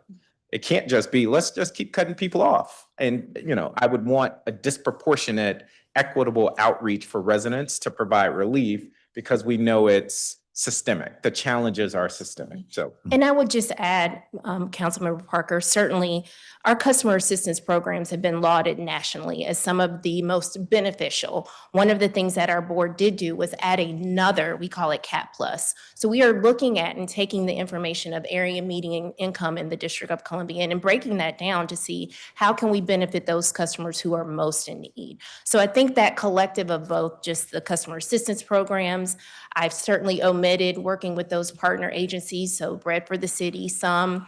We know that everybody's not going to look at a DC Water notice. I don't want to, let you walk away from that. But we do know that those residents do go to their local entities, be it their nonprofit partners, their religious institutions. So we've been very diligent about trying to make sure we can find and connect those residents in need to our programs, so that they're not just feeling like it's another bureaucracy that they have to do in order to benefit. Yeah. Thank you very much. And that discount, that cap, the new cap plus discount it's 87% discount on a bill. Very meaning. Absolutely. All right, I'm gonna switch gears to a couple other topics. We'll stay with Potomac for a second, and that is with the Washington Aqueduct. So on January 15th, 2026, the Board of Directors, specifically the District 6 principal members, adopted a resolution authorizing you, Mr. Gaddis, to negotiate terms and conditions for the acquisition of the Washington Aqueduct. Can you talk a bit more about what assuming ownership of the aqueduct would actually mean, not just for the district, but for DC Water? And more importantly, is the authority well positioned to actually staff and operate the facilities as appropriately if that were to come to pass? I'll take your first question, your last question first. We would be, adequately staffed. We foresee a number of those individuals that work at the Washington Aqueduct would still stay there and would come over in this transfer or acquisition or merger, whatever it may look like. We don't know what that looks like at this time. So we would be able to adequately take on and be staffed at the correct levels for that. Your first question was, again, I'm sorry. What would it actually mean to DC ratepayers, to DC Water, to assume control of the aqueduct? Well, we don't see much of a change for the ratepayers, since we already pay 75 to 80% for the Washington Aqueduct and what happens there. The other two principles would still be in place. So Arlington would still need to buy water from the Washington Aqueduct, and Fairfax would still need to buy their portion of the water from there. We don't plan on changing much from that standpoint of what those two entities get from us today, or how we manage, or what that contract looks like today. So we don't see much of a change for the DC residents. But wouldn't it, from the standpoint of from DC Water, if I'm in DC Water's shoes and being selfish about this, you're able to cut out a middleman. DC Water now is the person that, or the entity that those other jurisdictions, even if it is 15, 20%, that they're purchasing. So in essence, would it not actually put DC Water on stronger financial footing? It would put us on stronger financial footing, without a doubt. Say that. Yeah. Yeah. Okay, I think it would. All right, let me go to a couple of personnel and operations questions. In the agency's pre-hearing responses, you cite 74 new hires in FY 25 and 26 today, to date. How many of those 74 new hires are DC residents? I don't have that number. I can get you that number, though. Okay, we would love that number. DC Water has a total headcount of 1,190 active FTEs, of which only 186 are DC residents. I feel like that is a really bad ratio. Why do we not have more DC Water employees that are residing in the district? That is a fantastic question, and we have really looked into this, to be honest with you. But the District of Columbia is expensive to live here. I mean, I think that's what it comes down to. And so we have many employees that may have lived in the district at one time and have chosen to move somewhere else.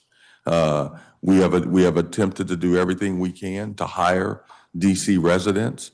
We have our apprenticeship programs. We really focus on the district. Our high school program that we have, where we're bringing high schoolers in to be interns and those sort of things. We totally focus on the District of Columbia schools for that. We are a regional utility, though.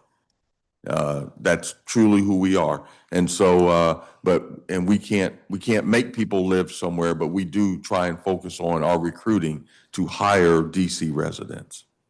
Yes. I think your first answer was the right one also, which is cost of housing is just so high that is very difficult for a lot of working folks to be able to afford to live in the district. I will say this, I wanted to add this, Ms. Williams has brought to my attention that 87, 89% of our contract employees do live in the district. So we're really focusing on pushing our contractors through our procurement program, that they use district residents and district businesses to do the work for DC Water. How many contract employees does DC Water have then? Oh, I guess if I'm counting, it's a lot. We have a lot of contracts. Like if I'm counting 1,190 active FTEs, I'm Yeah. assuming that is a DC Water FTE. Yes, Your contract employees are going to be separate from that FTE total, correct? yeah, yes. Okay, We can get you that number. that would be helpful to know. Okay. Okay. Of DC Water's executive team, how many reside in the district? That I don't have either. I don't know. This could almost do a show of hands in the room. But they're not all in here. I know they're not all in here, but we can get you that number though. Okay, that'd be helpful. All right, let me turn to some of our rate making going on right now. So DC Water is in an active rate making cycle for FY27 and FY28. Yep. The proposed FY28 and 28, sorry, FY27 and FY28 rates show increases across nearly every category. The residential lifeline rate, which is 0 to 4 CCF, would rise from 578 to 649 in FY27, and then to 711 in FY28, an increase of about 23% over 2 years. The sewer rate would rise from 1252 to 1291 in FY27, and then up to 1339 in FY28. What does DC Water estimate the total monthly bill increase would be for a typical residential customer over that 2-year period? Because it's a multi-rate or multi-year. Great question. What I'm seeing here, FY27, the 6.6% rate increase would be $10 per month, if that's the question you were looking for. And then in FY28, that 5.3% increase would be $9 per month. That $9 is on top of the 10 the year before, correct? Yes, So total that's of correct. $19 per month. Yes, Okay. for the 2-year period, yes. I mean, I think it's fair to look, if it's a multi-year rate case, I think it's fair to look at it and say, over the course of 2 years, this is what Yeah. ratepayers would be facing. So approximately, or on average, is that the right way to phrase it? Yes. $19 per month increase. Okay. What type of feedback are you getting when you're doing the engagement around the ask for that rate? That's a great question, Councilmember. We reach out to the public. We do what we've really found is that when we do the opportunity to do a hybrid type session, that's when we get more individuals. But as far as feedback go, the feedback has not been negative as far as what we've seen thus far. These rate increases are less than what we projected. And so we've done everything we can to try and keep them down. I think over the 2-year rate increases, 29 and 30 are less than these are for these 2 years. And so we're working very hard to make sure that water is affordable and that we keep the rate increases down here at DC Water. Okay. But we're all reaching out to the public. Different rates, but I would say on Friday, we were here all day long as we had nearly 100 people come testify about the increases they're seeing on their power and gas bills. And it is reaching unaffordable levels for a lot of folks. And it's not just residents. Like we focus a lot on residents, rightly. Mm-hmm. Our local businesses are struggling with the rising costs of all of our utilities. Your DC government is struggling with the cost of rising utility rates. So you may not have a whole lot of negative pushback yet, but I would say buckle up, because I think a lot of folks are starting to pay a lot more attention to what those utility costs are. You obviously want to help lay out the rationale. This is what that investment looks like, and what you're doing to deliver clean, safe drinking water.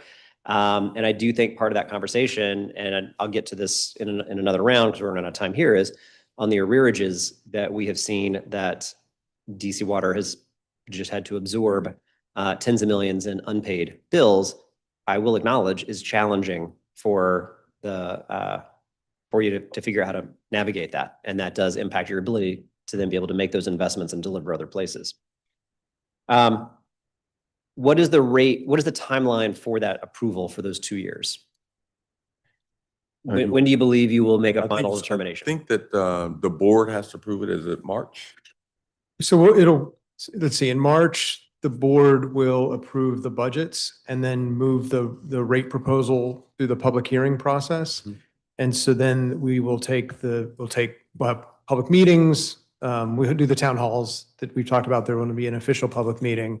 And then we will look for the board's adoption in July for the fiscal year that begins in October.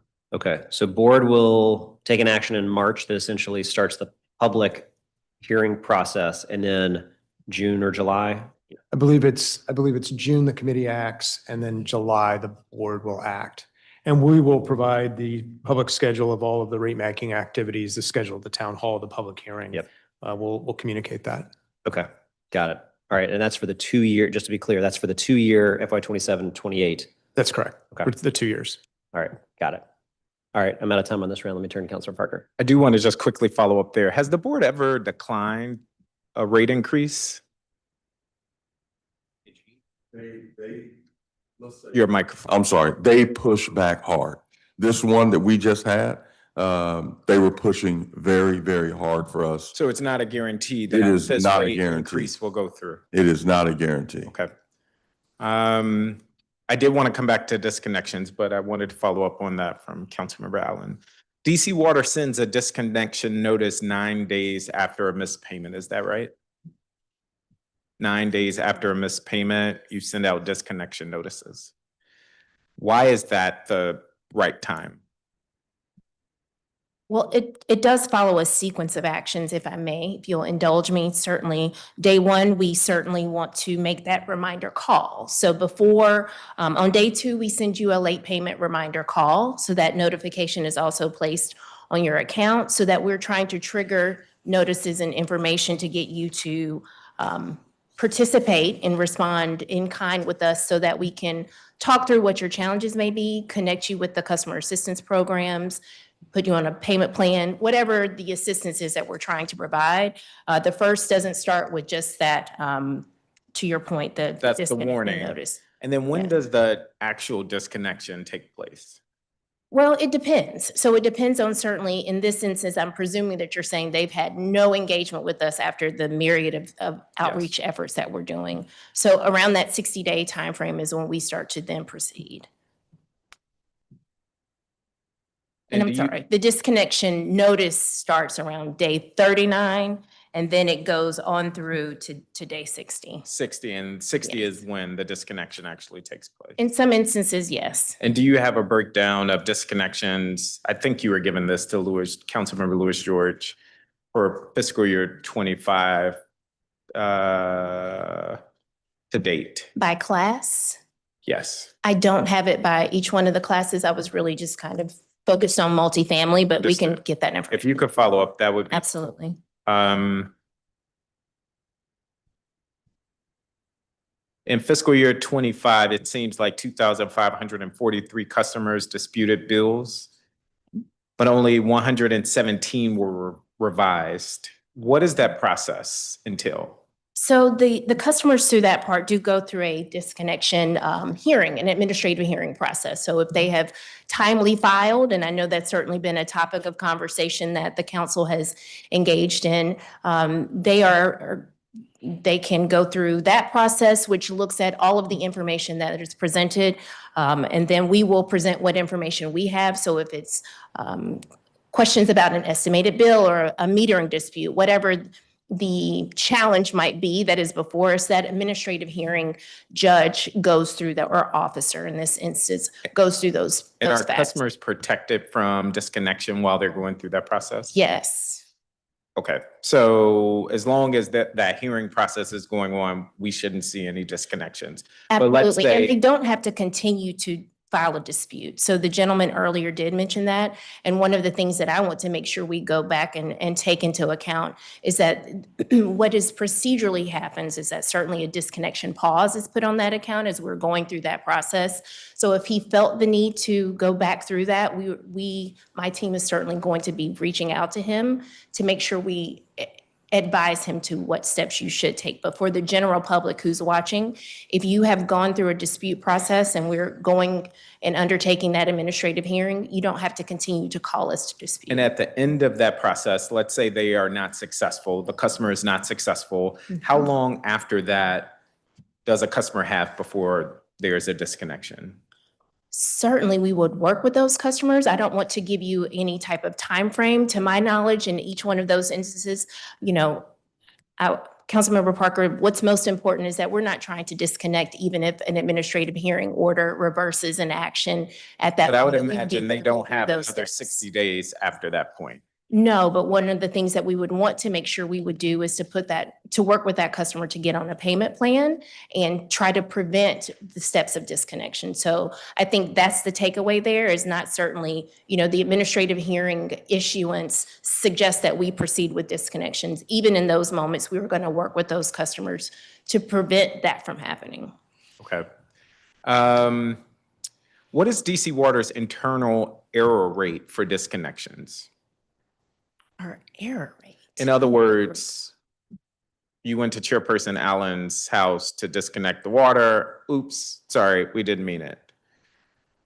Or we are disconnecting someone's water, but it was really because we got the timeline wrong, or there was another administrative error. Yeah, that's another great question, and that is not a factoid that we normally, that I normally keep on hand, but I will tell you, in any instance, our immediate action is to ensure that if a customer or residence or business has been disconnected at no fault of their own and they immediately contact us, we will go back and send a truck to immediately reconnect that customer. So if And there who's is something done in error, that is certainly, And your it's different. team is responsible for disconnections. Correct. I will echo Councilmember Louis George and just say, over the last 2 years in particular, I don't know how long you've been in charge of that, but I've noticed market improvement in terms of communication and deliberation in that space. So kudos to you for that. How many disconnection notices involved multifamily properties? And this is what Councilmember Louis George was getting at, where the tenants are not responsible for the bill.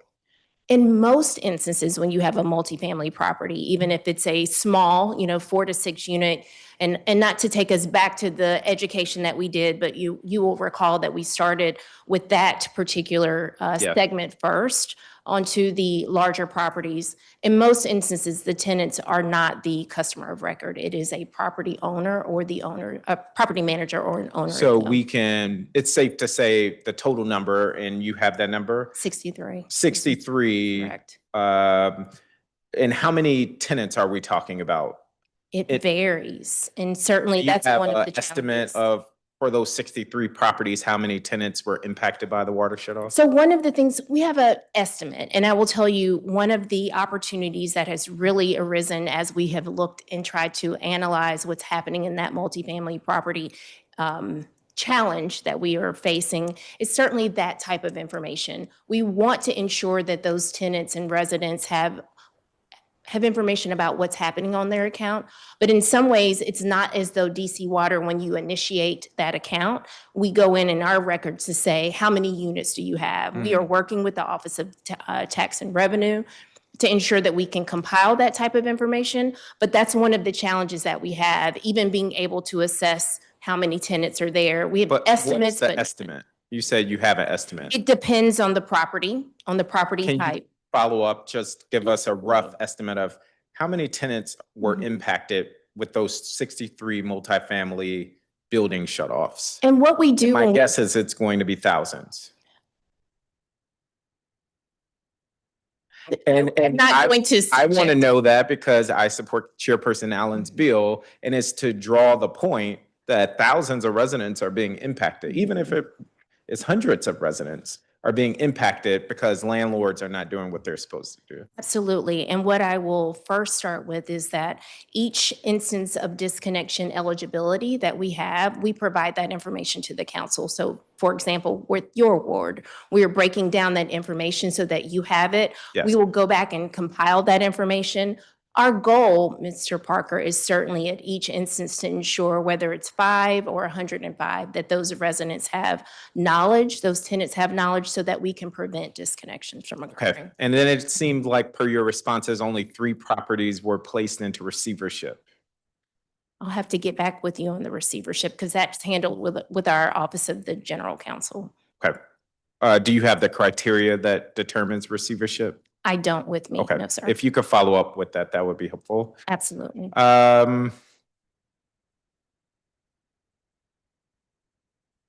In my last minute, Mr. Gaddis, the board approved your 2-year CEO extension through September 30th, 2028 beyond the term. And in the responses I noted, there was a press release provided. And that doesn't seem to satisfy the code requirements for sharing compensation for the CEO of DC Water in terms of benefits, perks. Is that something DC Water can provide to the council? Yes, my salary is public. Yes, your salary is public, but we don't know if that's inclusive of what bonuses, incentives, allowances. What was the vote to approve that extension? Was there a divided board? Was it unanimous? Like, that would be important for us to know, I think. Yeah, I actually think that I may be wrong, but I think it actually says in the resolution what the vote was and all those sort of things. Oh, I missed that. If it does, I will go back and look at it. But you are two things. If you can follow up with details from that vote from the board and a breakdown of compensation. Awesome. I'm going to add that to my list. But thank you, Chairperson Allen. Thank you, Councilor Parker. I'm going to jump back to the rate case for a moment. So from a timeline perspective, so again, the board is likely in March to essentially approve a budget and kick off that process. So that means that DC Water will hold town hall meetings in spring of 2026, which we're almost there, and the public hearing on May 14th, 2026, before the final vote, I believe, is July 2nd, 2026. That is a fairly compressed timeline. When I look at other utilities and rate cases, for example, at the Public Service Commission, they can take 22 months, more than 2 years in some cases. Now, I'm not going to advocate that's a good timeline because I'm pretty critical of the Public Service Commission for feeling glacial at times to get to a decision. But turning it around in 3 months is very, very fast. We obviously have a process by which the Office of People's Counsel now is able to engage. How do you engage with the Office of People's Counsel so that they are able to help make sure that voices are heard to consider rates and impacts on residents and businesses who aren't traditionally going to be able to figure out, or have a schedule availability to go attend a town hall to give their feedback and may not even be aware that a rate case is even coming?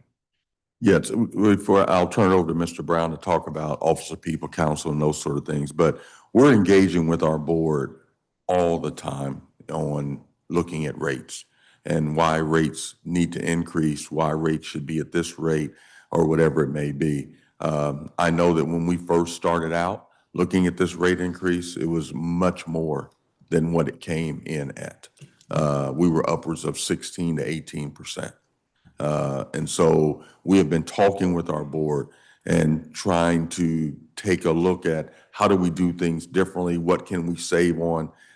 Where do we really need to spend money at, and those sort of things. And that's how we came up with the 6%. But we're engaging with the board far earlier than 3 months and speaking with them and the board chair. I know you are with the board. Yeah. But my question's around how do you use the OPC, Office of People's Counsel? Yeah, I was going to get to that. I was just saying this is what we're doing with the board. So it's not, I didn't want you to think it was only 3 months there. So that was the only thing.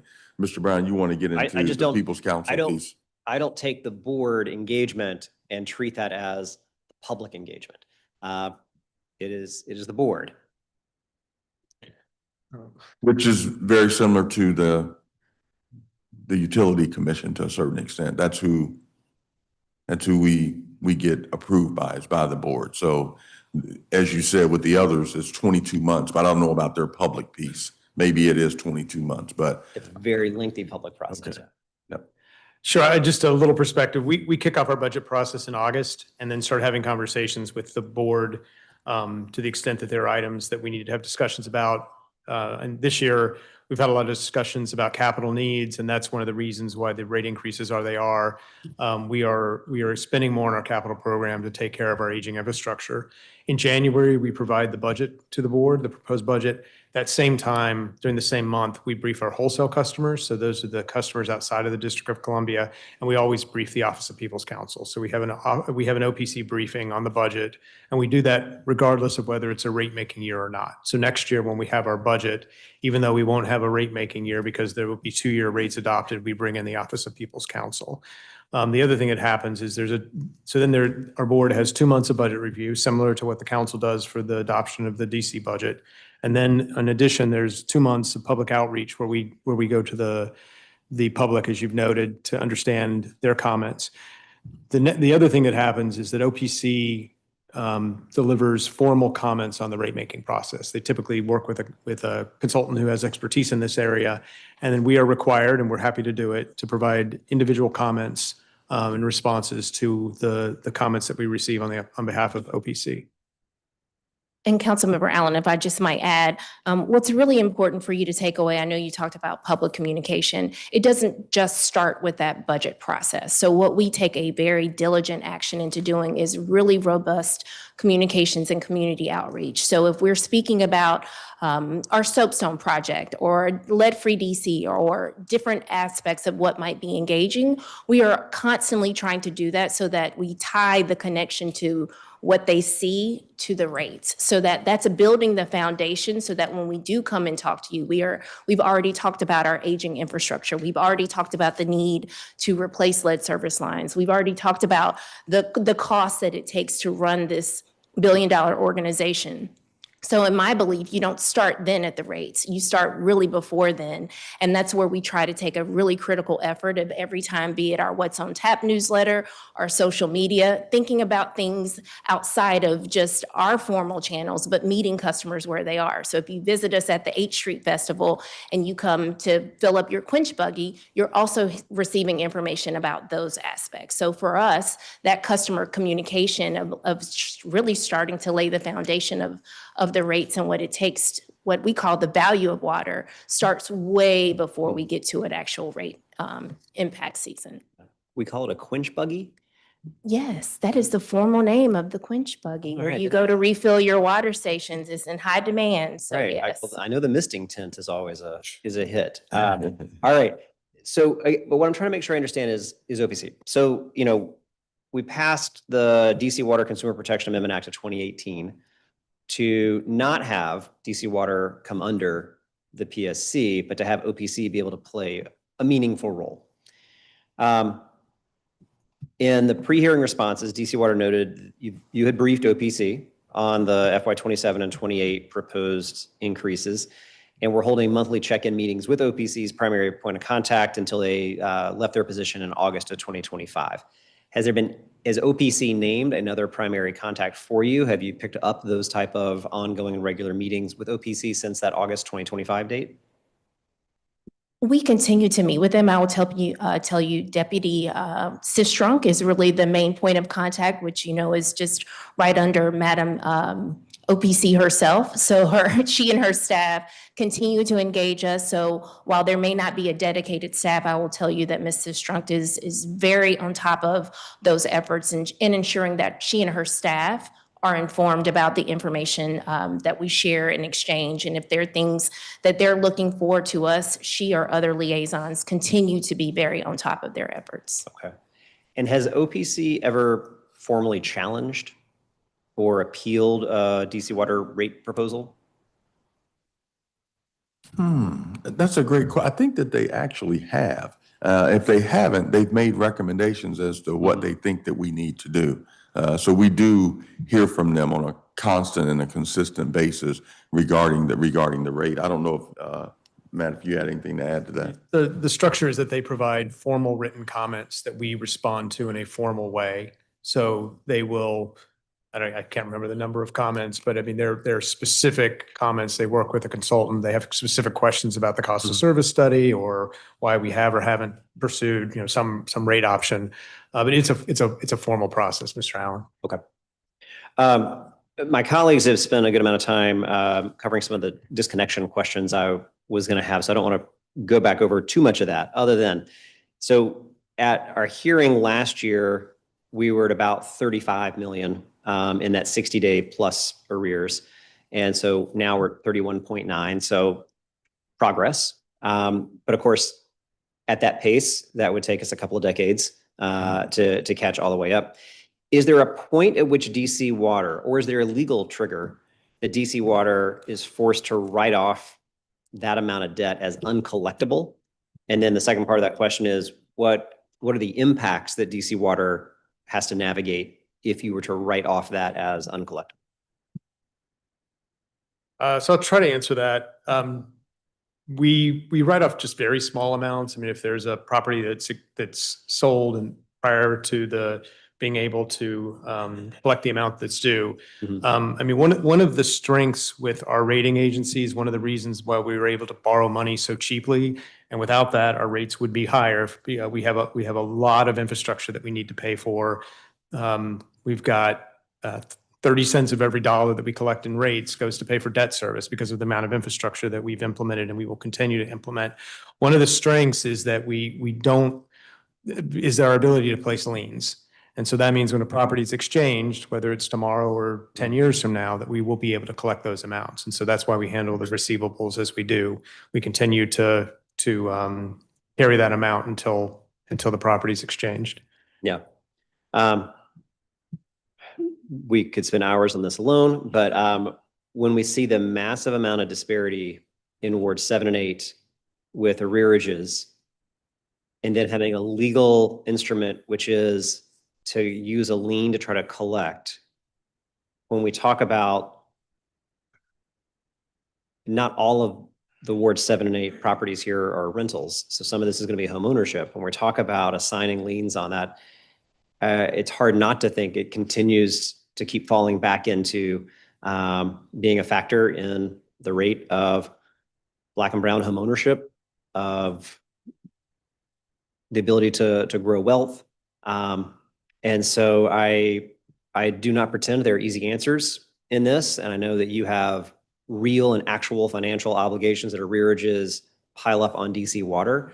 But it's part of the reason why I think you get asked the question a lot by us. It's part of why we look for different legislative ideas, is that it is two things can be held true at the same time. That amount of arrearages has a huge impact on DC Water and your ability to hit the bottom line and be able to deliver the services you need. And at the same time, has a huge impact disproportionately in our city. And it's not just you, it's other arrearages that pile up, and the ability to put those liens on homes and others, I think, does have and play an impact on that. If I may, Mr. Allen, we agree that it's a tough question. There are actions that DC Water has taken to try to address this. I mean, early on when we were recovering from COVID, we had a program in order we didn't call it an amnesty program, but we forgave old balances. Right now, there's what's called a payment plan incentive program, so encouraging people to get back back on making payments, and we provide credits. So we help with past due amounts through those programs. The other is, of course, our robust customer assistance programs. The board added a new level this year. So I think that there are items, again, I think you're right when you characterize it as a challenging issue, but there are actions that DC Water has taken to try to address this. I do not disagree at all. I think the CAP and CAP Plus program are great examples of that, where what is the percentage now? Almost like 68, 70% reduction in a bill. So there can be deeply meaningful ways to lower those costs. We partnered with you, for example, being able to help think about how to have, especially seniors or folks on fixed incomes, be able to make those repairs where a small leak is just having an absolutely astronomical impact on a bill, and that becomes arrearages, and the cycle just continues. So I'm not discounting that there's a lot of great programs that we've worked with and partnered with you on. Just have to observe that level of disparity. It's a very natural thing for us to spend time on and to look at. And I will also plug that, I do think DC code and construction has to catch up so that we can look at submetering our water, just like we do for electricity, everything else, because that would go a long way in your ability to be much more targeted. And I think also consumer behavior changes with submetering compared to just a master meter on a building with hundreds of units. And well over time, though, so let me turn to Councilor Parker for another round. This will be my final round. And I think our friends at DC Water are probably glad about that. Mr. Gaddis, I did look at the press release. It does not make any mention of the board vote. It just says the board voted to extend the term of the CEO through 2028, I believe it is. And what I am most interested in, and I'm hopeful you can follow up on, is in addition to the extension of that time, were there any compensation adjustments? And fine if they are, but that's information that we on the council should receive. Quick follow-up there, just for the level setting. DC code, what is it? 2-536. We can agree that a press release does not satisfy that requirement.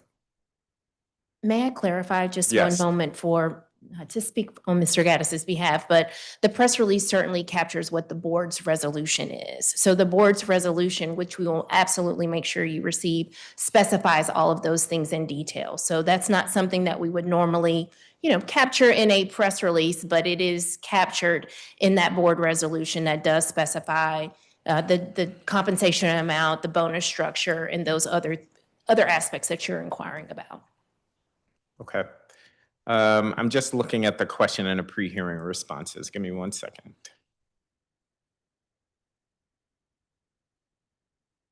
So, Mr. Parker, Yeah. my team is telling me the link is at the bottom of the questions.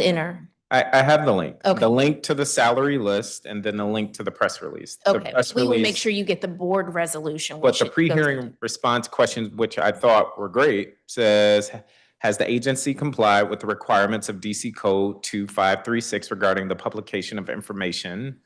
And you shared that press release. And so my question is, we can agree that that does not satisfy that code. Most definitely. We will absolutely clarify that. It's another notation that we will take and get back to you. The press release was just one aspect, but certainly all of the DC Water salaries are listed specifically regarding Mr. Gaddis's contract, as he is the only member who has a actual contractual arrangement with the board of directors. All of those details are specified, including the vote and those aspects. So there's Gave two you that. things. We would be interested in the board vote breakdown, as well as the breakdown of that contract. And then my last question is, what are the primary cost drivers today for DC Water? One of their there's a number of them, but the CIP program, in order to take care of the system. What is the RICP program? It's CIP. CIP program. Okay, Yeah. got it. That is one of the big drivers, along with, what else do we have here, Matt?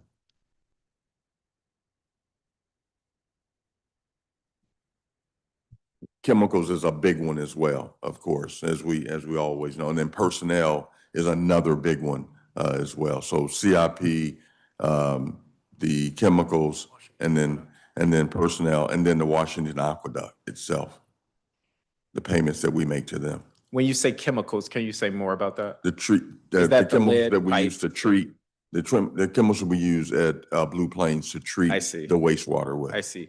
How does that compare today to last year, for instance? The Well, cost pressures chemicals for have chemicals. definitely increased. Chemicals have, without a doubt. And Can you I'm all sorry. follow up with those three categories with a general cost comparison to date for fiscal year 26 and let's say fiscal year 25 for the CIP, chemicals, and personnel? We can. I mean, just chemicals alone in fiscal year 20 they're double now. Since 20. Since 20, they were 21, it was 21, 21. And we have very, very good contracts with our chemical suppliers. They're linked, some of the chemicals are linked to the cost of oil and they've just experienced through COVID. I was going to ask, what do you think is driving the cost up for those chemicals? I think it's in large part general inflation. Okay. And then personnel, where are we today? Councilmember Allen was getting at this. Where are we today with personnel compared to last year, or if you have a multi-year breakdown? With regard to personnel costs or the Yes, number of personnel costs. positions, it increases 3 or 4% a year. with the growth in salaries. I mean, we can get you those numbers, Mr. Parker. Happy to provide that. Okay. I will just end on this. We receive a lot of complaints, and I'll admit, I don't think DC Water is at the top of the list in terms of the complaints we receive for utilities. We still receive those complaints, and it seems as though there's no end in sight. Costs just keep going up and up, and as a result, people are losing their access to water. We acknowledge water is life, and so what I'm getting at is, what is our long-term plan, or is there one, to make DC Water sustainable? And I mean from a resident perspective. If people today are struggling to pay their bills, if we're seeing an uptick in disconnections, I think that's the trend. And we are now talking about a rate increase, but yet cost pressures are continuing to go up. I don't know the answer, but it seems like there needs to be some intervention in the long term, because I continue to worry about people's access to water. I'll give you the final word there. Yeah, well, I mean, let me say this first of all. I hear what you're saying, and I agree with you. We do have a plan, though, and we've instituted our plan year in and year out. And that's why rates have been less than the projected rates were every single year. Since I can only talk about 2018 until today. Rates have been less than what they were projected to be each and every year. We operate, manage, and own the largest, not largest, but the oldest system in the country. Other than maybe a New York or a Boston, those are the ones that are in competition. It's not a competition by a long shot. But we try and replace. We were at one time replacing less than 1% of the small diameter pipe. We're now moving in an area of doing 2%, which will cost us less on breaks. So it's about spending our CIP money in the best way that we can. We're finding a better way to make, because it's an investment. And so that's one of the things that we're doing. These systems were, as you heard me earlier, talk about the Potomac Interceptor. We inherited that. And then we have to maintain it. And that's the way the entire system in the District of Columbia was. It was inherited.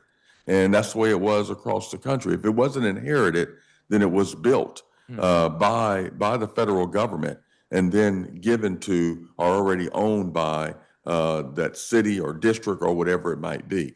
And as a result of that, you now have to maintain it. And there's a large cost to maintaining these systems that we have. We can't be a break fix, so we're looking at trying to do better asset management than what we've done in the past to try and predict what's going to fail. And I think we've done a pretty good job of trying to predict what is going to fail. And that's one of the other plans that we have in moving the authority forward is to look at asset management better than we ever have before. I think as well, you can talk about the federal advocacy piece, but we would need more federal dollars to decrease the rate increases that we have in front of us. And we don't get those dollars today. And so, we're a cost recovery organization. So how do we support you in that endeavor? Go ahead. Best question of the day. Yeah. Certainly, I think to Mr. Gaddis's point, the federal advocacy is critical. When you think about our lead service line replacement program, we would not be able to accelerate the success that we've had today without the bipartisan infrastructure law dollars. If you look at our WIPIA loans, those are things that we're able to go out and partner with the EPA on to reduce the costs and the burdens that are there for the District of Columbia residents. Things like LIWAP. During COVID, the Low Income Water Assistance Program, sorry for the acronym, was a federal program that did help offset those costs. It's the equivalent of LIHEAP that helps with the energy sector. So these are things that we are doing continuously to talk about the needed investments. So we're doing things like on the Potomac Interceptor, going and asking for water support. So be it our Clean Rivers program, asking for federal support there. So each one of those programs that we're walking the halls of Congress, trying to ensure the District of Columbia representation, but those who need to understand the critical juncture of this is the district and we look at it by our neighborhoods, but there's also the federal sector and all of the important economic factors that are there. The critical piece that I think Mr. Gaddis is trying to connote is that this is $1 billion infrastructure program across the board, the authority is, and each one of those programs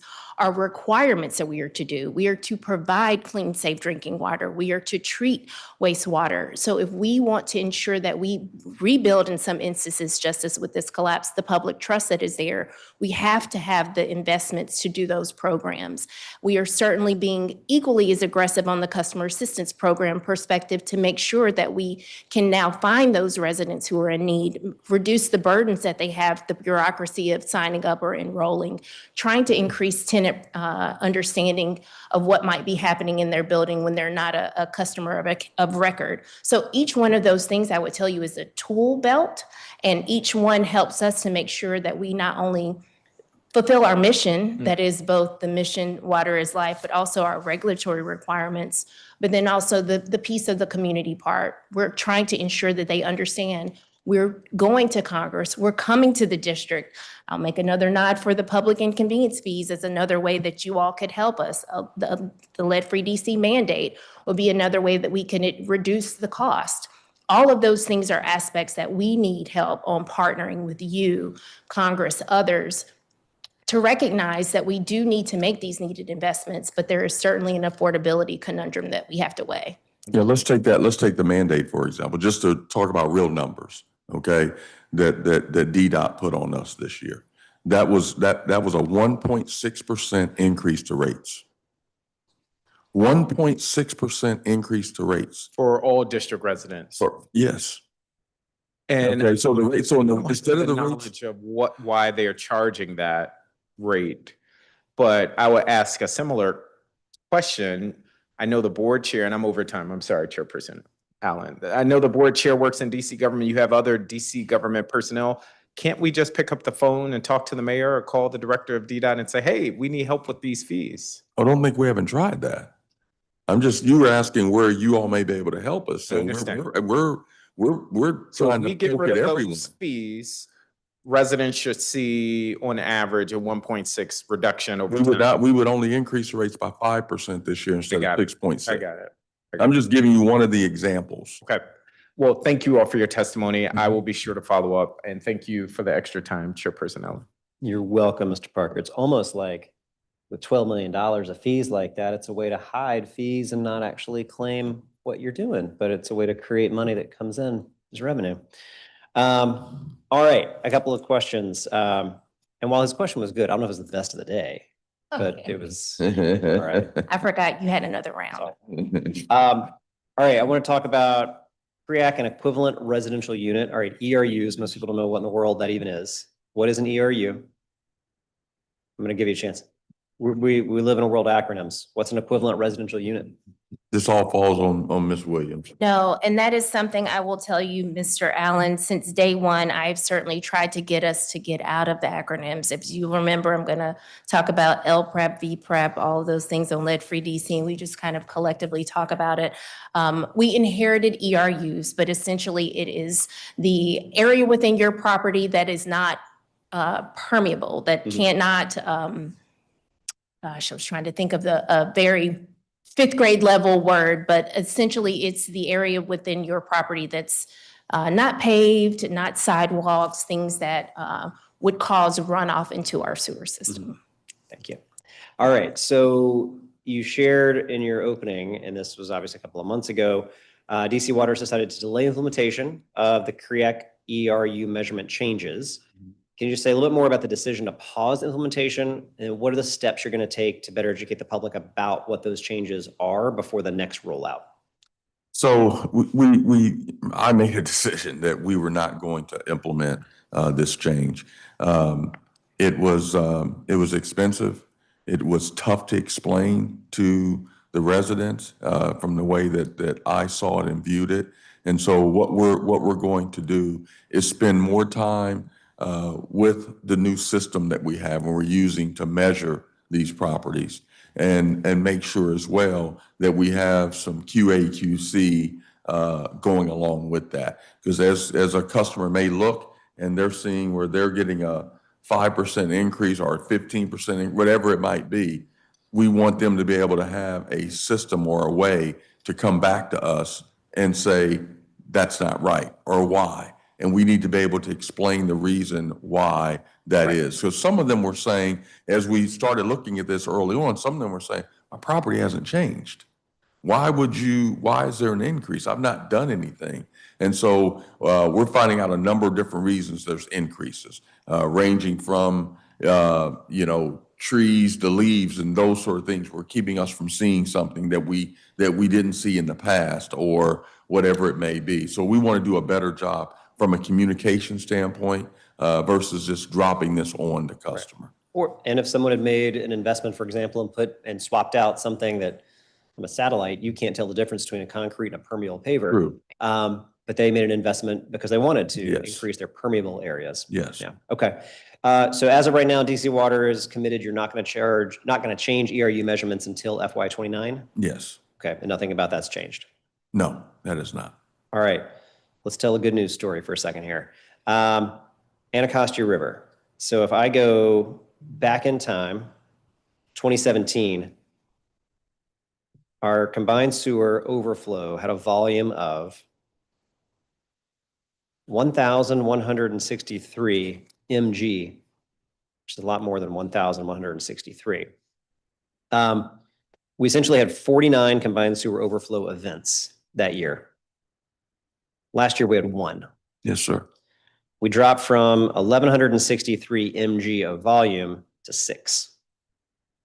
I think when we talk about our work to build healthier and cleaner rivers, the work that we have done with the Clean Rivers Project is absolutely massive and huge and consequential and hard and expensive, but it absolutely is resulting in cleaner water, cleaner rivers.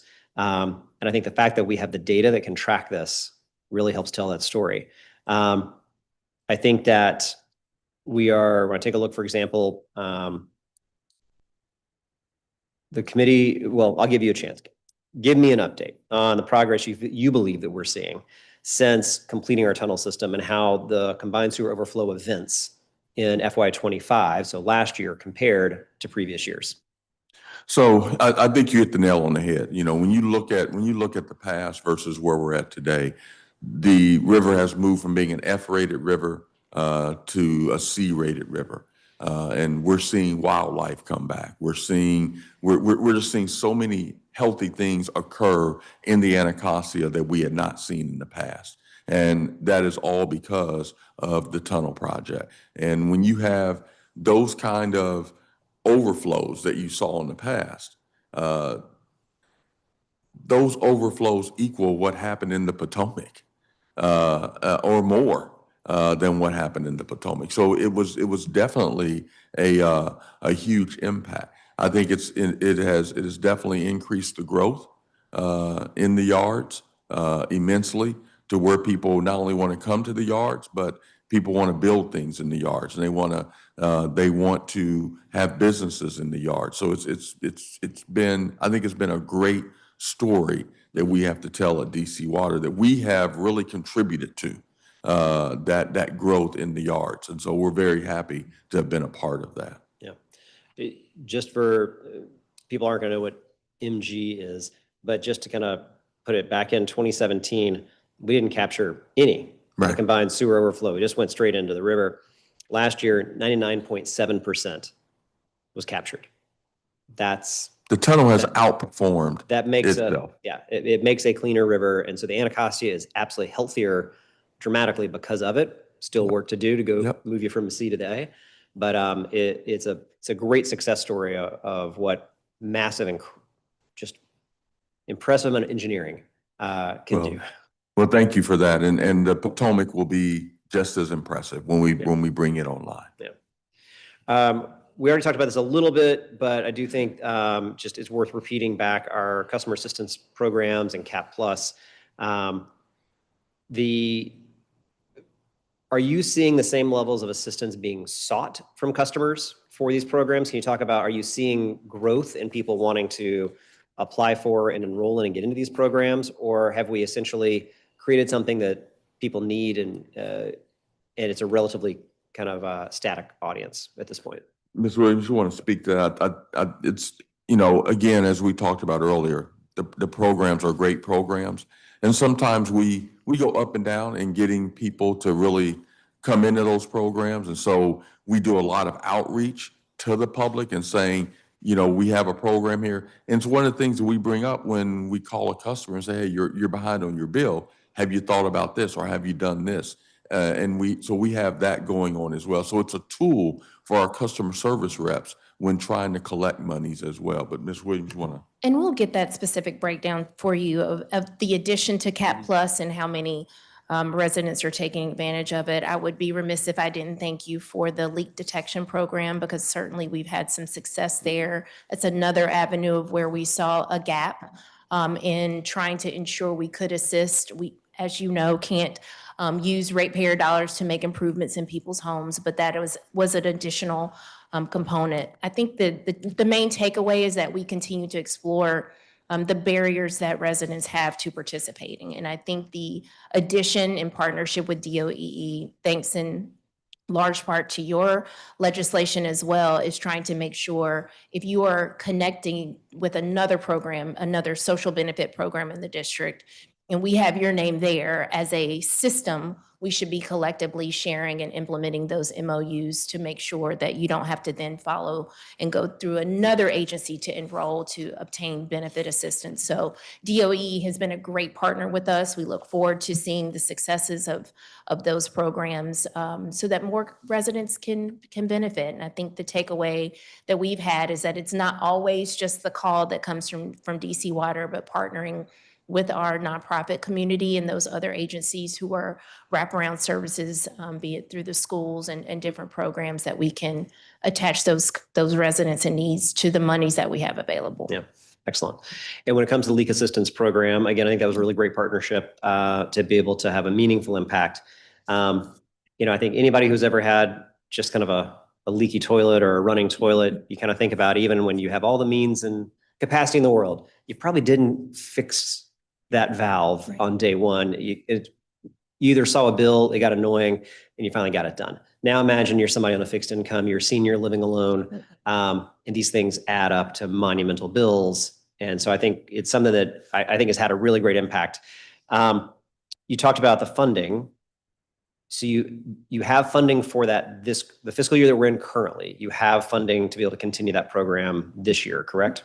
Correct. Okay. And then as we look to the next year, do you need the council or DC government to continue putting in the portion that we put in, because otherwise you can't make the repairs using your ratepayer money? Is that part of what you're saying? And Matt is nodding his head vigorously over there right now. Yes, and if you would like to give us more dollars, to Councilmember Parker's points about, things that the council can do to support us. I mean, that's a perfect example of a partnership where we're benefiting residents in needs. It keeps your constituents happy.